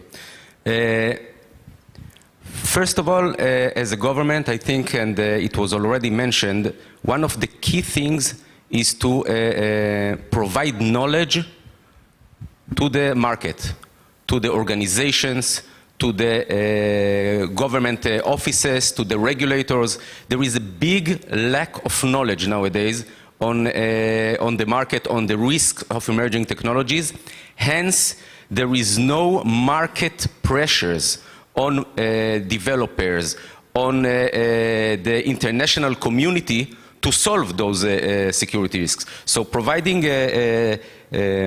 knowledge to the market is an essential thing, and we as the INCD are developing this knowledge and providing it to the market. For example, we just released a few months ago a document for the CISOs, the cybersecurity officers, regarding quantum computing and how they should do things right now in order to be ready for quantum encryption problems and for quantum communication, which might be a little bit ahead, but they have to do things right now.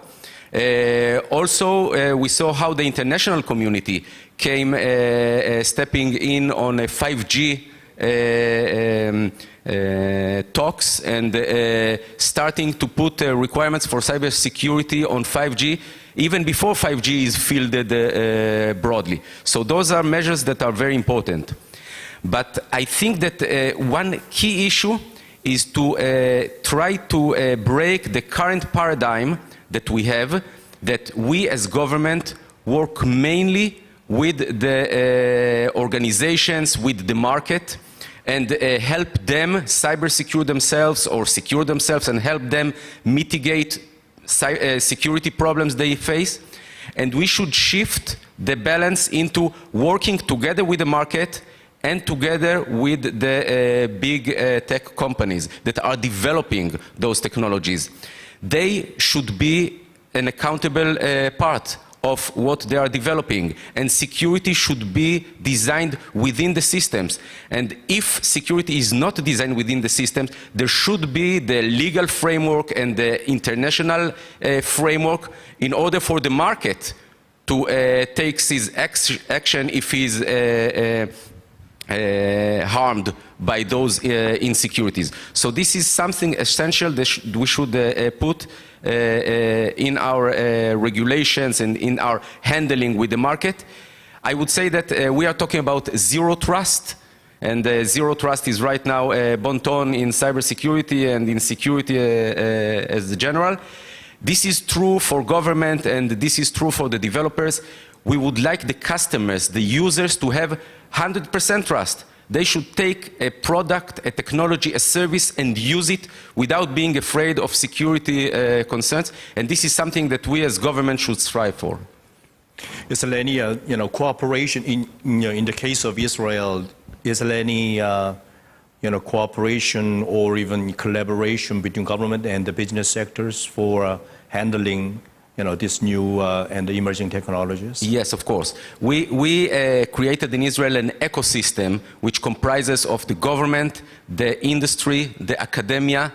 All are sitting down working together on solutions. Also in the international realm, the GPAI was mentioned, so we are part of the GPAI, and there is a NIST initiative for designing a framework for AI, so we are part of it. We are trying to put our role as part of the international activities to build the knowledge and the norms of how to handle AI, both internally and in the international community. The solution should be international. It will not be local solution. Every country that will try to solve it by itself will not succeed, and every country that will not be part of this solution is jeopardizing the overall solution. All right. The next question raised by the online is, it will be given to Dan and Kay. Maybe you for this question you will need some sort of imagination. The question is like this: which emerging technologies can pose a security threat to human beings in the future?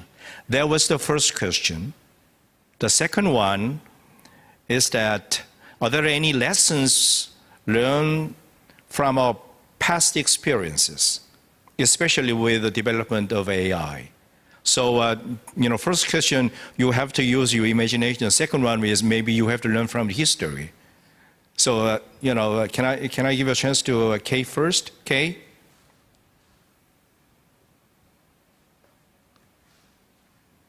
Certainly. So this is a great question. I would say that the two technologies that are on my mind at the moment were actually just mentioned, AI and quantum. We have already worked with a multi-stakeholder group to think about responsible use of quantum and designing some guidelines for that. So those would be the two technologies that I point out. With AI, I think that there is a significantly important thing to be done in terms of AI used for education of all young people. And if we could do that correctly, we could actually increase everybody's economy, because we know that if we have educated people, then we also improve the economy.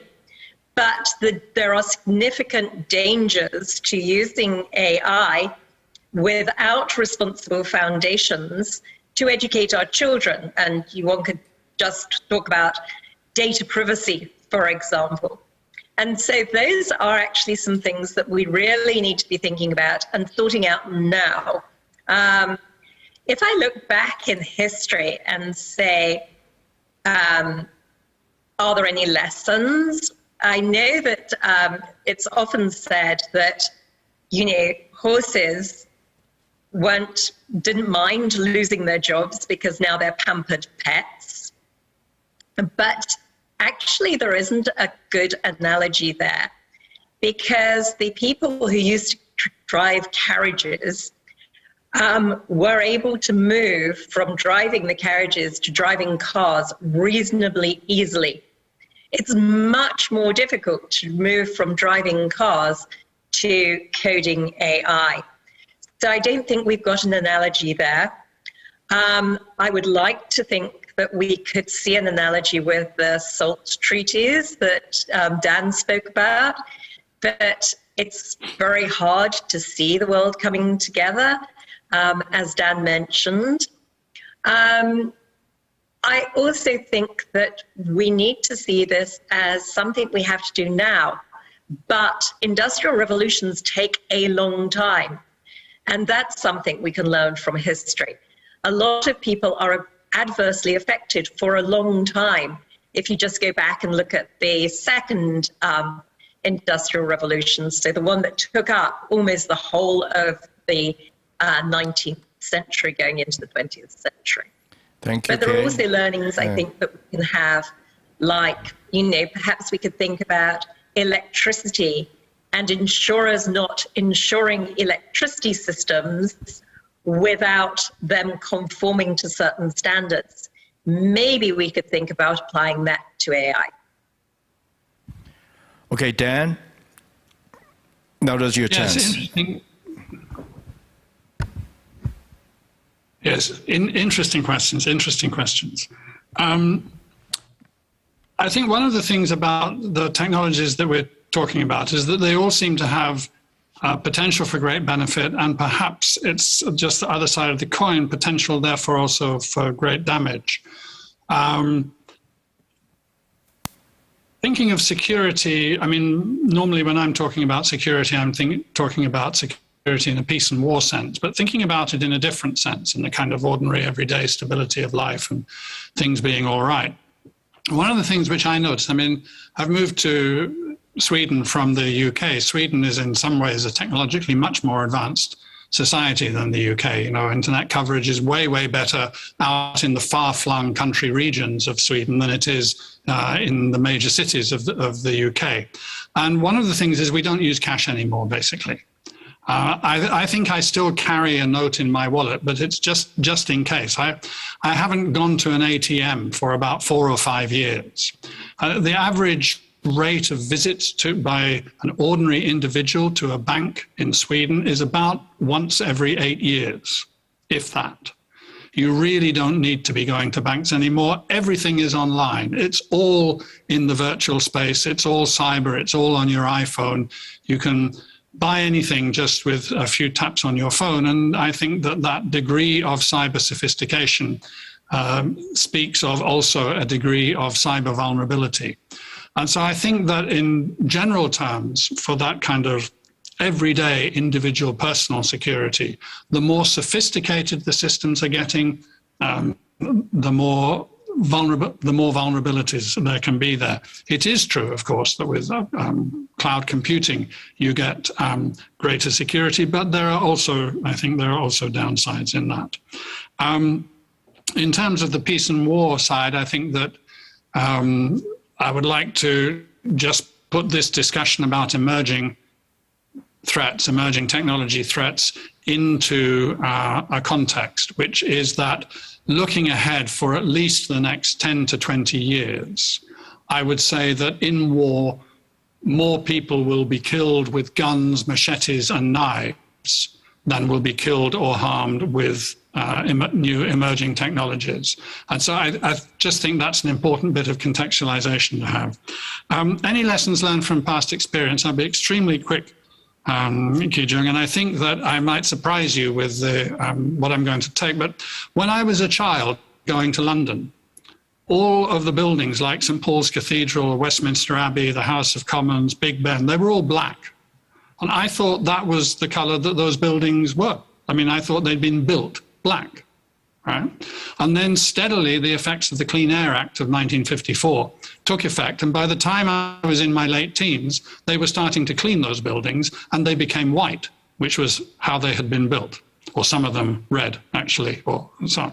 So I think that it is clear that it is possible to get hold of a set of technologies, because it wasn't just one thing that was making the air dirty in the UK, it was many things. It is possible to get hold of a set of technologies and say, this result is socially undesirable and we wish to produce something else. And the clean air thought is one that we should all have in our mind, because according to the World Health Organization, more than 90% of the world's population breathe air which is unhealthy. So yes, I think history tells us we can get hold of these technologies if we develop the political will and have clear political leadership in that. I'll leave it there. Thanks very much. Thank you, Dan. Mr. Raghavan, still we have 6 or 7 minutes to come, so we respect that equal opportunity will be given to you. So, Mr. Raghavan, you're speaking of workable solution for the future, you know, in the case of new technology and how to handle the emerging technology for the sake of peace and security in the future. Well, can you tell us what would be the major hurdles or challenges to reach to the international cooperation or international governance? Especially there is a gap of technology between the advanced countries and some developing countries. So maybe the same logic we have observed that in the case of environment issue, ecological issues, it's been still we are struggling to reach to workable solution. So in the case of emerging technology, can you tell us the possibility of international governance or international cooperation, especially between the advanced and the developing countries, to make that the agreement? Thank you. There are really 3 categories of situations in the world. What you labeled as advanced countries or countries or societies which have advanced technologies. Then there are others who can understand these technologies and apply them, but who are far behind in the development of these technologies. And then there are a third set of countries where the fundamental educational and research system needs to be put in place to be able to even understand and use these technologies, and they would largely be importers and users in a dictated manner rather than in a autonomously developing manner. Now, in this situation, we also need to view how we came about in this planet, brought the planet to its environmental state, as also to its technological state. The environmental state came about by largely Western countries taking the lead through multiple industrial revolutions and developing markets and products on a large scale. So there was a large group of haves and have-nots. Now, the IT technologies will not take that long, as what Kay rightly pointed out, for other kinds of technologies. The scaling of these technologies all over the world will be, to use a metaphor, viral. It's going to go very, very rapidly. So AI technologies and the ability to use biotech in multiple ways because of the availability of IT tools like laptops and other machines which can sequence genes very easily is going to scale. And therefore, if we are to deal with problems on scale, it requires us to understand we are at the edge of a precipice, and to pull back, there needs to be massive financing and tech transfer and training, which requires a partnership, not just of the superpowers, as Dan pointed out, but of a wide variety of countries. So the challenge is a bit different from earlier, Though the principles of operation will be same, there are multiple players at the table, so it's going to be very complicated in handling that.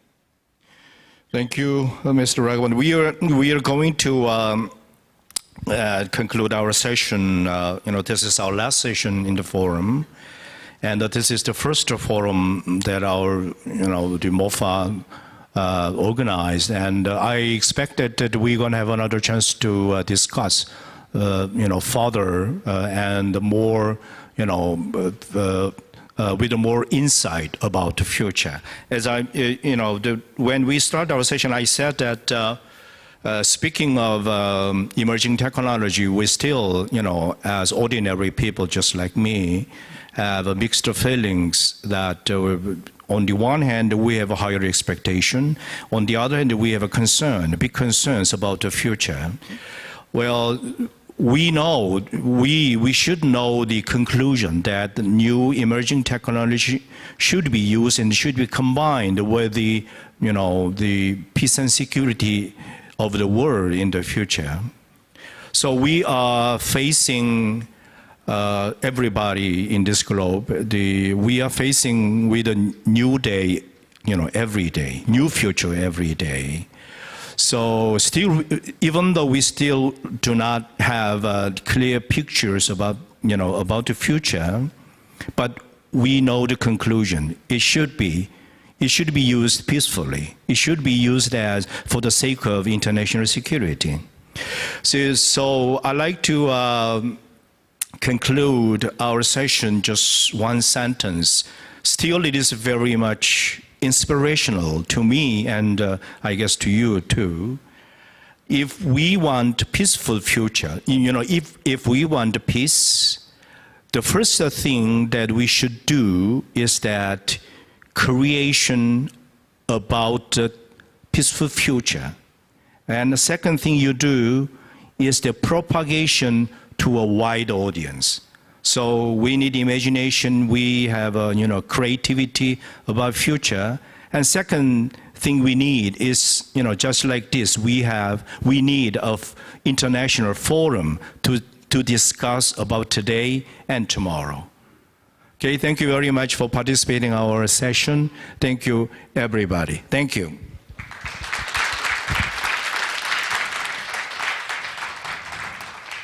Thank you very much, our chairperson and our panelists who are joining us online and offline. And chairperson and Mr. Achaba, please return to your seats. Thank you very much for your time and your words.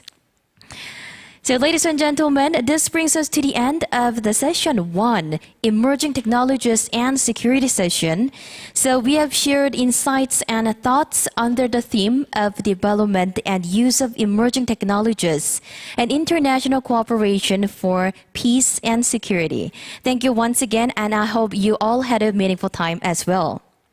And ladies and gentlemen, thank you to all of our participants for joining us yesterday, opening ceremony and the session 1, and thank you for your attendance today as well. We had a time together session 2 and session 3, and of course we did have spent time for the special roundtable session as well. So for 2 days, under the theme of a future of multilateral cooperation in response to emerging security threats, we have discussed the importance of seeking multidimensional and integrated cooperation measures against not only health, cyberspace, new technologies, but also various other emerging security threats, and of course the possibility of developing international cooperation and solidarity.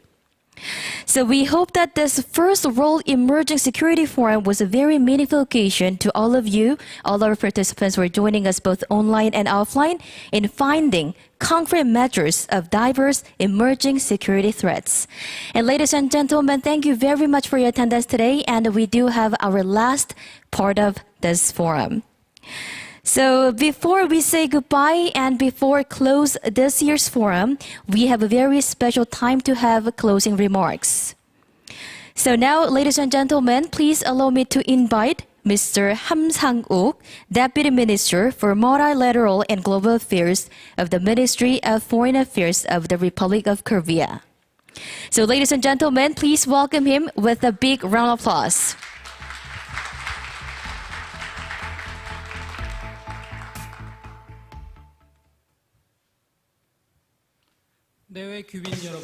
Distinguished guests, we have come to the conclusion of the 2 days of World Emerging Security Forum. Minister Chung-Ang, former President Ilves, Chairman Shivab, and former Chair Schmidt, and Vice President Wei Xiaojin, thank you all very much. I would also like to thank all the experts for presenting your views regarding the different issues in international peace and security. I would also like to thank those who are here with us and also everyone who has joined us via online from throughout the world. Now, the launch of the World Emerging Security Forum is the result of the Korean government to lead in forming international solidarity and cooperation. And also under the COVID-19, now we sought to seek new paradigms of cooperation and solidarity. And I believe that throughout yesterday and today, we witnessed discussion befitting the cause. Experts from not only the government but private sector and academia showed their willingness to contribute to international cooperation from their role as important actors in today's international security issues. We also took stock of the international narrative so far and put forth constructive ideas on how to keep moving forward. We are also frank about the differences that were identified in the discourse so far and discuss how we can find a way to overcome them to start cooperation. Under the common cause of seeking solidarity and cooperation to overcome the international security threats, we were able to once again ascertain the common perception that we must respond to these threats with solidarity and cooperation. Now, as someone who has been in charge of the preparation process so far from the inception, I dare say we were able to contribute to furthering the discussion and moving toward international cooperation. Of course, being the first installment, it was not perfect, and I see we have some homework to do. We need broader participation, in line with the founding spirit of this forum, which is to reach cooperation and solidarity among all stakeholders as we respond to emerging security threats. As such, we will keep increasing the nations and civil societies that participate in the forum, which will be held on an annual basis. Meanwhile, the topics of this forum, health, cyber, and emerging technologies, were indeed the biggest issues in 2021, but other issues are under discussion, for example, the semiconductor supply chain. We will try to select timely topics for the forum in step with such changes in international security landscape so that we can take leadership in contributing to addressing international challenges of emerging security threats. Building on the foundation laid today, the World Emerging Security Forum will try to establish itself as the foremost open forum on emerging security by offering more improved path for responding to emerging security threats based on international solidarity and cooperation with transparency. I ask for continued interest and support. We will come back to you next year as a better and more improved World Emerging Security Forum. Thank you. Thank you, Deputy Minister, for your very meaningful closing remarks. So our Deputy Minister Ham extended his sincere gratitude to all of our speakers and honorable guests, and of course participants for joining us from home and abroad, both online and offline. And he also mentioned the goal and theme, and of course the importance of our forum. Thank you once again. And ladies and gentlemen, this brings us to the end of the 2-day-long journey of the first World Emerging Security Forum. Once again, thank you very much for your attendance. And this has been Jessica Lee, your MC, and thank you and goodbye.